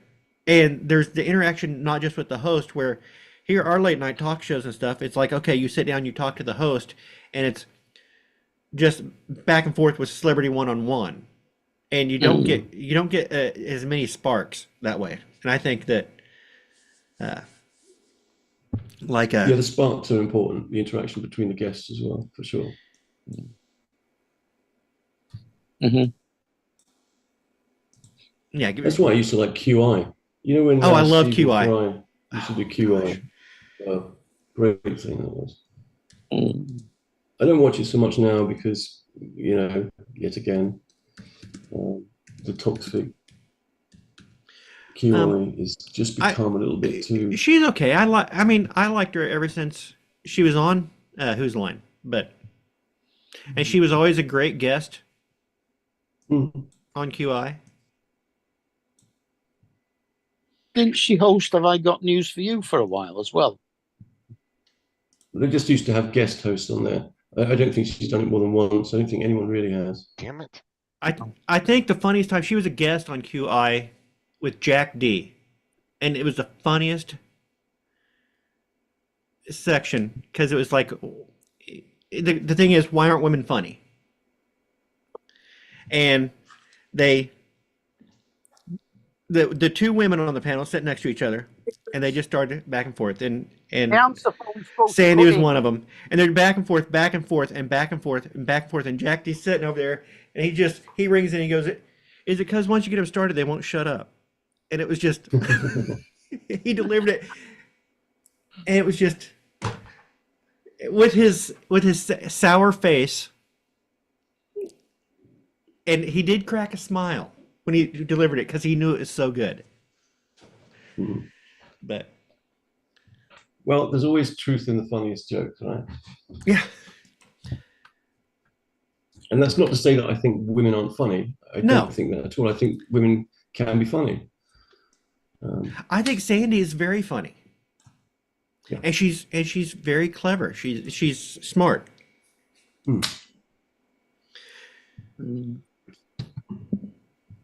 Then never mind the Buzzcocks. Mm-hmm. Good, yeah. I never really watched that. I've seen clips. Yeah, that didn't rate it. Did you see Stephen Fry's got a new movie out or coming out where he plays like No. I want to say he plays a Russian Jew going back home. I saw the trailer. I didn't really pay too much attention to it. But it looked like it was gonna be good because Is there a trailer for it? yeah, there's a trailer for it. Look at it. I just saw it the other day. It came on as just it played, and I didn't really look. I didn't realize it was him until it was halfway over. It's called Treasure. Okay.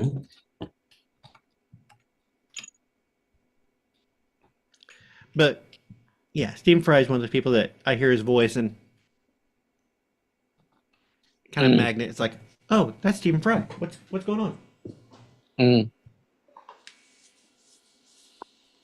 Yeah, I must admit, his audio books of Harry Potter read by him were brilliant. Oh yeah, much better than what was the guy's name that did the U.S. versions? Because I listened to those first, and I listened to Stephen Fry's version, and it's like I had to listen to them all over again. Yeah, because it's so much better. And we've lost all the Americans. I mean, all the other Americans. I'm American. I'm American. We've lost all the other Americans. Paul, can I show this trailer? Would you mind? Sure. Okay, thank you. Mate. Oh, is this the treasure? Yeah, I haven't seen it. Oh, I didn't notice it was Lena Dunham in it. Ruthie, I'm so glad We'll to forgive see it. you. Dad, what happened? There was problem with suitcase and nice man stick. No, in New York at the airport. I went to McDonald's for the hunger. David went to Warsaw to see. This is my daughter, very famous in New York. No, I'm a journalist. Yes, for the rich and the famous. I talk to famous people. That does not make me famous. you can even tell that What Jew? Stephen Fry with the accent. Tourist. You and Mom. Oh yeah, that's why I heard the voice. I was like, I wanted "That- to see her. I couldn't sleep. The bed was so lumpy. It's good for the sex, you know, but not for the sleeping. Dad, don't. Today we go to Warsaw Ghetto Wall. I really don't think this is the Warsaw Ghetto Wall. Ruthie, the wall is a wall. Say the cheese. Cheese. The cheese. Stop derailing this trip. It used to be full of people this time of night. Before the Germans forced us into the ghetto. What you and your father do this trip, it is not easy. Ruthie, if you want to see my old home, I'll show you the house. Dad, what's wrong? That teapot and even those cups belong to my mother. Dad, why do we have to leave? You know, Jews were murdered when they went back to their old houses. The teapot is yours, which means it's important. Clearly, you have none of the common sense. I'm enlightened. Ich dachte, du bist drin Pferd. What is so funny? What is so funny? We used to be a family. Then it was just you and me. And now, it's just me. At Mom's funeral, you said Mom wouldn't want us to cry. We didn't cry. But you can cry if you want to.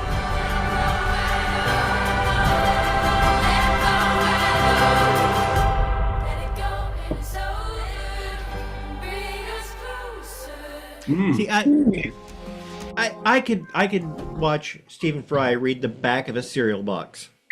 Yeah. Yeah. How do we stop the? Sorry.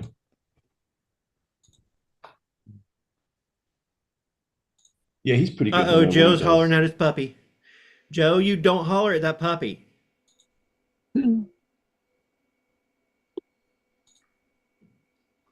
You be good to that puppy. I say the same thing to my daughter when she calls and my granddaughter's crying. It's like, whatever you're doing to make her cry, you stop it. You fix whatever's wrong.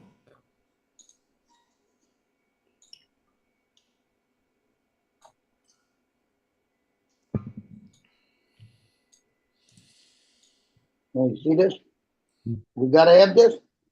That's, you know, this is fun talking, but it loses everybody. I really need to start up a live stream called Transatlantic.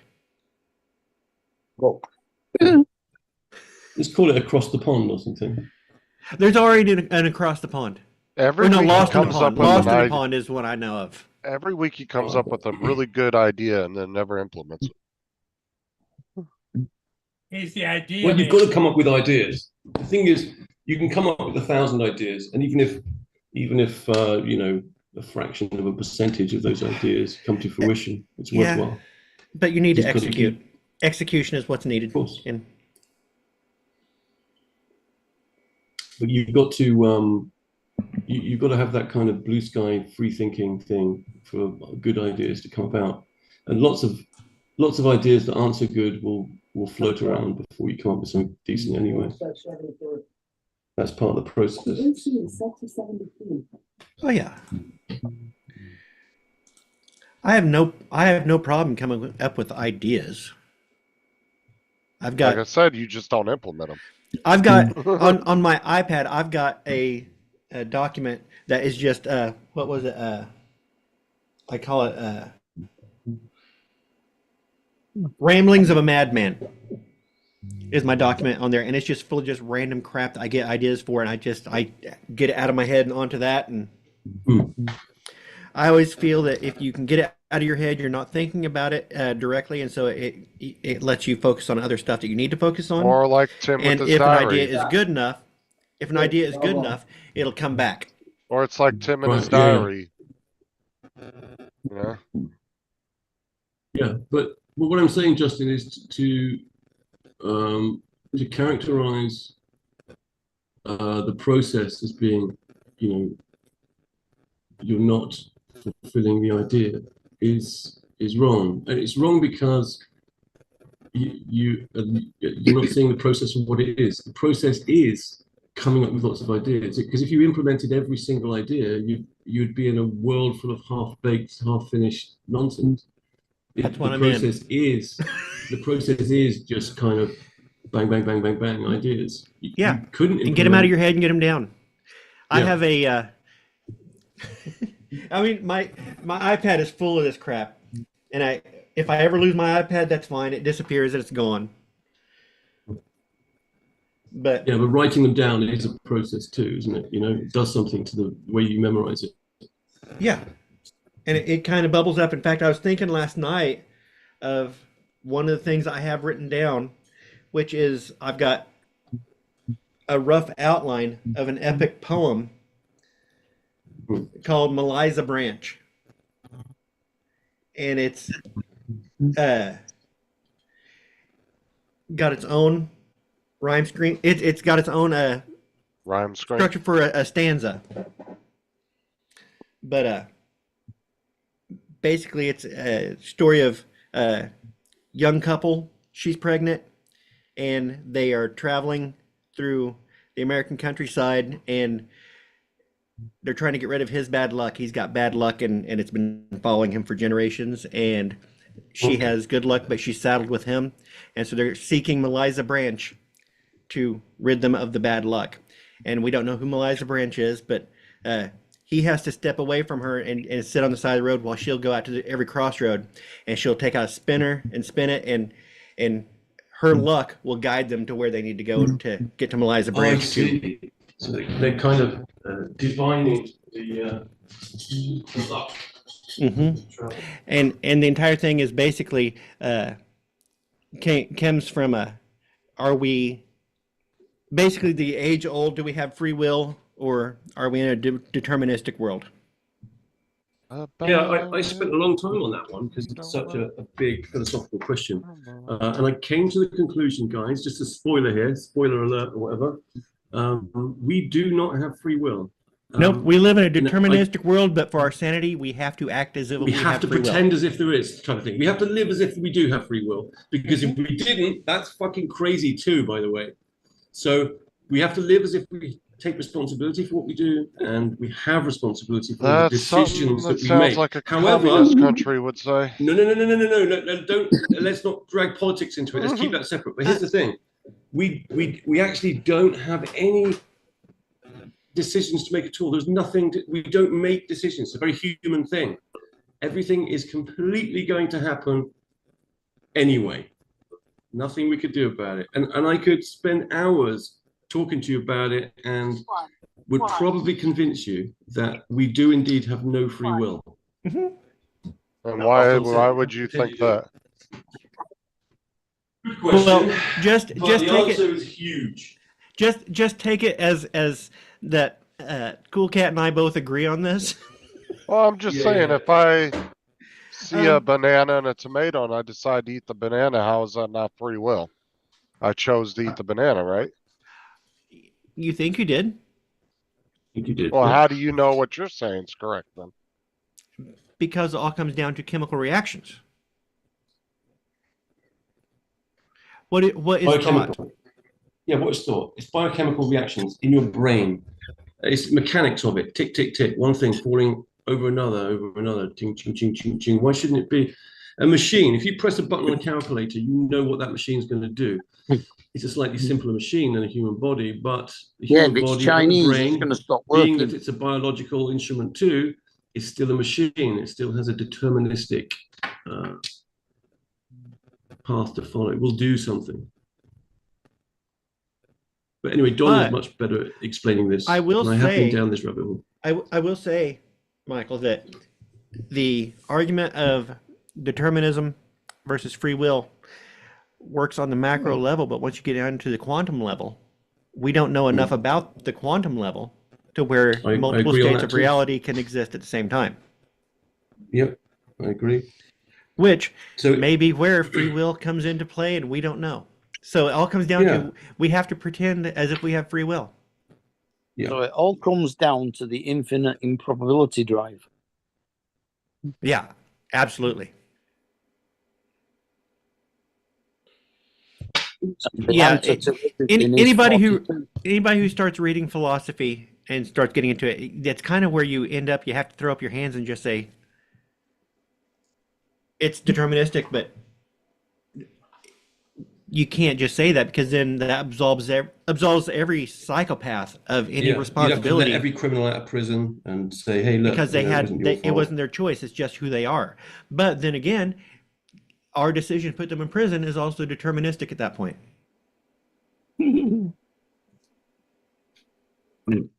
So,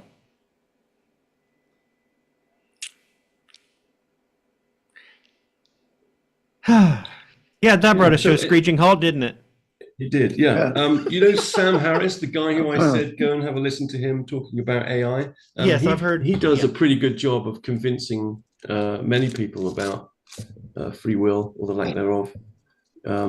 He's pretty good, and he's done quite a bit of work on it. I don't think he does it too much now, because it's it's chewed meat. He's already done it. Well, I thought it was a half decent film. I mean, it was a bit out of the reality when the whale jumped over the wall. What film are we on about? Free Willy. Gotcha. Free Willy. Oh, I see. Yeah. Thank you, Mark. Mm-hmm. He's trying to drag us back into fun and happy and playing and hey, you guys, let's go back over here. Yeah, it's fun over here. Yeah. Okay. Yeah, trying to drag us back into the inane hilarity of good for you, Mark. Okay, absolute nonsensical discussion.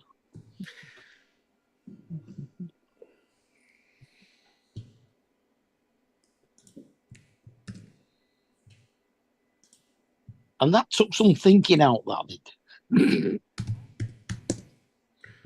Whoops. Shut up. Wrong. Answer. Yeah. There. There's a process as well that seems to get underway when you peer into that abyss of free will. And that is that you kind of question, you think, well, hang on a minute, that can't be true though, right? I mean, what you've got right. And then anyway, is that the majority of the people well, I say the majority of the people, no, Don and Justin are married. They have no free will. That's a good one. Yeah. Well, we know that. Sarah knows who's in charge. Sarah in the chat. And you know what? Sarah's smart enough to know that she just let you think that. She was hours ago. Yeah, she knows who Daddy is. Yeah. I'm going to put comes on. in the chat a link to that Jack D QI appearance. Oh, okay. It'll probably be on Gold later on tonight.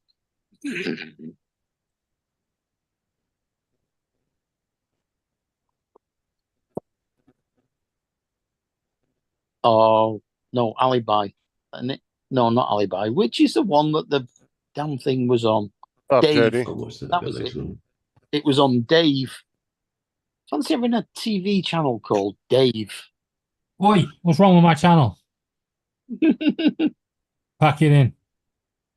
I liked Christopher Hitchens, his take on women. He just came out with it. He just said, you know what? I don't think it's in the interest of women to be funny. Well, no, as far as genetically, they don't have a reason to be. Yeah, that's right. I think Caroline Ahern has got. They can be. Yeah. There's no stipulation that they can't be, but inherently that was tied to, you know, the person who is clever and could make jokes that they would pass on their genes because they were able to convince someone to procreate. Yeah, there you go. It was in 2007. Why Women Aren't Funny by Christopher Hitchens. It's There's really a good, woman, actually. a blonde woman in Texas, or a Texan, who is extremely funny, who puts stuff on Facebook. Professional comedian. Mm-hmm. And what's her name? I can't remember what she's called. Yeah, you know that one, the blonde lady that was at the lake, and she saw another blonde lady across the lake, and she goes, "Hey, how do you get to the other side of the lake?" And the other blonde woman says, "You are on the other side of the lake." Brilliant.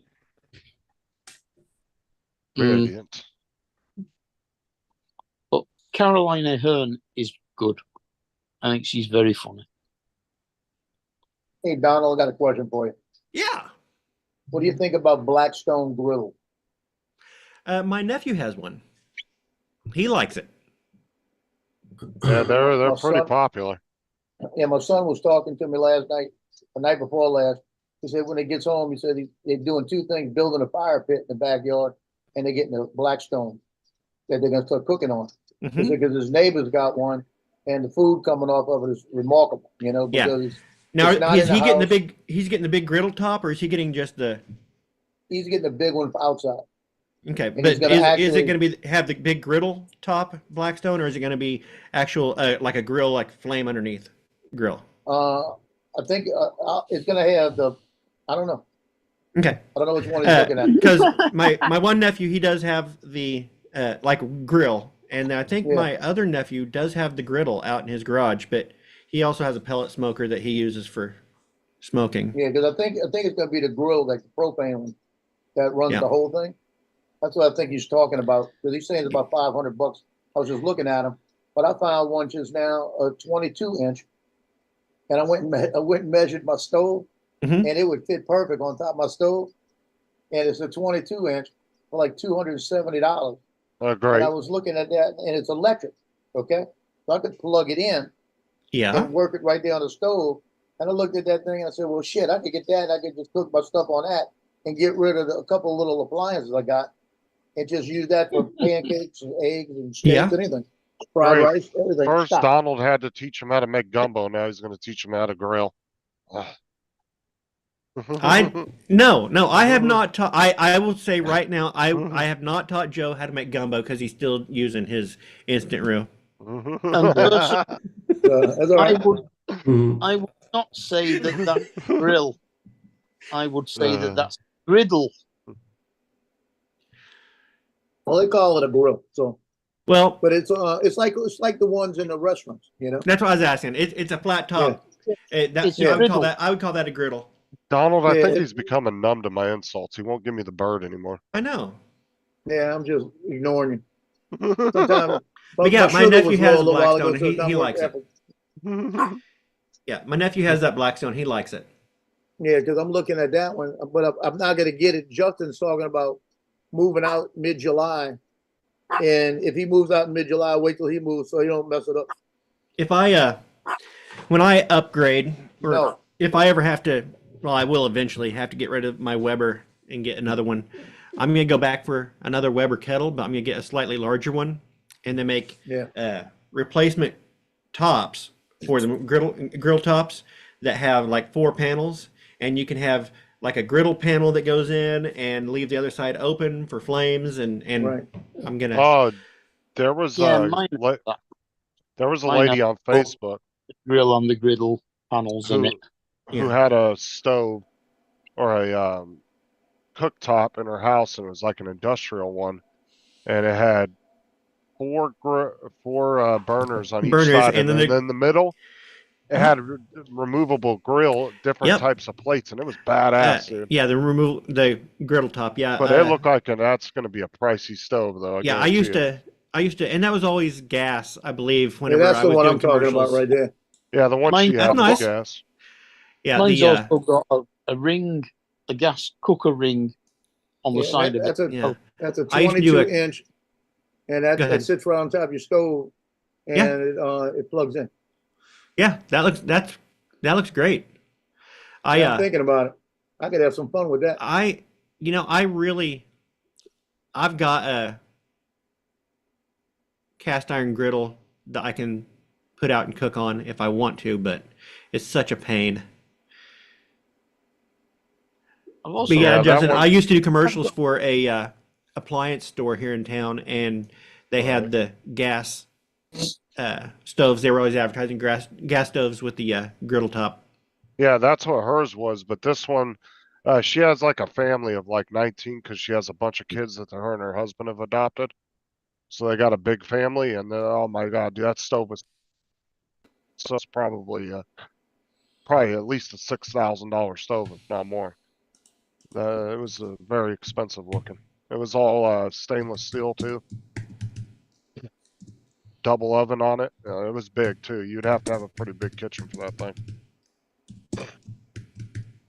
My George Foreman grill's got a griddle attached to it. Well, Oh, George Foreman's are awesome for making hamburgers. Yeah, I've You got can make one it- right now, but I'd like to have something out because I don't use the stove. I don't cook anything on the stove. Every once in a while, I'll do eggs, and I could do it on this. Yeah, you can make a quick couple of burgers on a George Foreman. Yeah. Mm-hmm. I mean, I barely use my stove because I've got the air fryers, and then I've got the the little thing to make individual eggs one at a time. But yeah, I've got one of those. That's I'm very about to convenient. clean up my whole area because I got too much junk. The Foreman grill, I'll do salmon on the Foreman grill every once in a while, but usually when I do it, I prefer to throw it on a cedar plank and cook it outside on the grill. Get a little smoky flavor to it.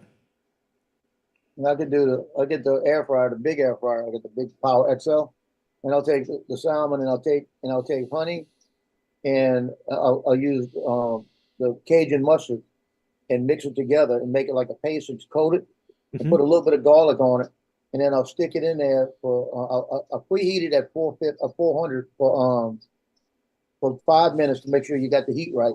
Then I'll stick it in there and grill it for like 8 to 12 minutes. And I don't have to flip it or anything. And when it comes out of there, it comes out perfect. Mm-hmm.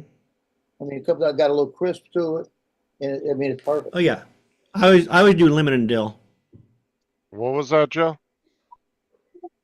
What? Did you sound about you were making? I was doing salmon. something. Yeah, salmon. You get the hot mustard with honey, and you mix it together, and you make you put a little so you got the Cajun taste to it, and mustard in there to give it a little bitterness, but then you got the honey to get it right back.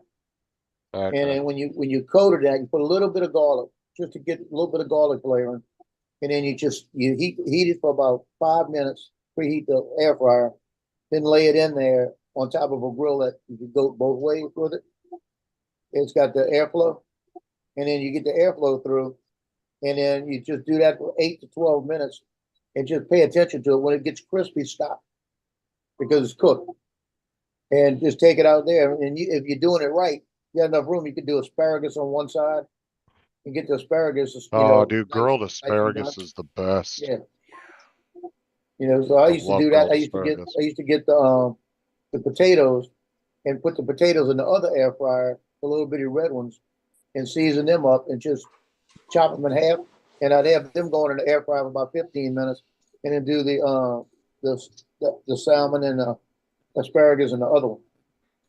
So in 30 minutes, you got a meal. It's that fast. Now, Justin, when you do asparagus on the grill, do you raft it? Make a little raft out of it with skewers? Yeah. Where'd Justin go? We lost. He hit the wrong button, brother. Yeah, I used to lose asparagus down the grill so often, throwing it on there and flipping it around. I'd lose. And the first time I ever saw anybody actually take skewers and just make a raft out of it, I was like, oh my gosh. That was weird. I just dropped out out of nowhere. I was talking about asparagus and making a raft out of it. Do you make a raft out of yours when you grill it? I usually just put it in some tin foil, and then I'll wrap it in butter. I'll put a stick of butter in there and wrap it, and then let the butter kind of simmer it. And then I'll usually punch holes in the top of it. But that doesn't get you any of the charred edges on it. No, what I'll do is I'll do that, and then I'll take it off once it softens up a little bit. Okay. And then I'll put it on the grill. But yeah, I learned how to just take the skewers and put a couple skewers and basically make it looks like a raft of asparagus. Oil them up, a little bit of salt and pepper, and then throw it on and just char the asparagus that way, and you don't lose any down the grate. But dude, if you made asparagus, I'd eat it in a heartbeat. I love asparagus. It's one of my favorite vegetables. That and Brussels sprouts. I love Brussels sprouts. Wait, you're an American. You're not supposed to like Brussels. Some buttery Brussels sprouts with some bacon in it. Those are good. I know you just ruined it. Just ruined it. Shave the asparagus a little. The stalk where it risks being a tiny bit stringy. Just shave that off with a peeler. You can detect where they're going to get tough by breaking. That's a good idea too. That's like you always want to cut off. But you say go ahead and just take a peeler. Yeah, shave it off, and that leaves the center I try and get as edible? much out of it as possible. So rather than even the bit that would normally break, I go past that. So I peel them, and then I just feel with my fingers where they're going to be tough, and they're usually okay, especially after you've grilled them a little bit. But Yeah, putting them on because sticks you toss away a lot of good center when you break it that way, don't you? You do, yeah. But peeling them with a potato peeler, just skimming the. I never thought about doing that. Good idea. Yeah. Yep. Especially when you get another, a 20% more asparagus. I like Brussels sprouts roasted with chestnuts. Yeah, I never used to like sprouts, but as I've got older, they've become adult food for me. Brussels sprouts are great. Yeah. Little pockets of compressed air ready to release. Yeah. About right. Yeah, each Brussels sprout contains a perfectly formed fart, just waiting to happen. You don't need animal pills. I don't know where you're getting your Brussels sprouts from, but mine contain a lot more than one. Oh, yeah. You know what the best thing about Brussels sprouts are? They can kill a conversation in one foul trump. Yeah, but No, they've already got one foul trump. Okay, lentils are like that too, for me. What the? Well, lentils are lovely. But you know, I used to soybeans. Sorry I used to get roasted soybeans, trying and to those think were of some of the people. most potent Keep smelling slapping music farts. up. It wasn't about volume; it was all about quality. Oh wow, okay. And it was just, oh my gosh, soybean farts were the worst as far as smell. But My you know, grandmother's you kind of meatballs. secretly like the smell of your own fart. No. Do not Very eat. Someone else, you hear somebody else fart, and you're like disgusted. You smell your own fart, and you're like, You Now, know what the bacon best grandmother's- farts are? The Dutch My oven. grandmother's meatballs were the ones. After that, and you'd smell it, and you'd go back for more. The best fart is the Dutch oven in the middle of the night. Just whack the duvet over her head and let rip.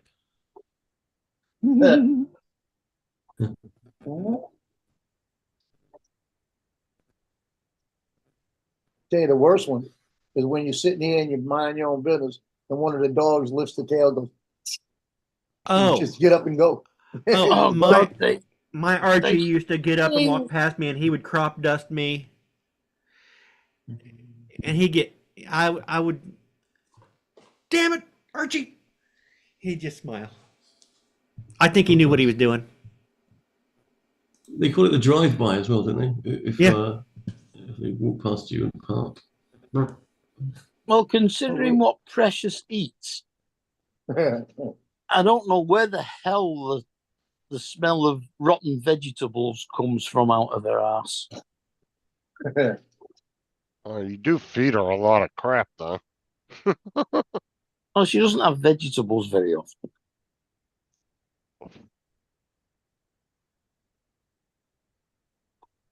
What would you, Indiana But Jones? vegetables are good for dogs as well. They supply the roughage they need.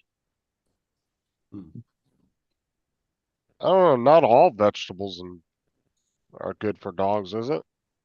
I mean, there's No. certain fruits that dogs aren't supposed to eat. Well, you're not supposed to feed them onions for a start. I think Oh, no. grapes are another one, right? Grapes And aren't I good think- for dogs, right? I think mushrooms, I don't think they're supposed to eat mushrooms either.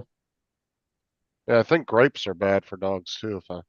Yep, Huh? and raisins, Well, raisins are just dried grapes. same thing. Yeah, it's deadly to them. See?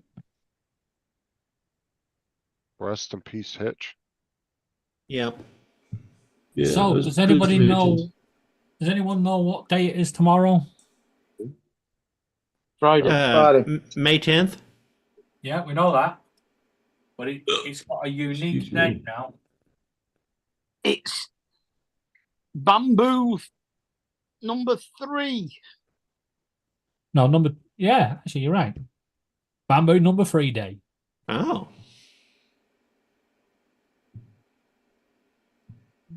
But I've got a feeling this one has to go back because we've got to make it to bamboo number 5. Oh, here we go.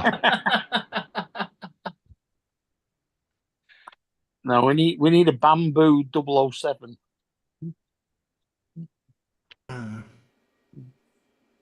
Yep.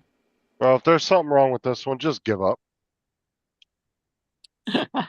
Just give up on shopping and everything. You're done. If there's something wrong with this one, right, someone's going to be wearing it. Well, he did say that they were sending him this one to try out and see if it was all right. Yes, this one's a trial. They actually sent it to you to shut up. That's what they're doing. Mm. Yeah, they've been thinking about employing Laura. Why would they employ Laura? Shut up, David. Laura's the last person they want to employ. Could you imagine her in the office? Check your messages. Check your messages. Fuck off, it's David. Check your messages.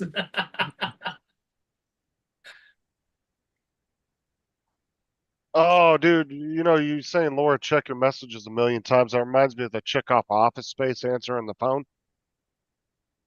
Remember that? No, No. Mm-mm. that was Office Space. I haven't seen Office Space in a long time. Oh, dude, I Never think it haven't was seen it Office at Space. all. Hold on, let me see if I can find the clip. You'll know exactly what I'm talking about. What was the name, Don, of the lady that played on Laugh-In, had the things on her head and plugging in the phone and stuff, and Lily Tomlin. Lily Yeah. Tomlin. Yeah, I'm trying to think. I thought you were asking for the character. What was her character name? One ringy dingy. Yeah. Two ringy dingies.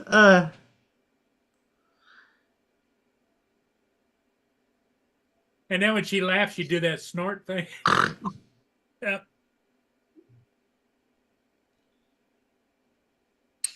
And Ruth Ann was the little girl character that she did, right? Yep.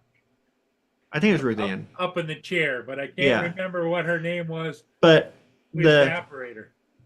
operator was. Oh, I can. Here you go, Donald. You'll know this clip when you see it. I cannot remember. Corporate accounts payable. Nina speaking. Just a moment. Yeah, just a moment. Well, Nina speaking. Just a moment. That's all she says the whole time on the phone. She's like, accountable speaking, just a moment. Accountable speaking, just a moment. Yeah, I remember it. That's Laura. Check your messages a million damn times. Just a moment. I'm not answering.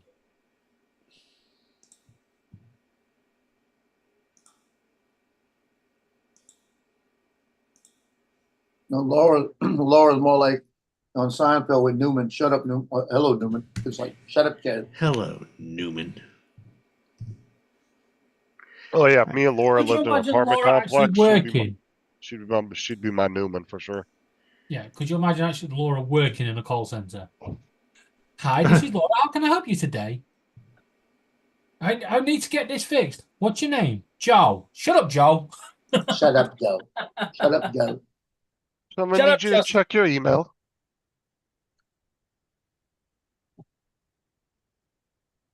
I'll be with you in a minute. I'm doing a TikTok.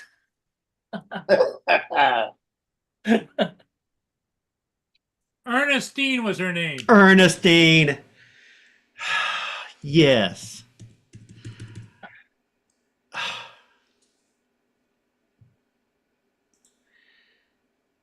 There she is there. Mm-hmm. Yeah, you guys showed that clip a while back.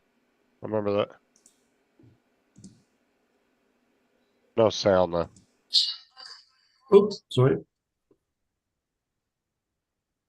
Yeah, David, I always wanted a girlfriend with either Australian or a British accent.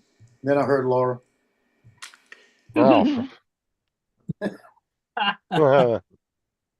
I think you should all have Laura as your Shut up, ring Joe. as your answer phone messages. Shut up, Joe. Check your own fucking messages and shut up. I like the way Laura says my name. Donald.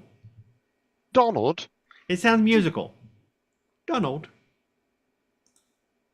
At least it used to. Now it's starting to harp on me a little bit. Yeah. Well, Laura's niece and nephews love you to bits. Which ones are you having this weekend? None. Shut up. Thought she was going picking them up from school. Yeah, on Thursday. That was today. Yeah. Yeah. It's like, Laura, I don't know if we're supposed to be hearing sound on that, Paul, but we can't. You can't hear any sound? No. But anyway, no, she was picking them up today because her sister had a hospital appointment. All right. And then Monday, it was like, do you want the kids to come and stay at yours? No. Do you want Laura to go and stay at yours? Why? Laura's going to stay at yours. Bye. Yeah, Laura's looking after the kids from Monday to Wednesday, I think. Right. Because she's got to go into hospital, I take it then. Yeah. Because the sister's going. It's quite funny. When you go down the corridor in the hospital, when you get to the ward a mum's on, if you turn left, the sister's going to be in that ward. If you turn right, a mum's in that ward. Right across from each other.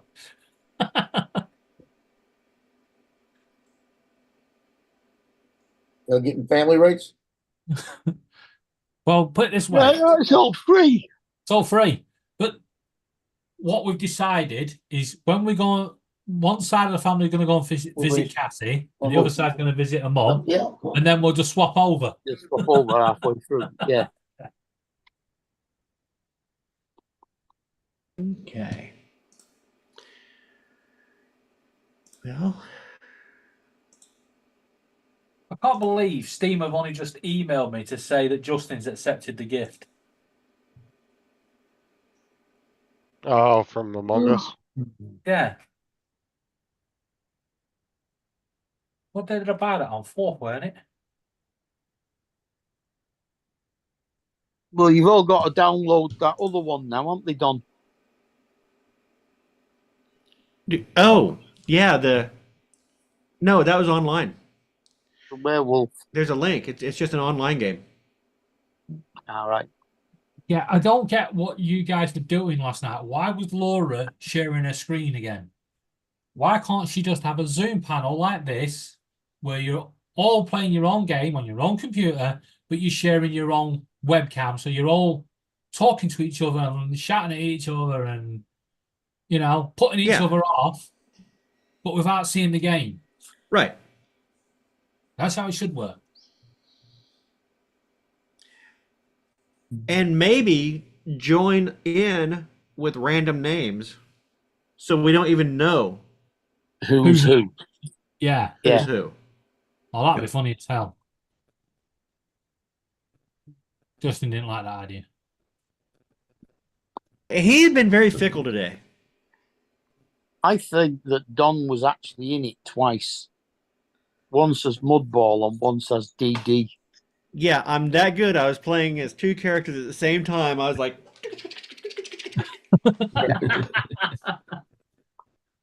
on two different. I wasn't even really looking at screens. I was staring into the middle of the screens and playing with my peripheral vision, like some sort of savant.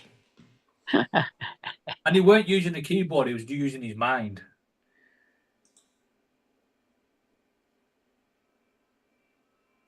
I still can't believe none of them clicked that Donald knew how to play the game on Sunday. When Donald was going, I don't know how you play this game. I really don't know. What am I doing? Oh, you've just been killed. Wait, who got killed? Did somebody get killed? Okay, now how do I vote? What's going on here? Be right back. I've put a link up in the YouTube. Oh.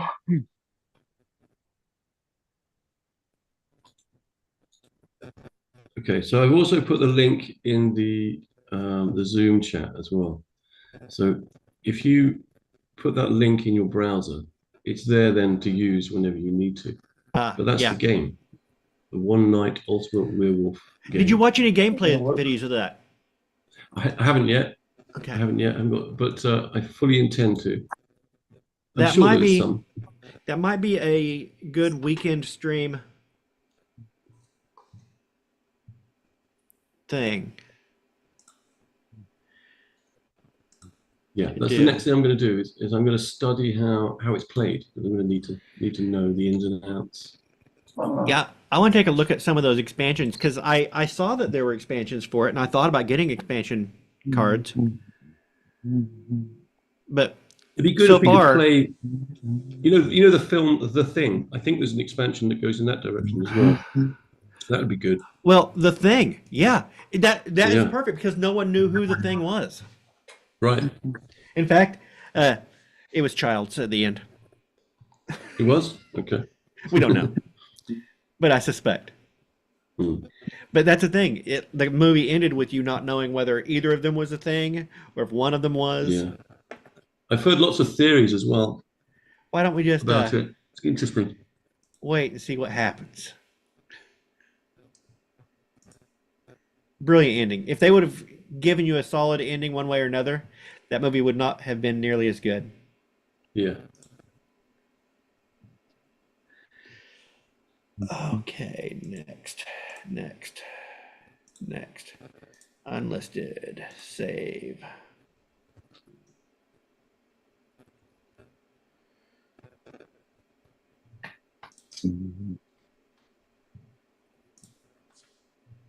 Well, I've just saved it to my home screen. Nice, good stuff. Yeah, I got it there in my favorites. No, on my phone. On your phone? Oh, okay. Probably be better on the phone as well. Share. Copy. Good. I think that commercial is going to get approved. So that'll be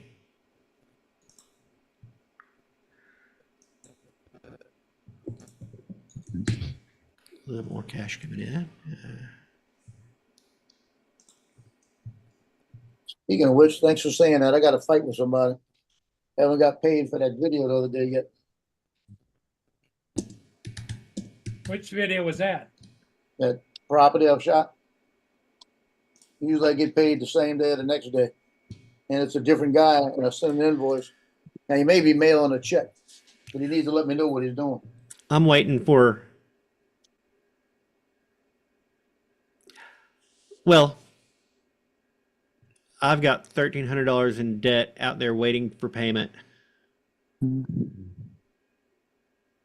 Hi, Tim. Good afternoon, Tim. And JD. Mr. Tim. Dang, Paul, you've been on a long time today. Yeah. And there's Laura. Now you're going to regret it. Hi, Donald. Lord help me. Shut up, Joe. And Jim. Shut up, Jim. Hi, Laura. Are you out walking? Yep. Why are you? You should have said no. I'm riding a motorcycle. Are you supposed to say you're doing one thing and do something else? No, he's not forgiving you, Laura. He's not forgiving you. Oh no, you broke me. You really tore my head into pieces. We're trying to fix him back together again, but it's difficult. Yeah. Laura. Yeah, well, have fun with that one. I think he just feels broken. He's not actually broken. It's just dented a little. Oh. Well, I watched that stream back to see. I was like, how long was that? Did she leave the when did she stop being live? When did she kill the stream? Because I don't remember. So I was watching, and for that last little bit of your stream, it's like you can see I've checked out. I'm just like.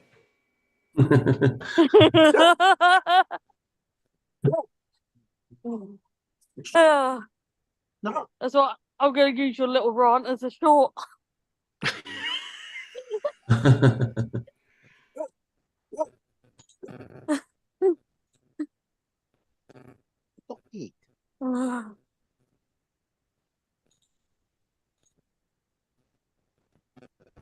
Where'd Justin go anyway? I think he's having internet issues. I'm You back. know how that goes. I had him this Messing morning. around for a bit there. Yes, can you? There's some gameplay on the screen there, Don. If you can log that last thing, that clip I just sent. Hey, Paul. Yeah. So Loki's sitting over here right on the side of me, right?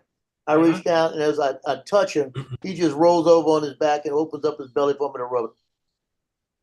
He says, "You rub my belly." That's because he's your buddy. That's my friend, man. Getting no belly rub. I'll cut this hair. Do the dogs come out flying with you, Joe? No, he doesn't take them flying. No. Okay. No. That's why I want a piece of property with a backyard that I could take them out and just give them the backyard, let them run. Yeah. Yeah, they love that. It's getting ready to happen. Because I used to take them out. What happened is I used to take them out because I could take 2 out and be good. But taking Yeah. 3 out, and I'm not supposed to have 3. I told him, I said, there's only, if you put them together, it's only the size of 2 medium dogs. Yeah, I'm only supposed to Yeah. have 2. All 3 of them only equate to 1.5. You're right. But you If see, that. Loki was here when my daughter and my ex lived on the other apartment, and Loki had a deposit paid. So he had to pay like a $500 pet deposit. So they better not tell me anything because we paid $500 for Loki. And Loki's here. Well, when you leave, you get that deposit back, right? Oh hell no, not the pet deposit. You don't get the pet deposits back. And they can't tell me crap about my carpet. I've been here, like I said, 16 years. And I shampoo the carpet. I got a shampoo, so about once a month I look at it and I start shampooing it just because I get tired of looking at certain areas. Because what happens, they got one spot that I think every once in a while when they walk by it, they say this is my spot, and each one of them covers it. And lately, now I'm gonna tell you, the last couple of times when they can't stand me shampooing. Tino lay up on the sofa and watch, but Loki is a nervous wreck. And I told him, I said, "You the reason." I said, "Y'all the reason." I said, "Y'all quit peeing on the floor. I quit shampooing." And it's in one place. So for the last 2 times I've done it, I've seen less problems. And like I'll see him walk out the kitchen. I walk in the kitchen and he's going in the kitchen. So he knows where to go. I think he's finally getting better at it. But it's 3 dogs and the 2 males, they'll walk up and one will pee on the paper and the other one will go pee right on top of them. Just because they're marking their territory. That's the problem when you got more than 1 male. They start marking things. But I would love to have a backyard where like a 40-foot, 50-foot area they could just run in and I don't have to worry about them being out there. And just let them go. They have a big dog door they can go in and out on all the time. Like I was telling you, fence it in and put a cover on it some kind of way. Yeah. That way I can sit there and look at them out there, know they're out there, they're fine. Hey, David, is Laura going live this afternoon? No. Ask her herself. She's there. She's in the middle of the panel. You can put a dog door on if you want, but they're still back to let him be let in. Yeah. Oh, Laura's going to the gym.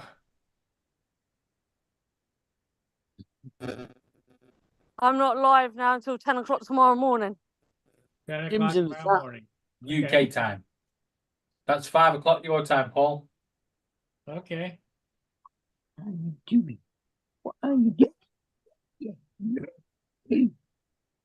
And that's 4 o'clock Donald's time, isn't it? Yeah. He won't be out to play Among Us at that time morning.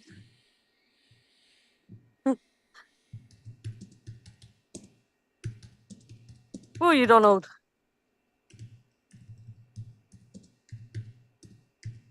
He's still broken. Yeah, Yeah, he's still not talking I'll be there. Absolutely. to. You should be used to that. Somebody saying they're going to do one thing and then not doing it. I knew that was coming. Where the hell are you, Laura?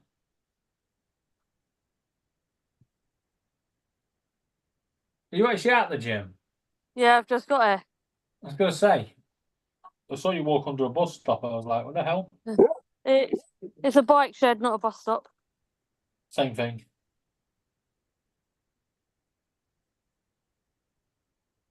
What time is it? Nearly to 7. Yeah. What time's your Zumba? 1:30, but I've got to get changed. Yeah, and it's going to take me 3/4 of an hour to get changed here. It is a woman. Mm. When they're going Yeah, on a night out, you start at like 10 o'clock in the morning for a fucking 8 o'clock. Does she take 6 gym outfits with her? No, I've got one.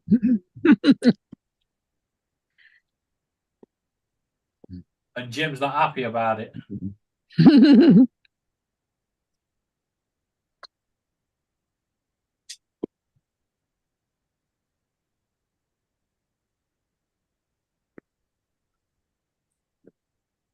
What?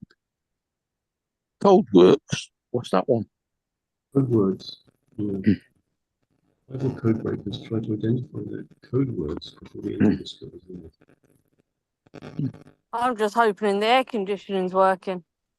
Good hot there? Yeah. We've had 23 lovely degrees weather today. today. How come you're not flying? Because I was kid sitting. And we're enjoying the warm weather before she charges the batteries up. Is that right, Mark? Yeah. Secret Oh, Sith. you know, the moment she puts them batteries on charge, then clouds are coming. Look at that blue sky. Secret Sith looks like a secret Hitler. Yeah, it's just a variation on the same thing. Yeah. Not that I'm familiar with Secret Hitler. Right, on that note, I'm going to let you go because I'm going to go get ready. Okay. Bye. Bye-bye. Love letter. Donald? Yeah. Have you ever watched Bottom? Ever watched what? Bottom. Yes. Some. Aid Edmondson. Yes. His surname in the show. I don't remember. Hitler. Okay. He was Eddie Hitler.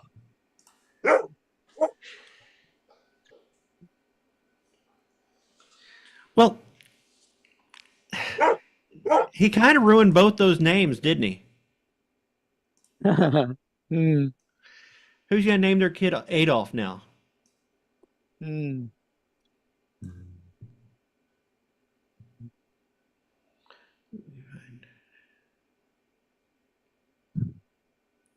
Installed Net Games now. I can put it on the computer. So we can play any of those. Worked out good, Paul. Search. That was the piece that was on the back of the guide, right? And these little pieces up top was what held it in place. When you brought the bed in, it would sit there and hit that and keep it in a certain area. But because it was PLA, it was starting to warp a little bit. So I went and extended these things about another ½ inch, almost about 3/4 of an inch higher. Yeah. Now they sit up above the bed about a ½ inch. So I don't expect that to go anywhere. So now it's got 4 of them sticking up about a ½ inch. And it just slides right back right into place.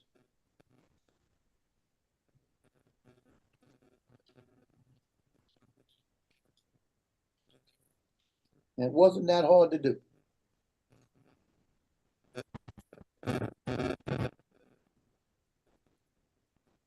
It don't make sense because the Anchormade, the one I used to have, the Anchormade, the one I sent back, had these things on there. They put them on there. The more expensive model doesn't have any.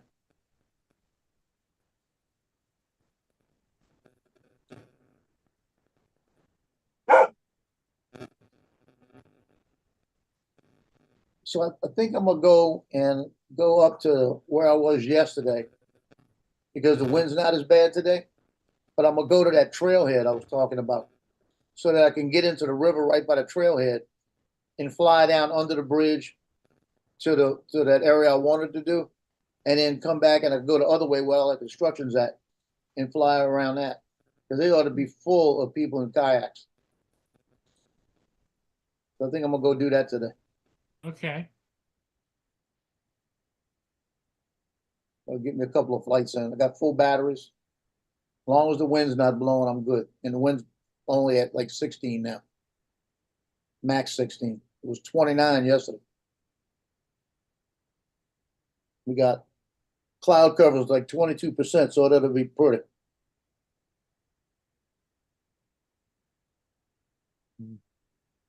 Alexa, turn off 3D printer. Okay. Sorry, I didn't find a group or device. Printer. Sorry, Paul. That's okay.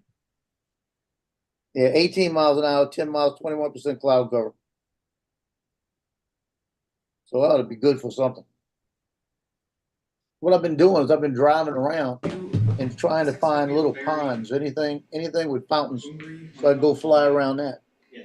I've been finding them on the side of roads, everything. I just stop and fly all through the fountains and all around the areas. That's a SX70 Polaroid, right? Let me show off the Polaroid camera you got. Okay. This is the Polaroid camera my son just got. It folds down flat. Is that the SX70? So you got your beveled edges here. I don't know if you can see that. That's a soft. Yeah, they had them back in the 80s and 90s. What's the model number? I think they still do them as well. What's the model number on this? It's just the original SX70. Yeah, SX70. And then you kind of push the front plate. Wow, I love it. To kind of lock it in place. Yeah, I remember those. We actually had those. Viewfinder, Marine which Corps is got an a bunch of SLR, those. and you can adjust the focus with it. And it has a little like circle thing that when it's your subject's out of focus, it kind of like seeing. I've got that same camera. Sometimes you got You do? Like, yes. Right. Now, why did that not surprise me? I didn't break it. Can you get sitting film, down though? in the basement. Yes, you can still get film for it. There you go. Yeah, you can get film for it. Yeah. Yeah, back in the day, I think I paid $300, $400, $500 for that camera. I was able to see through it earlier. I always knew it was just a regular Polaroid that was a big clunky thing. Yeah, we had the white and black at 8th plastic District in the one with Marines. the We got a blue bunch of them. stripe. Yeah. They say it may have been because I never closed it all the way. Oh, I love it. I'm sure the faceplate ends up at 90 degrees. You know, as it comes up. Yeah, there you go. That's it. It's got a little button on the side you got to push in. Perfect. Because it wasn't at 90 degrees before. Could you see through it a minute ago? Yep. Can you see it now? Nope. The faceplate here is. What batteries does it take? All the way up. If it takes It's not on. supposed to be. Oh. Okay. I don't remember that. I didn't see through it just when I- like 10 minutes ago. When I was I broke it. You'll be able to find a manual online anyway. yeah, when I was stationed here at 8th District, New Orleans, we got like 24 of those in, and we had to ship them around to the different recruiting stations so they could have them for fast pictures. And if I remember right, those things were about $250 a piece. Because I borrowed one for a birthday party and brought it home. Fiddle with this for a bit, and when I get it fixed, I will bring. He's gonna fiddle with it because apparently I broke it. I don't think I you don't broke think you it, broke it. but I was one touching it when it broke. So if it's actually broken, I'm gonna feel guilty. So what's it not doing? Not letting you see through it? He's not being able to see it through the viewfinder. He was able to when he brought it down here to show me. And I was like, oh, and it collapses like this. And he says, yeah, you push it here and it'll collapse. So I did that. And now the viewfinder's not. It's probably just not snapping into place. There's probably a little white that comes down in front of the lens when you open it. Yeah, I borrowed one time. We had Nikons, we had all the cameras, and that was supply, so we had control of everything. And I told a major one day, I said, look, I'm gonna borrow this for the birthday party this week, just to shoot some pictures. He says, yeah, go ahead. So I signed it out, brought it back. And about a year and a half later, I'm sitting there in Hawaii, and 8th District is in New Orleans. So I'm in Hawaii, and this guy walks in and he introduces himself from Naval Investigative Services, like that. And I said, yeah, what can I do for you? And he said, well, we need to speak to you about a SX70 camera that's missing. I said, okay, so what are you talking about? When? He said, from 8th District, New Orleans, and you checked one out and they don't have any record of you bringing it back in. And people there think that you may have kept it. I looked at him and said, well, first off, I know the people back there, and the people back there would not have ever said that about me. Number two, why would I steal an SX70 camera when they had the best Nikons on the market? And I could have stole one of those. And he started giving me all kind of crap. I said, you need to give somebody else crap. I'm not going to talk to you about it. And I made a phone call to Colonel Bauer, that was the chief of staff. He used to be the district commander. He was chief of staff in San Diego, got out of a chief of staff meeting. I told him what happened. He made a phone call and nobody ever questioned me again. Yeah, but you can't blame the guy. He's doing his job. Yeah, but I told him, I said, you got to tell me who's saying that. It's because there's nobody at 8th District New Orleans would say that I took that camera. I But you checked it out. I checked it out and it was brought back, and they knew it was brought back. He says it was never checked back in. Well, that's not my fault. I checked it back in, so I don't know where the paperwork went. Uh-huh. I was So the you, man. so you have to just credit the guy. He was just doing his job. Yeah. But he left me alone after that. And 2 days later, ready for this? 2 days later, Colonel Bauer died. He had a massive heart attack and died. Well, Oh, there's a that lot. camera incident pushed him over. There's a Might- lot of SX70s on eBay over here, and they're going for, well, they're mostly on auctions, and they're like going for £100 to £200. Yeah.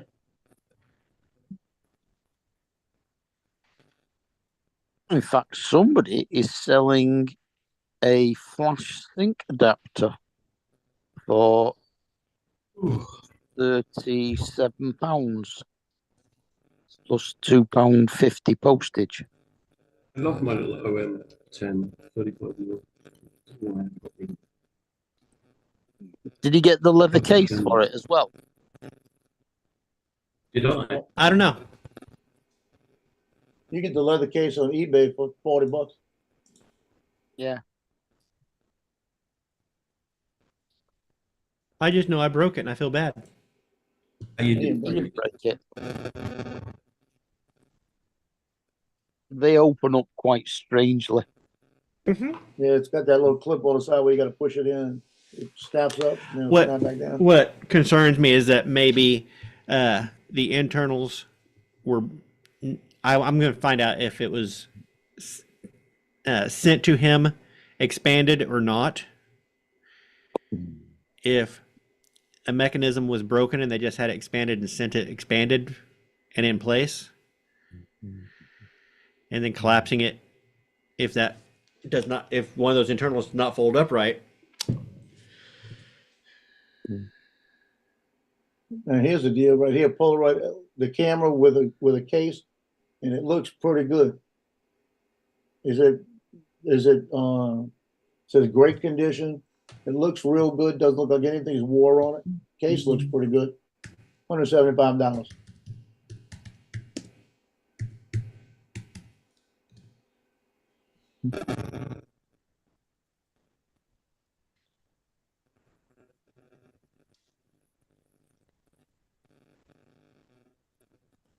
Dang.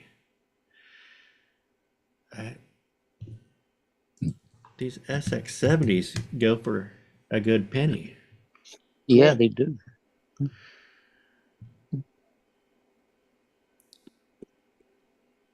Here's one for like $400, $300. Yeah, I saw a couple of those. Here's one for 64. So This one's 180 or best offer and £9 postage.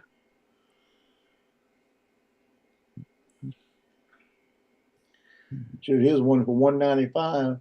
It's got the leather case, it's got the hard case, it's got a bunch of flash bars to go with it. Man, the price variations on these are crazy. This has 'Cause got- here's like 90 and here's 400 and It's got like a pink leather inset to the top of it, like snake skin. This one. oh, but that one's got a crack, it looks like. Yeah, that's a 180, which is probably about $230. Yeah, This $90 one has a crack, so that's why it's cheaper, I guess. the older ones are made they're black. They look like they're made out of plastic type. The new Yeah, you the can get- one he had was metal, right? Silver.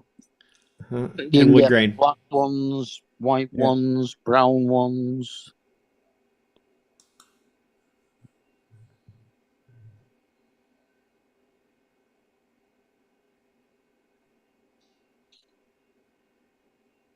I There's had a a couple model, $100 to play with, I'd buy one.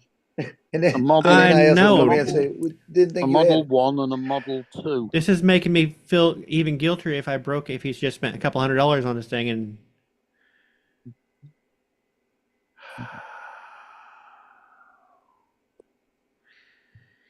yeah, I'm gonna go see if I can't help Fiddle and Yeah, okay. Go and see what's Finagle. up with it. because my guilt is going to bother me just to let him go upstairs and try and fix it. No, they can be a bit fiddly to open, so it might just be that. Might not be completely snapped open. We're gonna hope. And it I would- might I have would- been that it's not been used for a while, so it's a bit Well, the question: did you close it completely? I didn't at first, but he did. Yes. So it was closed completely. When you gave it back to him, were you trying to close it, or did you close it? I had just collapsed it a little bit and handed it back to him. He went ahead and closed it completely. Yeah, he closed. He broke it. So No, because I collapsed a little bit and then I opened it back up and then couldn't see through the viewfinder, and that's when he collapsed it completely to see. But yeah, because I'm No one thinking. broke it. It's just a question of seeing what's up with it. I broke it. No, I don't think it's broken. I think it's just might be in there. It's just not grabbing. Look at Paul got one in his hand. You guys don't understand how my brain works, obviously. There I touched it. It broke. There it is, I John. broke it. Ooh, look at that.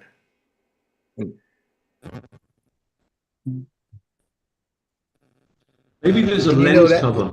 Maybe there's a That little one's slide got to that be like opens the brand new lens. too. I bet you. Yeah. I bet he's never used it.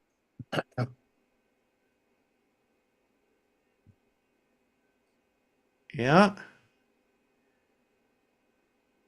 Wow. Can you see through the viewfinder? Yeah. Right. Yeah. I've got something for you here, Don. Hang on a minute. Okay, if my Okay, if my so son's is completely foobarred, how much you want for that? Here we go. I've sent you a PDF file. It's not the file. It's just a link to the PDF file, Don, in the Zoom chat. Yep, I'm seeing and it. it's a manual. It's a manual for the SX70. Okay. I see it. Yeah, he'll probably tell you what to do. Because Paul's going to send that one to There's a me. lens cover slider. I'm gonna send that to you. Yeah. That's always been a cool camera. I remember when I checked them in when they sent us I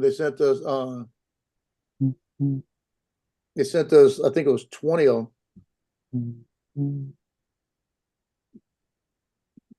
Yeah, there's Mark, the you should've- cartridge. The Yeah. battery's dead in it. Yeah. You should have seen it when they sent me all the Nikons, the top of the market Nikon cameras. We got like 20 of those in. I opened them up, had them on the desk. I was in heaven just looking at all the Nikons. Being a photographer, I was like, God darn it, how can I get one of these?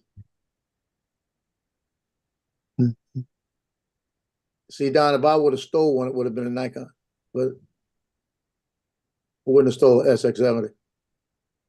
But you really want that one now. Hey, it's vintage. You know what's the bad thing about them? When you take the picture, that's it. You can't do anything with that picture. Now, nowadays, you may be able to scan it in. Yeah, there's but a the shutter scanners are button. so good. Yeah, it's a shutter button. Yeah. There's no batteries to flip it. Yeah, It's there a are solenoid batteries. that the batteries power. Yeah, the batteries are part of the cartridge. Here's the theory. Film cartridge. The theory is that if there's no power powering the solenoid, what's stopping the solenoid from just jamming wherever it is, and the shutter button's not working? So that's why you can't see it, I suspect, because it is. Ooh, that is in a some good ways- point. It may be. We'll take a look Well, and see. the battery is incorporated into the film cartridge. The film cartridge. Oh, okay, that's interesting. Yeah. So you change it every time you change the film cartridge. You put a new battery in. Yeah, and it's not separate. It's all part of the cartridge. All right, I'm gonna go. See you guys later. Hey, Donald. Okay, see you guys later. Hey. Take it easy. Well, there's the focus. Joe, do you want that camera? Hell yeah. Email your address.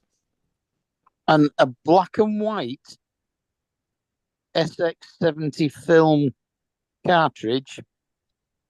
It'll go to a good home, I tell you. Is Well, that's- £19. I'm at that stage. I wish you lived closer. There's probably a lot of shit you'd like to have.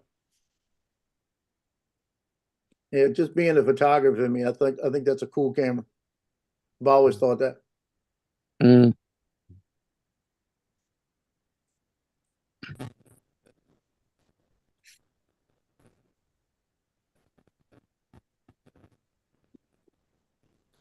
Paul is, so Anjo, of course, if you're getting a camera, there's a PDF file in the chat containing this that we're watching now. Paul's probably got the instruction book with it. I don't know. Yeah, no doubt. You'll have the hard copy anyway. And I'll turn the share off, and there it is in the chat, the manual for the SX70. It's £20 for a flash bar. Yeah. I think I used to have the thing that went on the bottom that had the flash on top, but I don't know where that is. It's near enough £20 for a black and white film cartridge.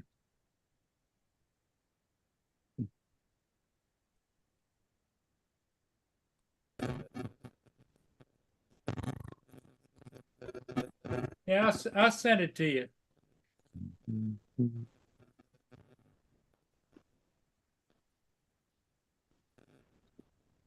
As long as you're sure. Oh. Otherwise, it's just going to go in the estate sale, you know. I'd rather Yeah. go to a good home, you know. Well, it'll go. I'll put it this way: it'll be one of my collectibles. There you go. 'Cause it's like, and I get a roll of film, make sure it works. I think it'd be a kick with the granddaughter to be able to shoot a picture and hand her the picture. Yep. Mm. Yeah, I think that'd be because cool. it develops right before our eyes. It used to have Yeah. to push stuff on there and whatever on the older Yeah, cameras. they do make a flash bar that goes on top of it. It snaps right on. Yep. Yeah. Yeah, they got them all on Amazon.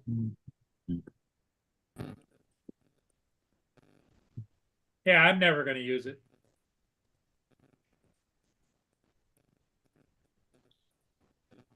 I'm going to loiter as well, guys. I'm going to do a few things. But thanks for having me, Paul. I'll see you in a bit. Not a problem. Bye-bye. I will send you my email on Facebook.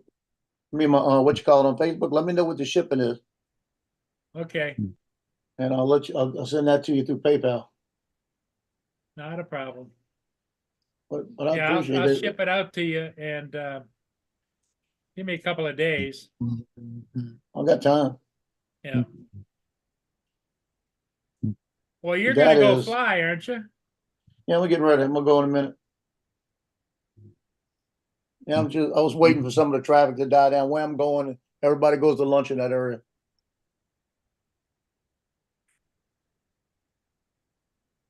Yeah, that is crazy that you got that camera. Well, there was a day when I used to have all that stuff, you know? Good grief. There's a guy here on eBay selling a job lot of 3. A Polaroid SX70 Model 1, a Polaroid SX70 Model 2, and a Polaroid SX70 Model 3. And he's in the States, and he's asking $390 plus $37 postage to the UK.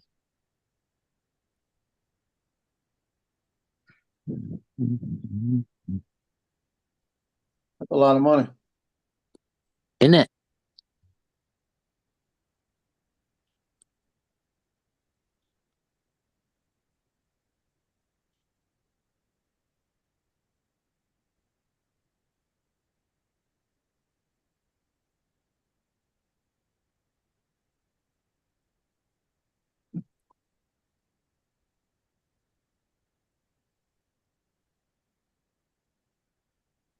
One of them has a brown inset to the case and a silver front. Yeah. One has a black inset to the case and a white front, and one is all black.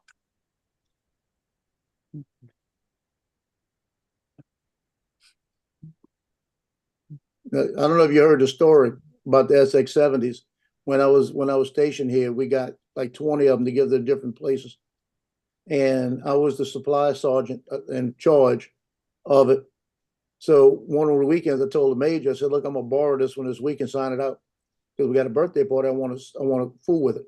So he said, "Yeah, go ahead." So I took him, brought it back the next Monday, and then about a year and a half later in Hawaii, I get a visit from Naval Investigative Services telling me that they're missing the camera that I checked out, and that I never checked it back in, and that they have people saying they think I stole it. And we wound up having an argument about it. I told him, I said, "First off," he said, "Well, you're a photographer." I said, "Yeah, I am." I said, "So first off, I'm going to steal a camera. I'm going to steal a brand new Nikons that came in that were a hell of a lot better." He didn't like that answer. He got real small with me after that. I wound up making a phone call to Colonel Bauer, Andrew Bauer. He used to be the director at 8th District, and told him what was going on. And his exact words were, "Joseph, I cannot believe that somebody at 8th District was judging your integrity." He said it to me just like that. He said, "I'll get to the bottom of this. I'll call you back in a minute." Called me back about 5 minutes later and said, "You're not going to be bothered again. They're leaving you alone. You'll never be talked to again about that." And then we talked for about 25 minutes, and then that was on a Friday. Monday morning, my wife, because I had a wife in the Marine Corps. She calls me up and she says, "Colonel Bauer died." So what are you talking about? I said, "He died Sunday. Had a massive heart attack." Wow. That was crazy. And I called up and talked to his wife, and I said, "I hope I had nothing to do with that." And he said, "No, he came home and he was excited that he spoke with you and that he took care of that for you and that he talked about you again. And he's fine." He said the next day we were out playing tennis, he had a heart attack like that. And because I used to be, when I went to New Orleans, I was supplied, but because I lived in New Orleans, they made me the driver. So I had to drive the colonel around and all the dignitaries. So for 3 years in New Orleans, I was driving around commandants, generals, everybody. So I'd be doing my job and then have to go drive. They call me, "We got to drive coming in tonight. You got to do this." So I was working extra hours, like on call. So I put like 7,000 miles in the Grand Fury with the colonel or one of the colonels. in New Orleans 1 year. That's a lot of hours in a car, Yeah. you know, and all officers in the Marine Corps call each other by their first name. Enlisted, it's still, I never called another person in the Marine Corps other than, you know, by the last name. It'd be Knox or somebody like that. Colonel, any officer, it was always either sir or colonel or whatever they were. They used to walk up to me and say, "Hey, Joseph, how you doing?" So I was on a first name basis with them, but I said, "I'm doing good today, Colonel," because I never would go back and say Andrew, never would. That wasn't my place. My place was to say sir or yes sir or colonel. And they do that right now down here when I go to junior ROTC. The colonel, every time he sees me, he'll say, "How you doing today, Staff Sergeant?" "They're doing great, Colonel." So it's still that military there. That it's crazy. Yeah, Colonel Bauer was he came in on Valentine's Day one time, and he had 4 daughters and a son. And he looked at me. We got in. It was about 5 in the afternoon. He says, "I don't know what you got to do, but we got to find a flower shop." I said, "We got it." So we found a flower. I knew somebody that worked at one in Metairie, Louisiana. We were coming through. So I made a phone call, and she says, "Yeah, what you need?" I said, "What do you need, sir?" And he said, I need 4 bouquets, all roses, one of them bigger than the other 3. I said, "Got it." I told her, she said, "I'll have them ready for you." We pulled up. She had them all ready for him. It was like 3 roses, and 6 roses. Wow. And yeah, all set up in bouquets. He looked at me and he says, "You always get the stuff done for me." He said, "I appreciate that, Joseph," like that. Got him home, and he walked in and gave his 3 daughters and his wife the roses. And they want to know, how in the hell did you bring 3 roses from Omaha, Nebraska on a plane, all the roses and all of that? And she says, he said to him, "I know a guy who can take care of this." And she turned around, looked at me and smiled. She goes, "It had to be you." But that was probably my best duty station ever. The only drawback is I met somebody that married. You know, that was the only drawback. Should have never married her.